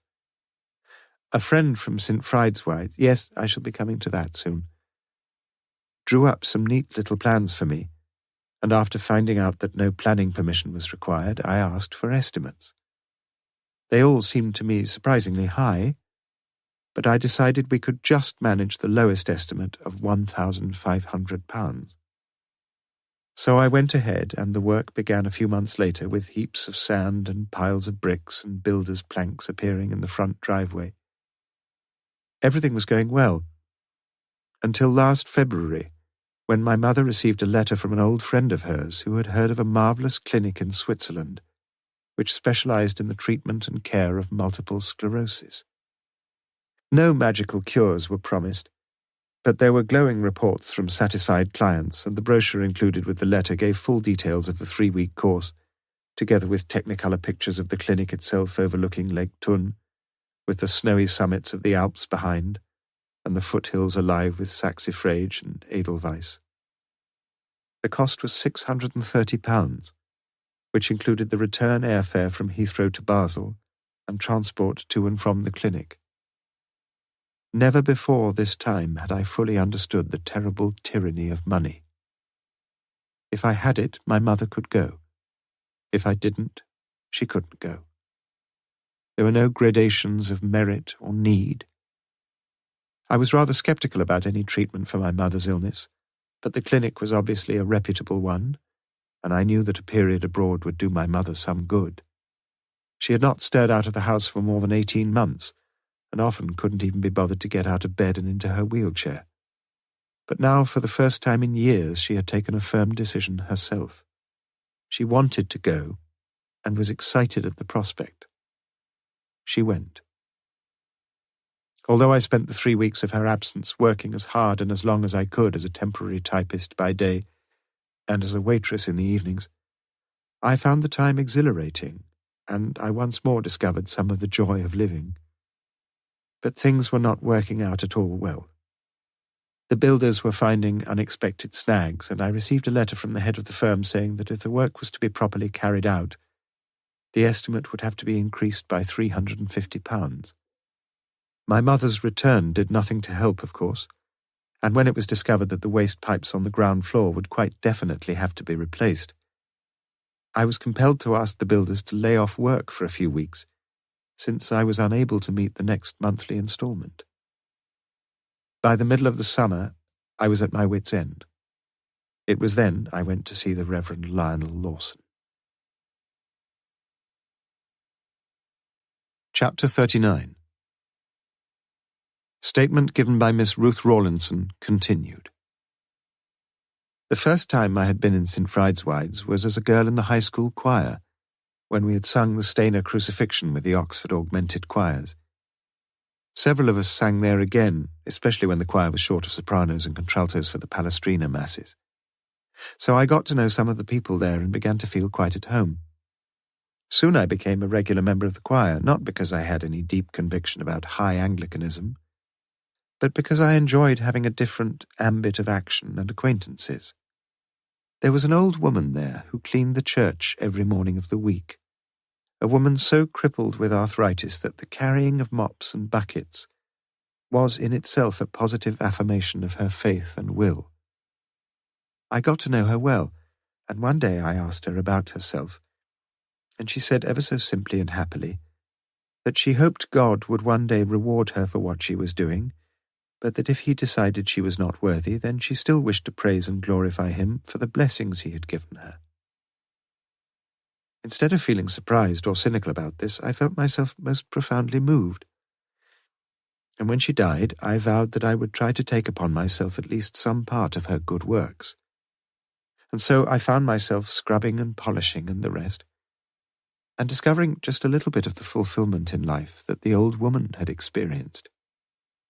In the course of this self-imposed penance, I naturally got to know Lionel Lawson quite well, and as I say, it was to him that I went for help and advice when I could no longer cope with our financial crisis. I had one of the great surprises of my life when he told me that if all I was worrying about was money, I could and should forget my worries immediately. He asked me what I needed, and when I told him, he sat down at his desk, where I noticed a paper knife in the form of a crucifix, and wrote out a cheque for £500. It was just like a miracle, and when I told him that I had no idea of when I could repay him or how I could thank him enough, he just said that he might be in trouble himself one day, and if he was, he'd like to know that I would try to help him in any way I could. Of course, I promised that I would do absolutely anything for him. And I remember clearly how at the time I hoped and prayed that I would one day be able to do some really big favour for him in return. As I was leaving the vicarage that day, I saw a man coming out of the kitchen downstairs. For a moment I didn't recognize him, although his face looked familiar. He was rather shabbily dressed, but he was freshly shaven, and his hair had been recently trimmed. I knew that Lionel had a few of the men from the Church Army Hostel to stay with him for a day or two, and sometimes he would persuade them to come along to church services. Then I recognized him.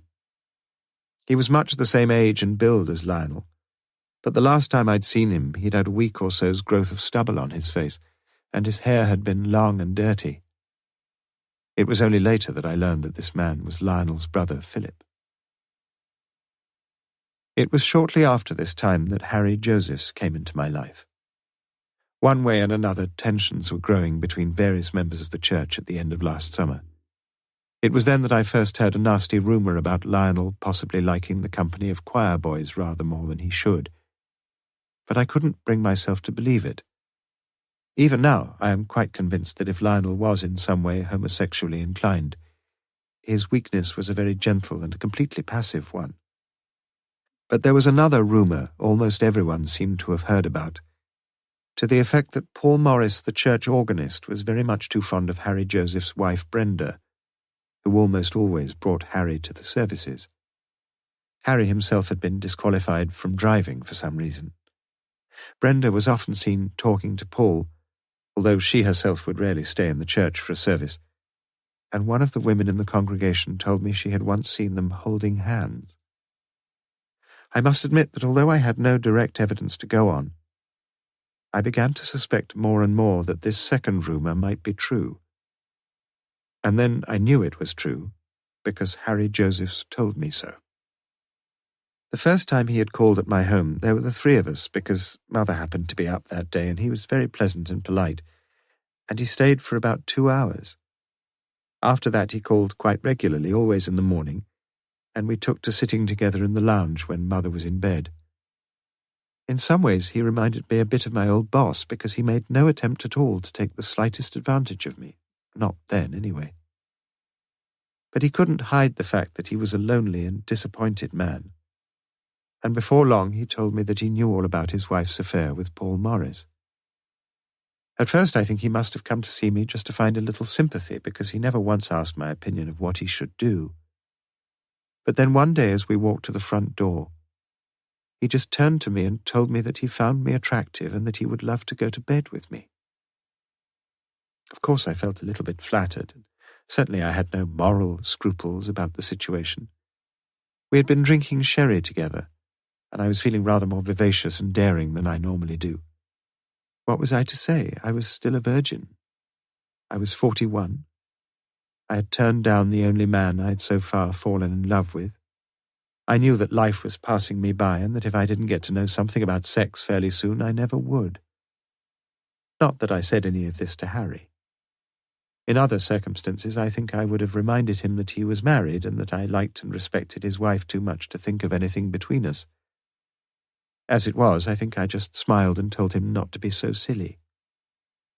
He didn't say anything else, but he looked so dejected and humiliated as he stood at the front door that I suddenly felt terribly sorry for him.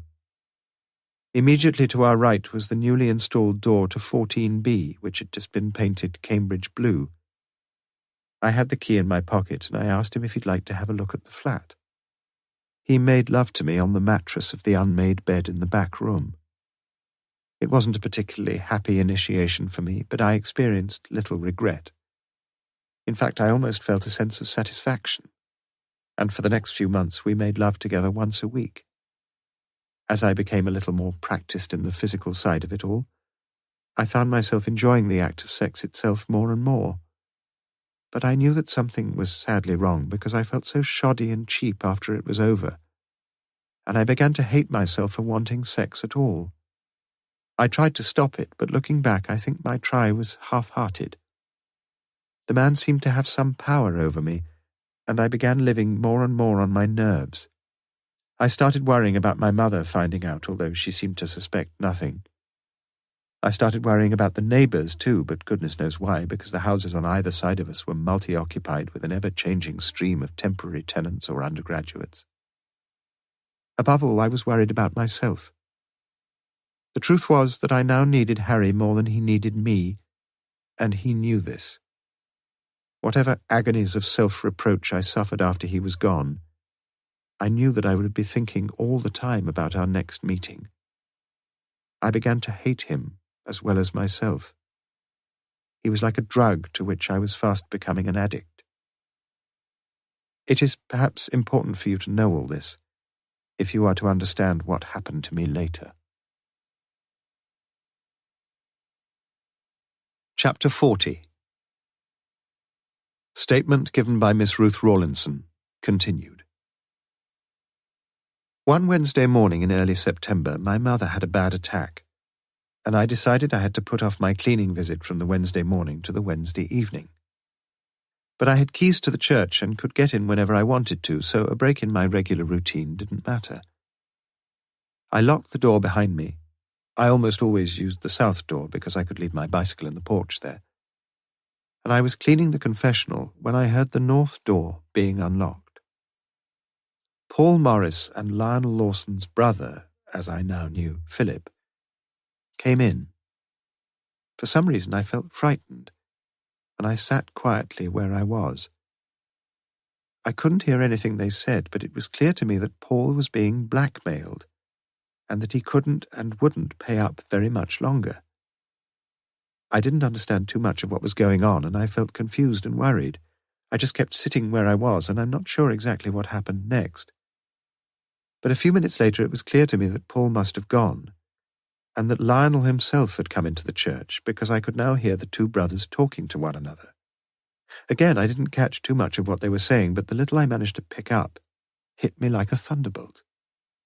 They were talking about murdering Harry Josephs. I was so astounded that the scrubbing brush I was holding fell clattering to the floor, and they found me. Philip Lawson left almost immediately, and then Lionel talked to me for a long, long time. I am not prepared even now to disclose everything he told me then, but the simple fact is that he begged me for my cooperation.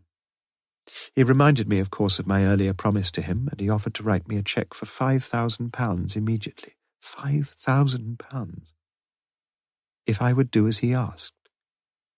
He said that this payment was for me to keep the upstairs flat free, so that his brother Philip could live there for what was likely to be no more than a month at the outside. I felt completely dumbfounded, and could hardly begin to realize the implications of all this.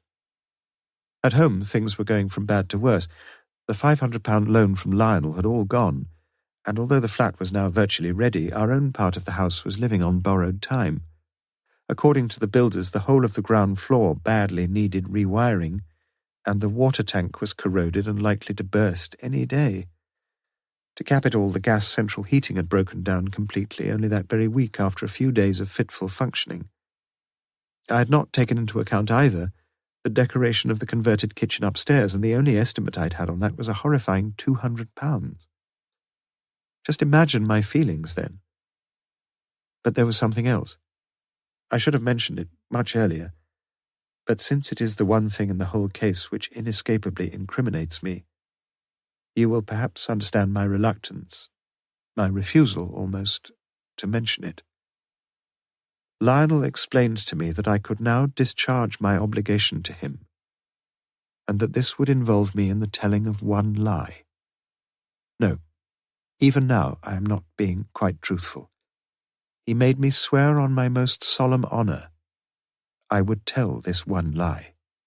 He emphasized repeatedly that it would only be one lie.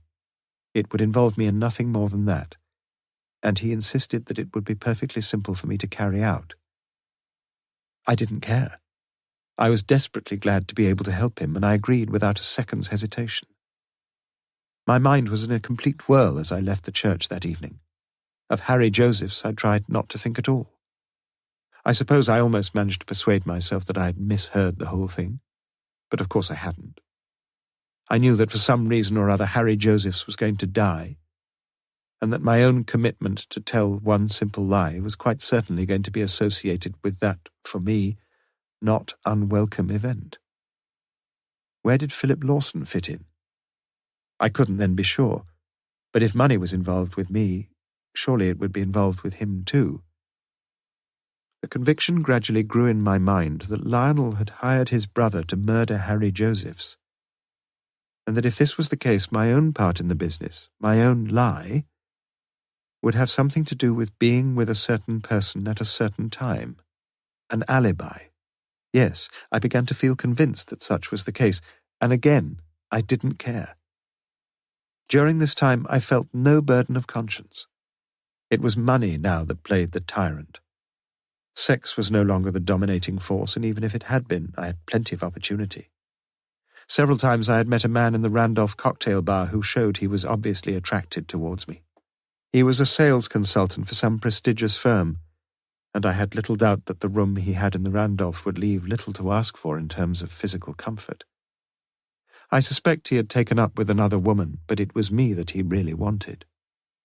At this time, too, I was becoming increasingly mean with money. Now I had far more than ever before in my whole life. I found myself not even offering to pay for any drinks and accepting expensive meals and generally being an utterly selfish parasite. I bought no new clothes, no perfume, no special titbits for meals. As I grew mean with money, I grew mean in other ways too.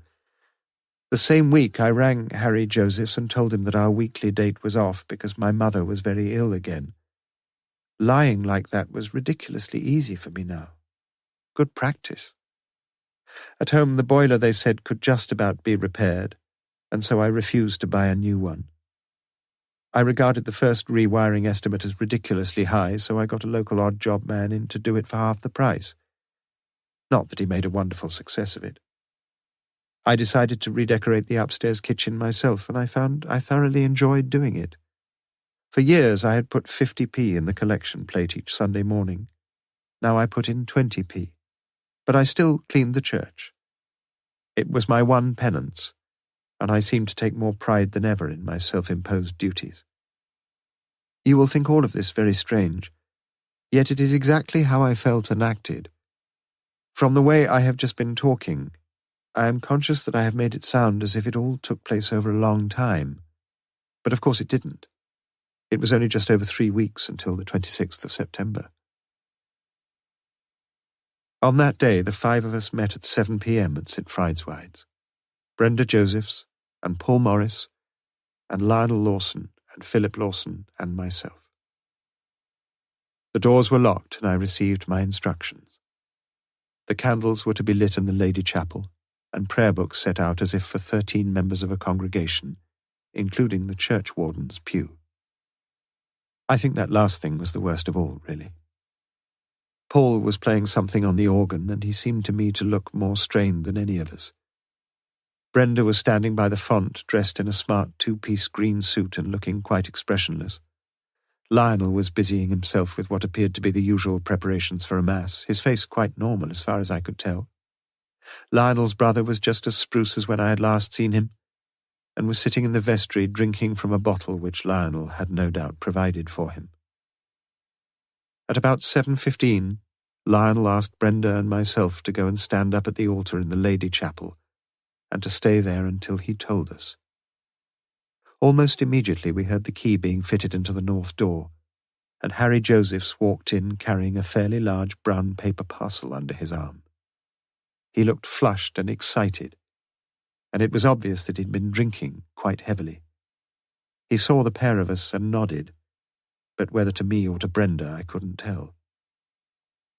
We sat down on the steps of the altar, and I think that both of us were trembling.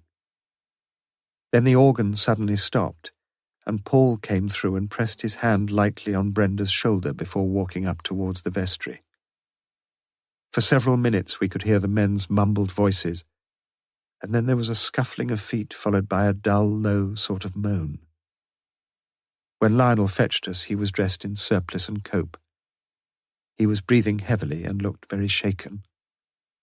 He said that when the police came, I was to tell them that there had been about a dozen or more in the congregation, mostly American visitors, and that I had heard Harry cry out for help from the vestry during the playing of the last hymn. Whether Brenda was still with me, I can't remember. I just walked slowly down to the vestry in a daze. I could see him clearly. He lay there quite still in his brown suit, and the cassock he always wore in church, with Lionel Lawson's paper knife stuck deep in his back. Of the other deaths in this nightmarish business I know nothing at all, but I am convinced that Lionel himself committed suicide, unable to face what he had done. I am only too glad that at least he cannot be accused of the murders of Brenda Josephs and the Morrises. As I now finish this long statement, my thoughts are with my mother, and I beg of you to look after her for me, and to tell her... But I can't think what you can tell her. I suppose it will have to be the truth. Signed, Ruth Rawlinson. Well, Morse put down the statement and looked at Lewis with some distaste. He had been away from the station for more than 6 hours, and had left word of his whereabouts to no one. It was now 8 p.m., and he looked tired. Whoever typed that isn't very fond of commas, is she? She's a jolly good girl, sir. Wish we had her up at Kidlington. She can't spell penance. She can take about 130 words a minute, though. Did Miss Rawlinson speak as fast as that? Pretty fast, yes. Strange, said Morse. Lewis looked at his chief with an air of weary puzzlement. Clears the air a bit, doesn't it, sir? That? Morse picked up the statement again, separated the last few sheets, tore them across the middle and deposited them in the waste paper basket. But you can't just tear... What the hell? The factual content of these pages isn't worth a sheet of lavatory paper. If she's decided to persist in her perjury, she'll get twice as long. Surely you can see that, man. Lewis saw very little. He'd been pleased with his day's work, still was, but he too felt very tired now and shook his head without bitterness. I reckon I could do with a bit of rest, sir. Rest? What the hell are you talking about? You saved my life for me, and all you want to do is indulge in a bit of Egyptian PT? Rubbish. We're going to celebrate, you and me. I think I'd rather... But don't you want to hear what I've been up to, old friend?" He looked slyly for a minute at Lewis, and then smiled. A smile which, but for a slight hint of sadness, could have been called wholly triumphant. The Book of Revelation, Chapter 41. The Friar Bacon stands a little way back from the A40 Northern Ring Road, its name commemorating the great 13th century scientist and philosopher, and its beer pleasing to the critical palate of Chief Inspector Morse. The sign outside this public house depicts a stout, jolly-looking man in Franciscan habit, pouring out what appears at first glance to be a glass of Guinness, but what on closer scrutiny proves to be a quantity of some chemical liquid being poured from one glass phial to another. Well, that's what Morse said. Inside they ordered beer and sat down, and then Morse spoke as follows. "There are some extremely odd points in this case, Lewis, or rather there were, each of them in itself suggestive but also puzzling. They puzzled all of us, and perhaps still do to some extent, because by the time we'd finished we got no less than 5 bodies on our hands, and we were never in a position to learn what any of the 5 could have told us. So if first of all we look for motive, it's likely to be little more than intelligent guesswork, although we've got some little bits of evidence here and there to help us on our way. Let's start with Harry Josephs. He's getting desperately short of money, and what little he manages to get hold of he promptly donates to his bookmaker. Unbeknown to his wife, he borrows money from his insurance company against his house, and he's soon through that too. Then, as I strongly suspect, Lewis, he starts embezzling church funds, of which there are temptingly large sums and to which he has easy access. Then, I'm guessing again, Lionel Lawson must have found out about this, and if he reports the matter, we've got the humiliating prospect of a highly respected ex-officer caught pilfering from the till. It would surely be the last straw for a man who's already lost his job and his money, and who's in real danger of losing his wife as well. Then take Lionel Lawson. Rumours are beginning to spread about him, nasty rumours about his relations with the choir boys, and someone soon made him very much aware of them. Pretty certainly Paul Morris, whose son Peter was actually in the choir. Again, we've got the prospect of public humiliation, a highly respected minister of the C of E caught interfering with the choir boys. Then there's Paul Morris himself. He's having what he hopes is a discreet affair with Harry Joseph's wife, but rumours are beginning to spread about that too, and it's not very long before Harry gets to know what's going on. Next we come to Ruth Rawlinson. She's got her eyes and ears open more than most, and very soon she gets to know a great deal, in fact a great deal more than is good for her. But she's got a good many problems herself, and it's directly because of them that she becomes caught up in the case.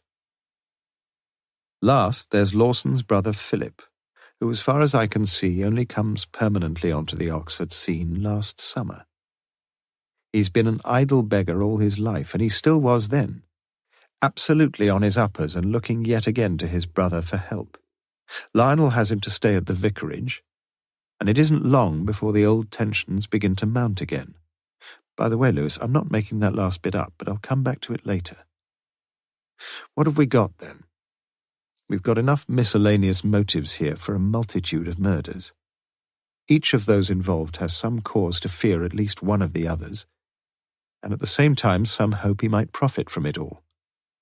There's enough potential blackmail and hatred to boil up into a very, very ugly situation.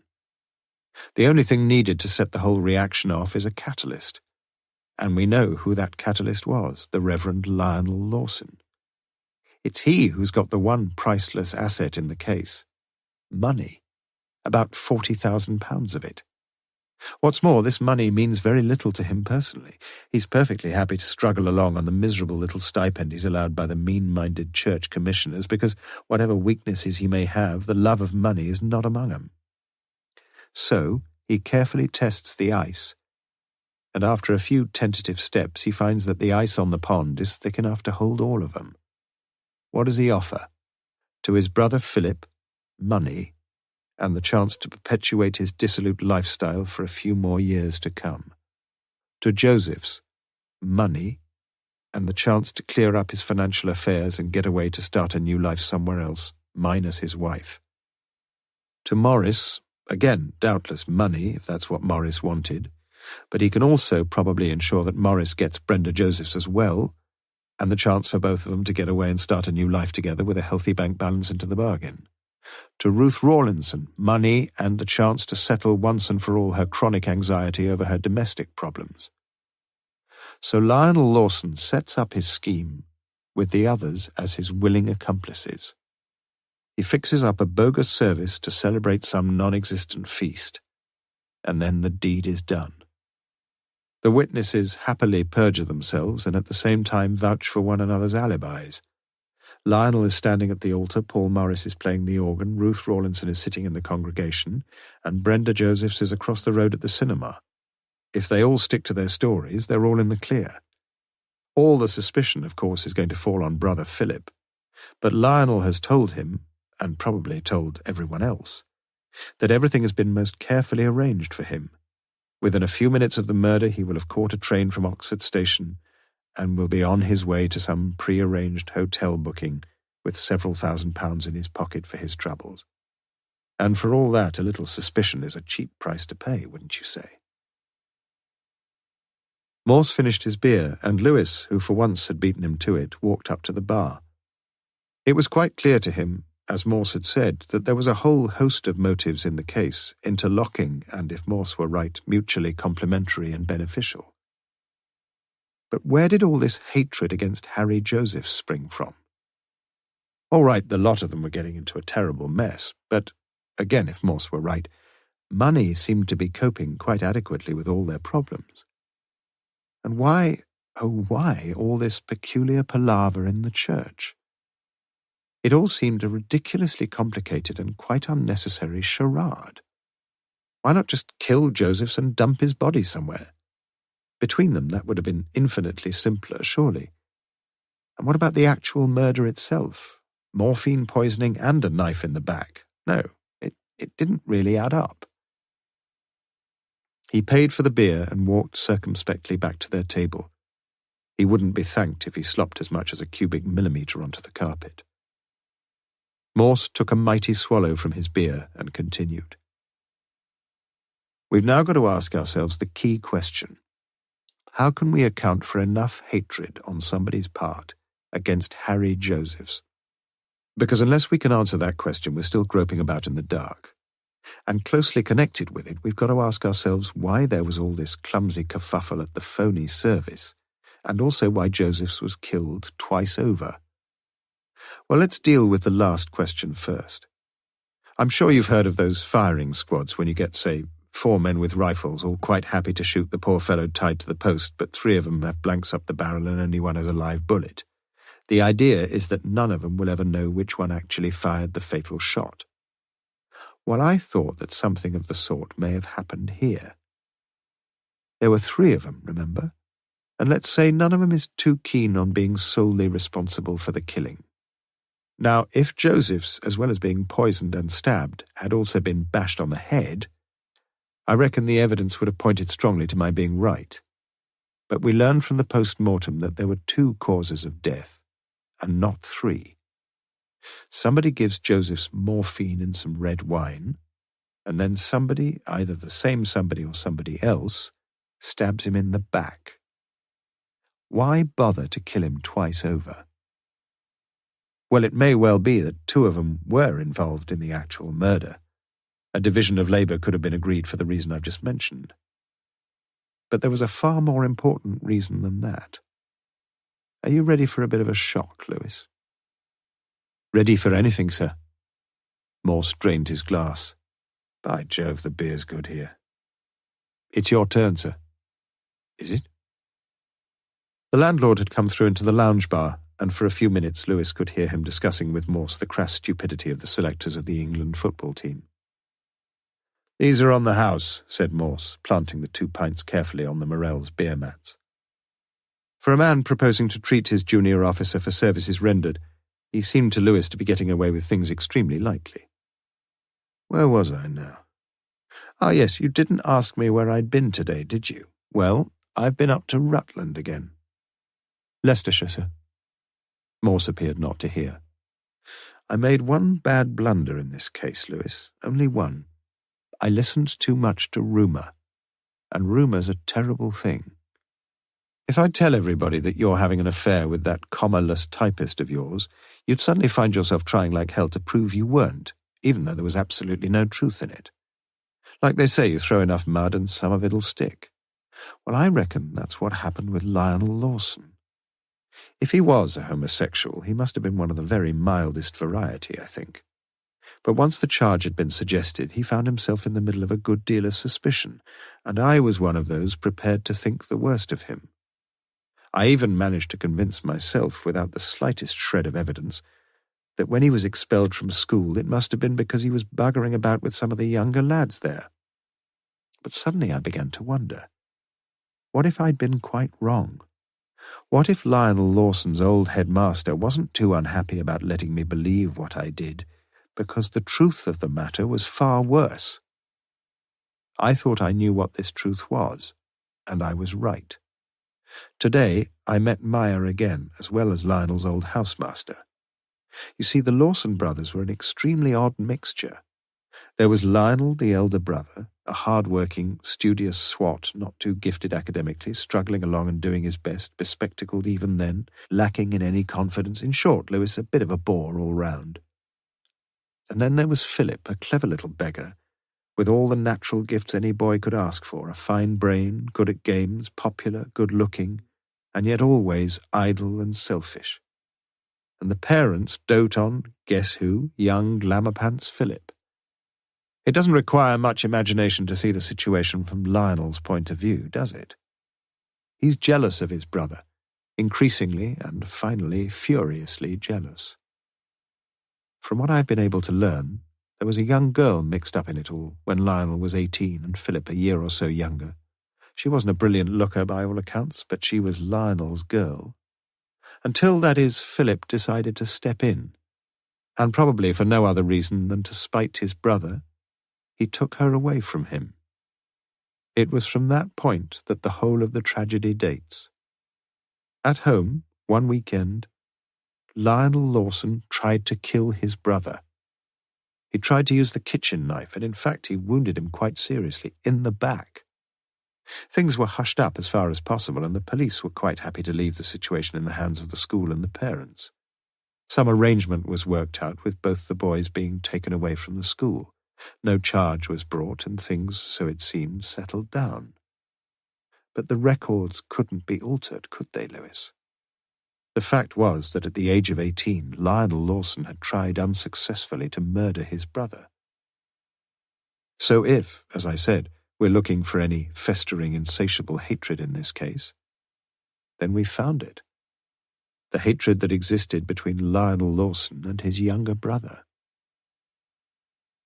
It was all very interesting and suggestive, Lewis could see that, but he couldn't really see how it affected many of the problems in the present case. Morse was going on, though, and the shock he'd spoken of was imminent.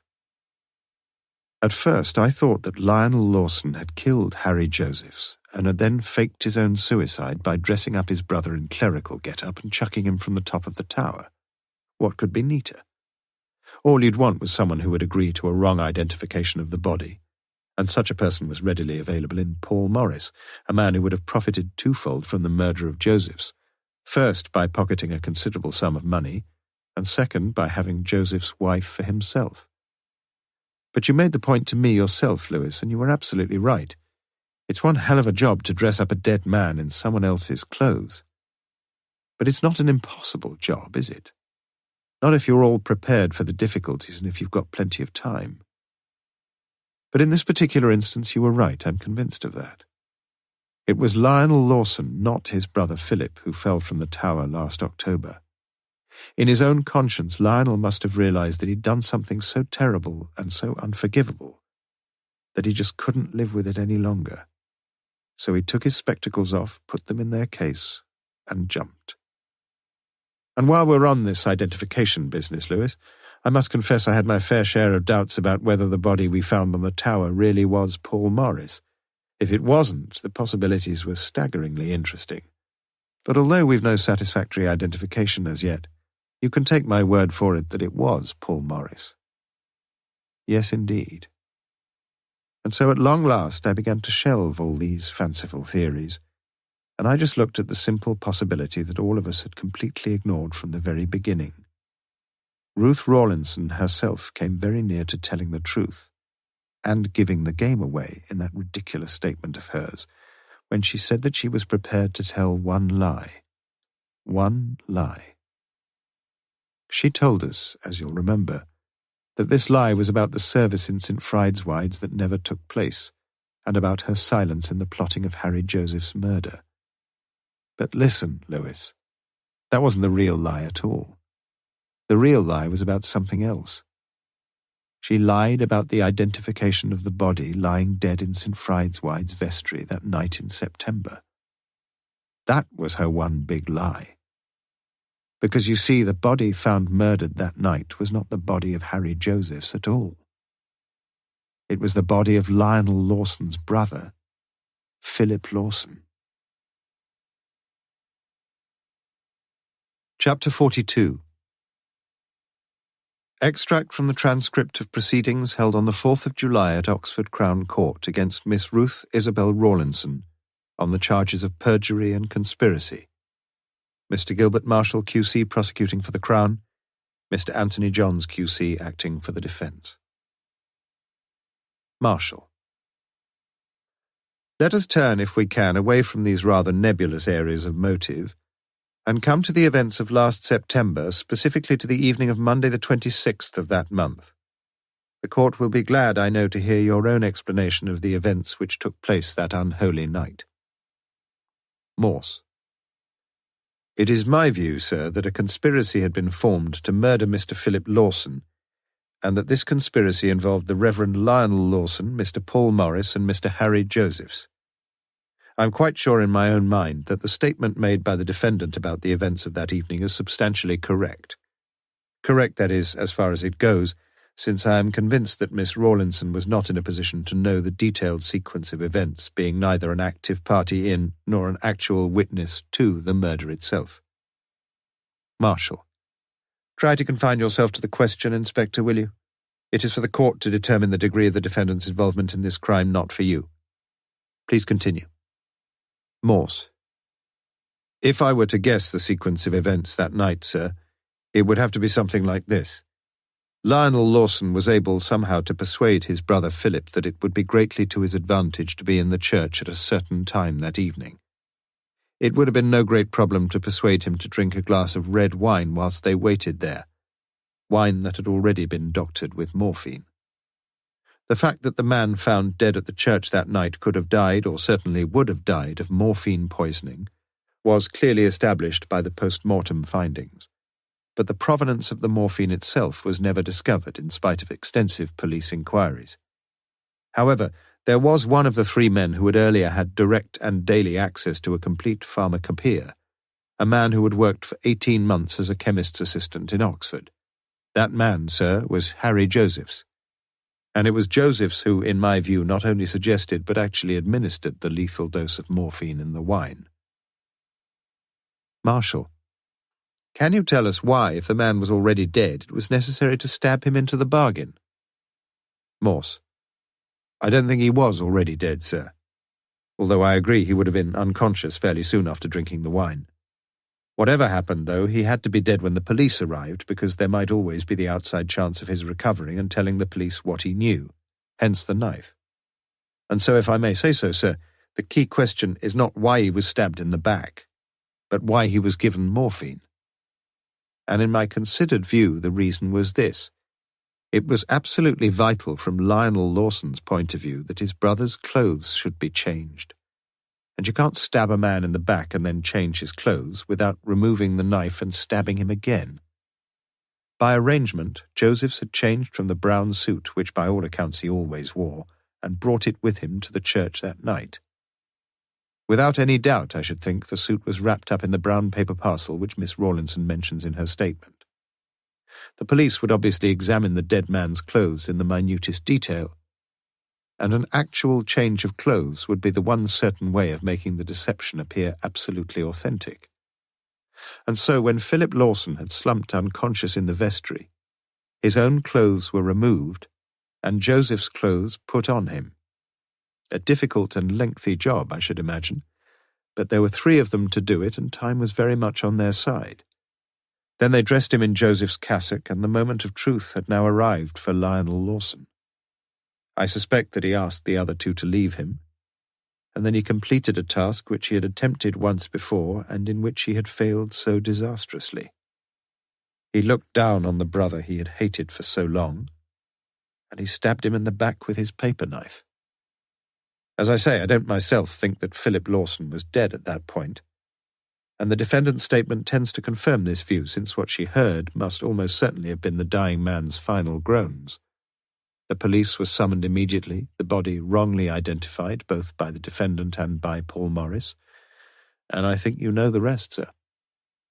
Marshal. Doesn't all this seem to you an extraordinarily complicated business, Inspector? To me, at least, it seems quite ludicrously so. Why didn't the Reverend Lionel Lawson just murder his brother himself? Judge.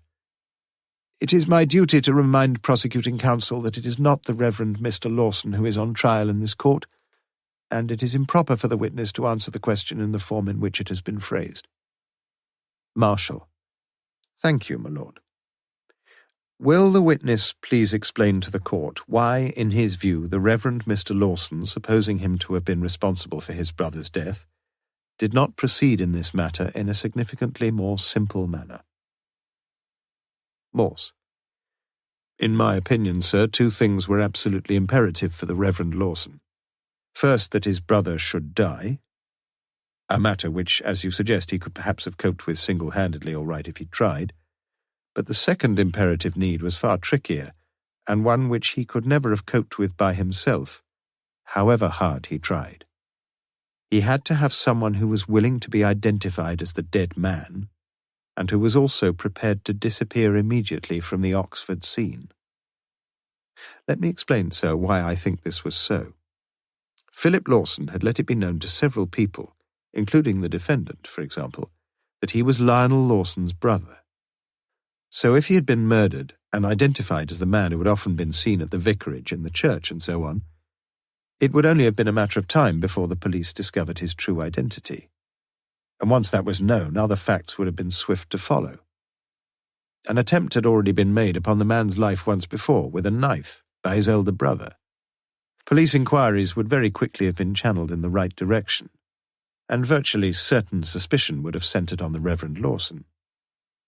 As I say, sir, it was absolutely vital not only that Philip Lawson should die, but also that he should be wrongly identified. As the court now knows, he was indeed wrongly identified as Harry Josephs, and Harry Josephs himself disappeared from the scene, although, as it happens, he didn't disappear very far.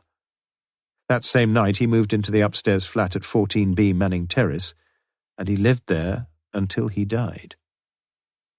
He'd taken Philip Lawson's clothes from the church, and no doubt the idea was that he should destroy them. But for various reasons, Josephs grew restless.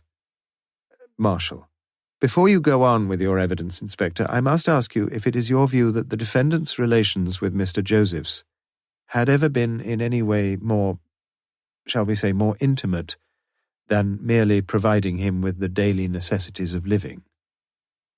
Morse. No. Marshal.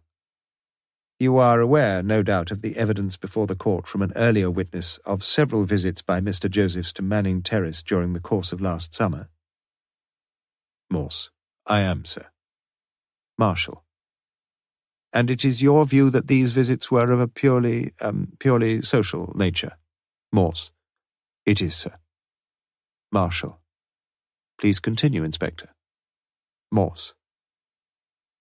I think the idea must have been for Josephs to stay where he was until the dust had settled and then to get right away from Oxford somewhere. But that again has to be guesswork. What is certain is that he very soon learned that the Reverend Lionel Lawson had committed suicide and... Marshal, I'm sorry to interrupt you again, but is it your view that in that death at least the late Mr. Josephs could have had no hand whatsoever? Morse. It is, sir. News of Lawson's death, as I say, would have been a big shock to Josephs. He must have wondered what on earth had gone wrong. Specifically, he must have wondered many times whether Lawson had left a note, and if so, whether the note in any way incriminated himself and the others. Quite apart from that, though, Josephs had been dependent on Lawson. It was Lawson who had arranged his present hideout, and it was Lawson who was arranging his impending departure from Oxford. But now he was on his own, and he must have felt increasingly isolated. But again, that's guesswork. What is clear is that he started going out into Oxford during the early winter months. He wore Philip Lawson's old clothes with the long, dirty greatcoat buttoned up to the neck. He wore a pair of dark glasses.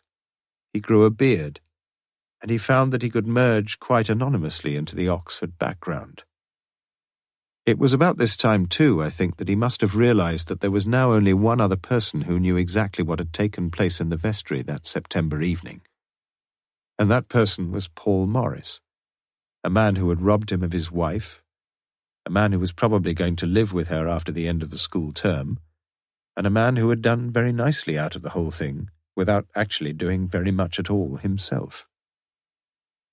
It is my own view, by the way, sir, that Paul Morse may not have been quite so eager to get away with Mrs. Josephs as he had been. But Josephs himself could have no inkling of that, and his hatred of Morse grew, as did his sense of power and his rediscovered capacity for the sort of action he had once known as a captain in the Royal Marine Commandos. On some pretext or other, Josephs was able to arrange a meeting with Paul Morse at St. Fride's, where he killed him and hid his body, though probably not at that point on the roof of the tower.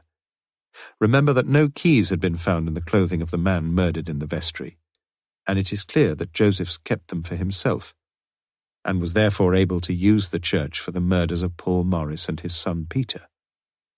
Not only that, though, he was compelled to use the church. He was disqualified from driving, and without a license, of course, he couldn't even hire a car.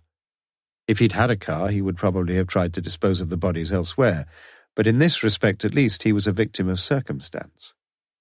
Later the same day, at tea time in fact, he also arranged to meet Peter Morse, and there can be little doubt that the young boy was also murdered in St. Fride's. I'm pretty sure his first idea was to hide both bodies in the crypt, and as soon as it was dark he put the boy in a sack and opened the door at the south porch.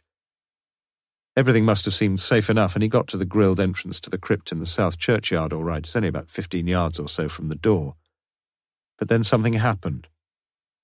As he was carrying the body down, the ladder snapped and Josephs must have had an awkward fall. He decided that he couldn't or daren't repeat the process with a much bigger and heavier body. So he changed his plans and carried Paul Morse's body up to the tower roof. Marshall. And then he decided to murder his wife. Morse. Yes, sir.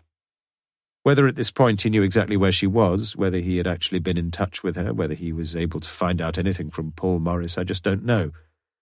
But once the bodies, or just one of them, were found, he was going to make absolutely sure that she didn't talk either. And in any case, with Paul Morse now out of the way, his jealous hatred was directing itself ever more insanely against his wife. For the moment, however, he had a dangerous job on his hands.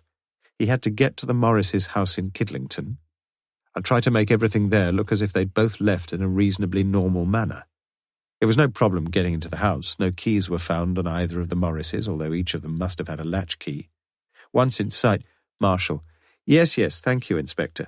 Could you now tell the court exactly where the defendant fits into your scheme of things? Morse. I felt reasonably certain, sir, that Miss Rawlinson would be safe only so long as she herself had no knowledge of the identities of the bodies found in St. Fride's. Marshall. But as soon as she did, tell me if I'm wrong, Inspector, Josephs decided that he would also murder the defendant. Morse. That is so, sir. As you know, I was an eyewitness to the attempted murder of Miss Rawlinson, and it was only at that point that I was convinced of the true identity of the murderer, when I recognized the tie he tried to strangle her with, the tie of the Royal Marine Commandos. Marshall. Yes, Very interesting, Inspector. But surely the defendant was always just as much of a threat to the murderer as Brenda Josephs was. Don't you think so? And if she was, why do you think he treated the two women so differently? Morse. I believe that Josephs had grown to hate his wife, sir. I made the point earlier in my evidence. Marshall. But he didn't feel the same hatred towards the defendant, is that it? Morse. I don't know, sir. Marshall. You still wish to maintain that there was no special relationship between the defendant and Mr. Josephs? Morse. I have nothing to add to my earlier answer, sir. Marshall. Very well. Go on, Inspector. Morse. As I say, sir, I felt convinced that Josephs would attempt to kill Miss Rawlinson almost immediately, since it must have been clear to him that things were beginning to move very fast indeed, and since Miss Rawlinson was the only person left apart from himself who knew something of the truth, far too much of it, he must have felt. So my colleague, Sergeant Lewis, and myself decided we would try to bring the murderer out into the open. We allowed a slightly inaccurate report on the case to appear prominently in the Oxford Mail, with the sole purpose of making him suspect that the net was already beginning to close on him. I thought that wherever he was, and remember that I had no idea whatsoever that he was living in the same house as Miss Rawlinson, he was almost certain to use the church once more. He would know exactly the times when Miss Rawlinson would be cleaning there, and he had his plans all ready. In fact, he got to church very early that morning and managed to ruin the precautions which we had so carefully taken. Marshall. But fortunately things worked out all right, Inspector. Morse. I suppose you could say that, thanks to Sergeant Lewis. Marshall. I have no more questions. Johns. I understand, Inspector, that you heard the conversation between my client and Mr. Josephs before the attempt to strangle her was made. Morse. I did. Johns. In that conversation, did you hear anything which might be considered by the court to be mitigating evidence in the case against my client? Morse. Yes, I heard Miss Rawlinson say that she... Judge. Will the witness please speak up for the court? Morse. I heard Miss Rawlinson say that she had decided to go to the police and make a full statement of all she knew. Johns. Thank you. No further questions. Judge. You may stand down, Inspector. Chapter 43. What beats me, said Bell, is how many crooks there are around. In a church, too, I always thought those sort of people walked straight down the middle of the paths of righteousness. Perhaps most of them do, said Lewis quietly.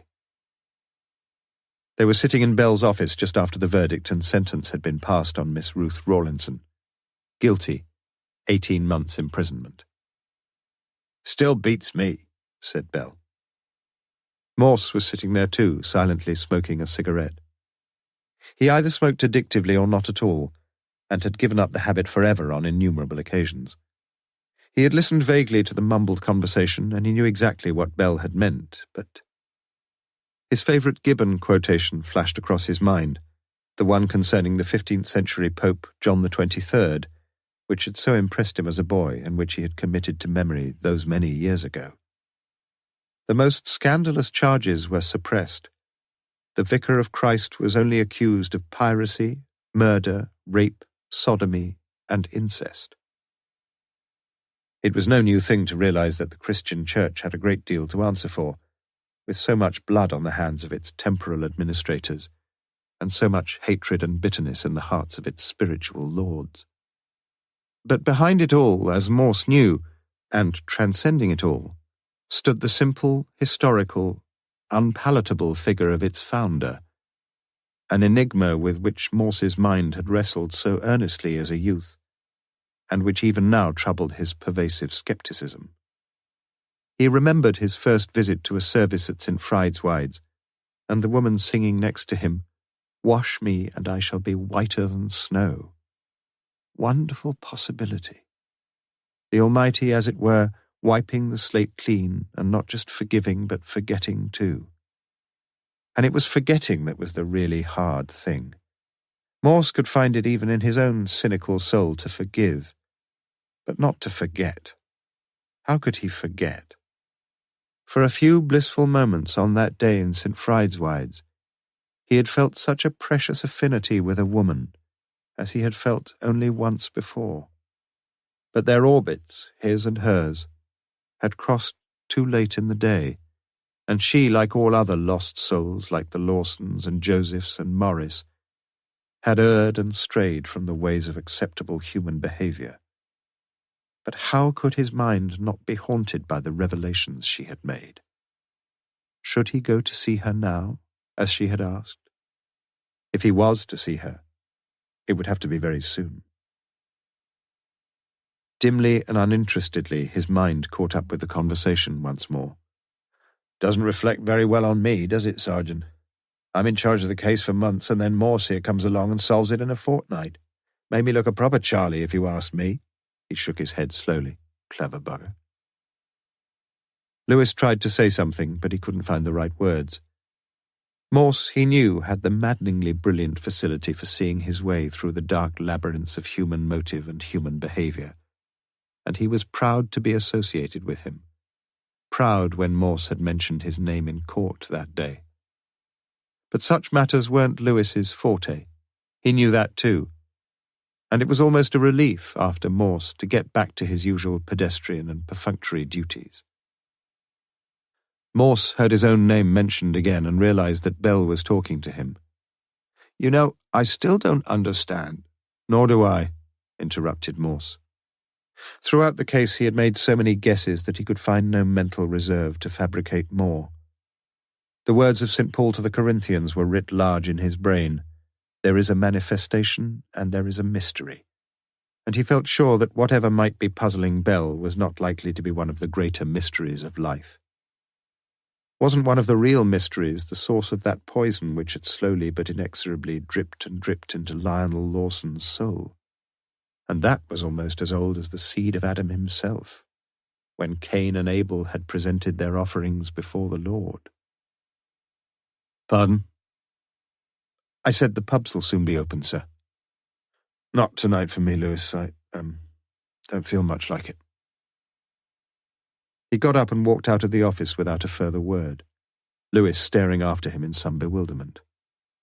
"Odd bugger," said Bell. And for the second time within a few minutes, Lewis felt he had to agree with him. Obviously, Ruth had been crying, but she was now recovered, her voice dull and resigned.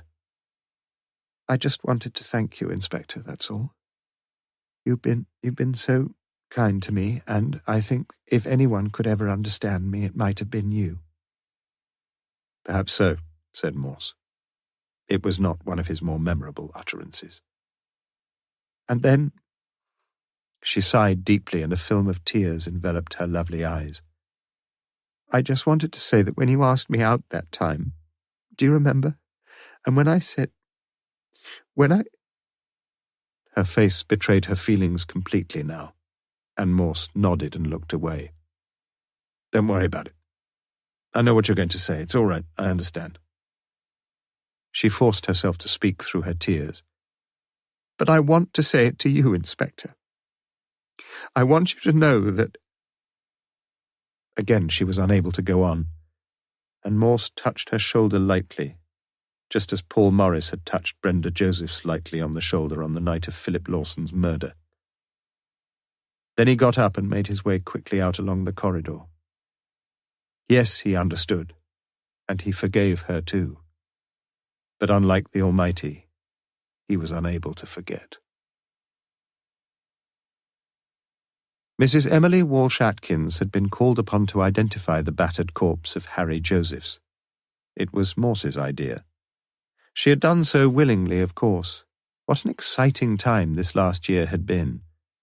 And the goldfish flashed its tail almost merrily in her mind as she recalled her own part in the tragic events which had centred upon her chosen church.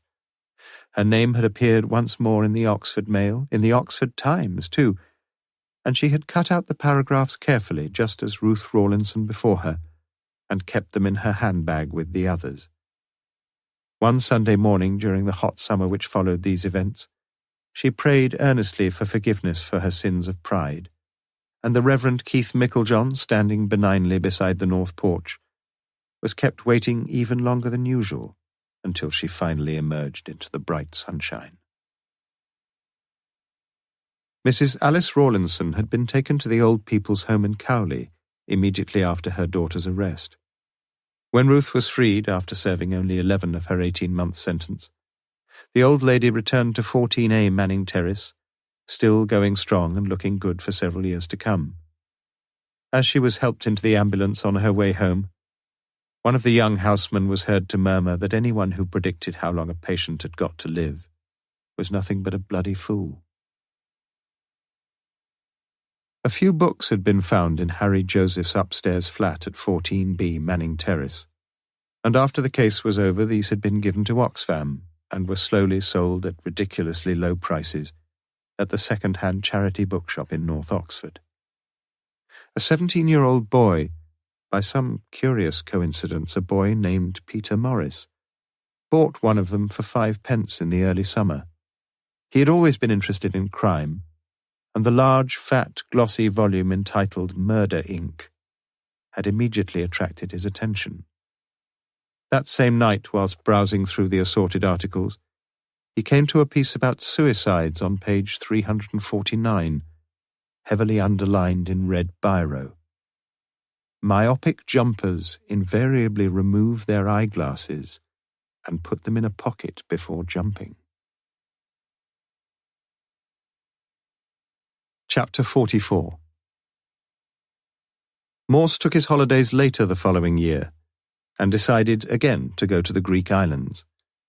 Yet somehow his passport remained unrenewed in its drawer, and one sunny morning in mid-June the chief inspector caught a bus down from North Oxford into the city. For an hour he wandered contentedly around the Ashmolean, where amongst other delights he stood for many minutes in front of the Giorgione and the Tiepolo. Just before midday he walked across to the cocktail bar at the Randolph and bought a pint of beer, for he would never lend his lips to anything less than that measure. Then another pint. He left at 12:30, crossed Cornmarket and walked into St. Fride's. The north door creaked no longer, but inside the only sign of life was the flickering candles that burned around the statue of the Virgin.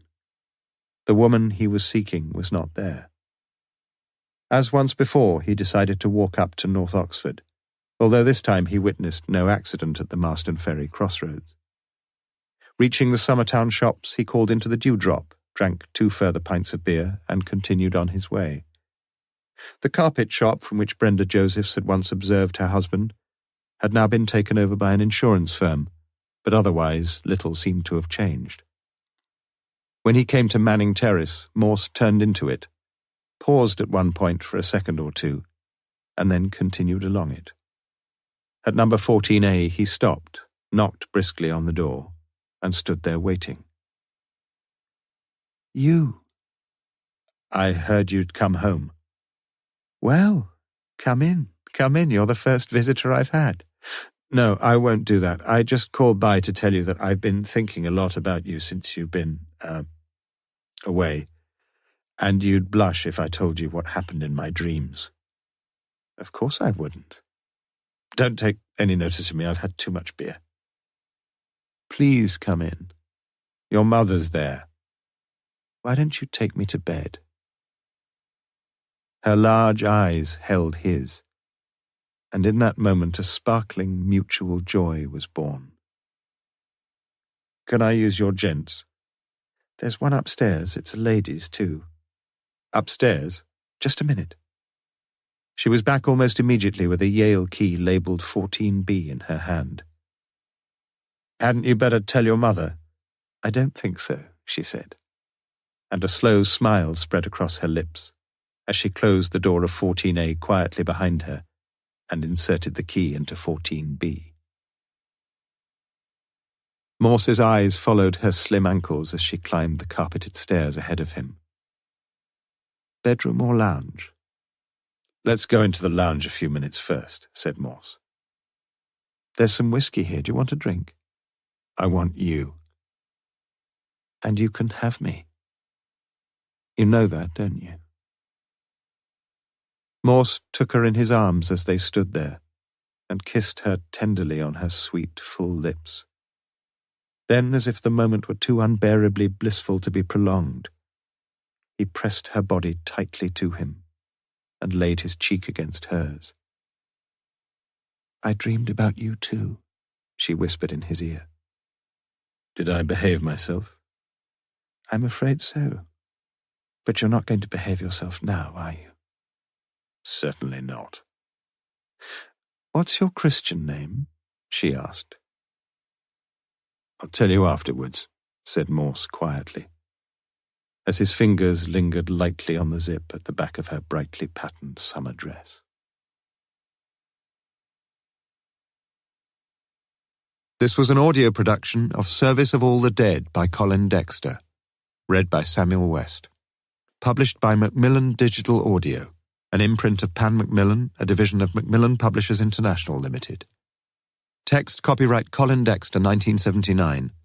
Recording copyright Macmillan Digital Audio 2017. The right of Colin Dexter to be identified as the author of this work has been asserted by him in accordance with the Copyright Designs and Patents Act 1988, all rights reserved. Produced by Leo Wetter and recorded at Strathmore Publishing, London.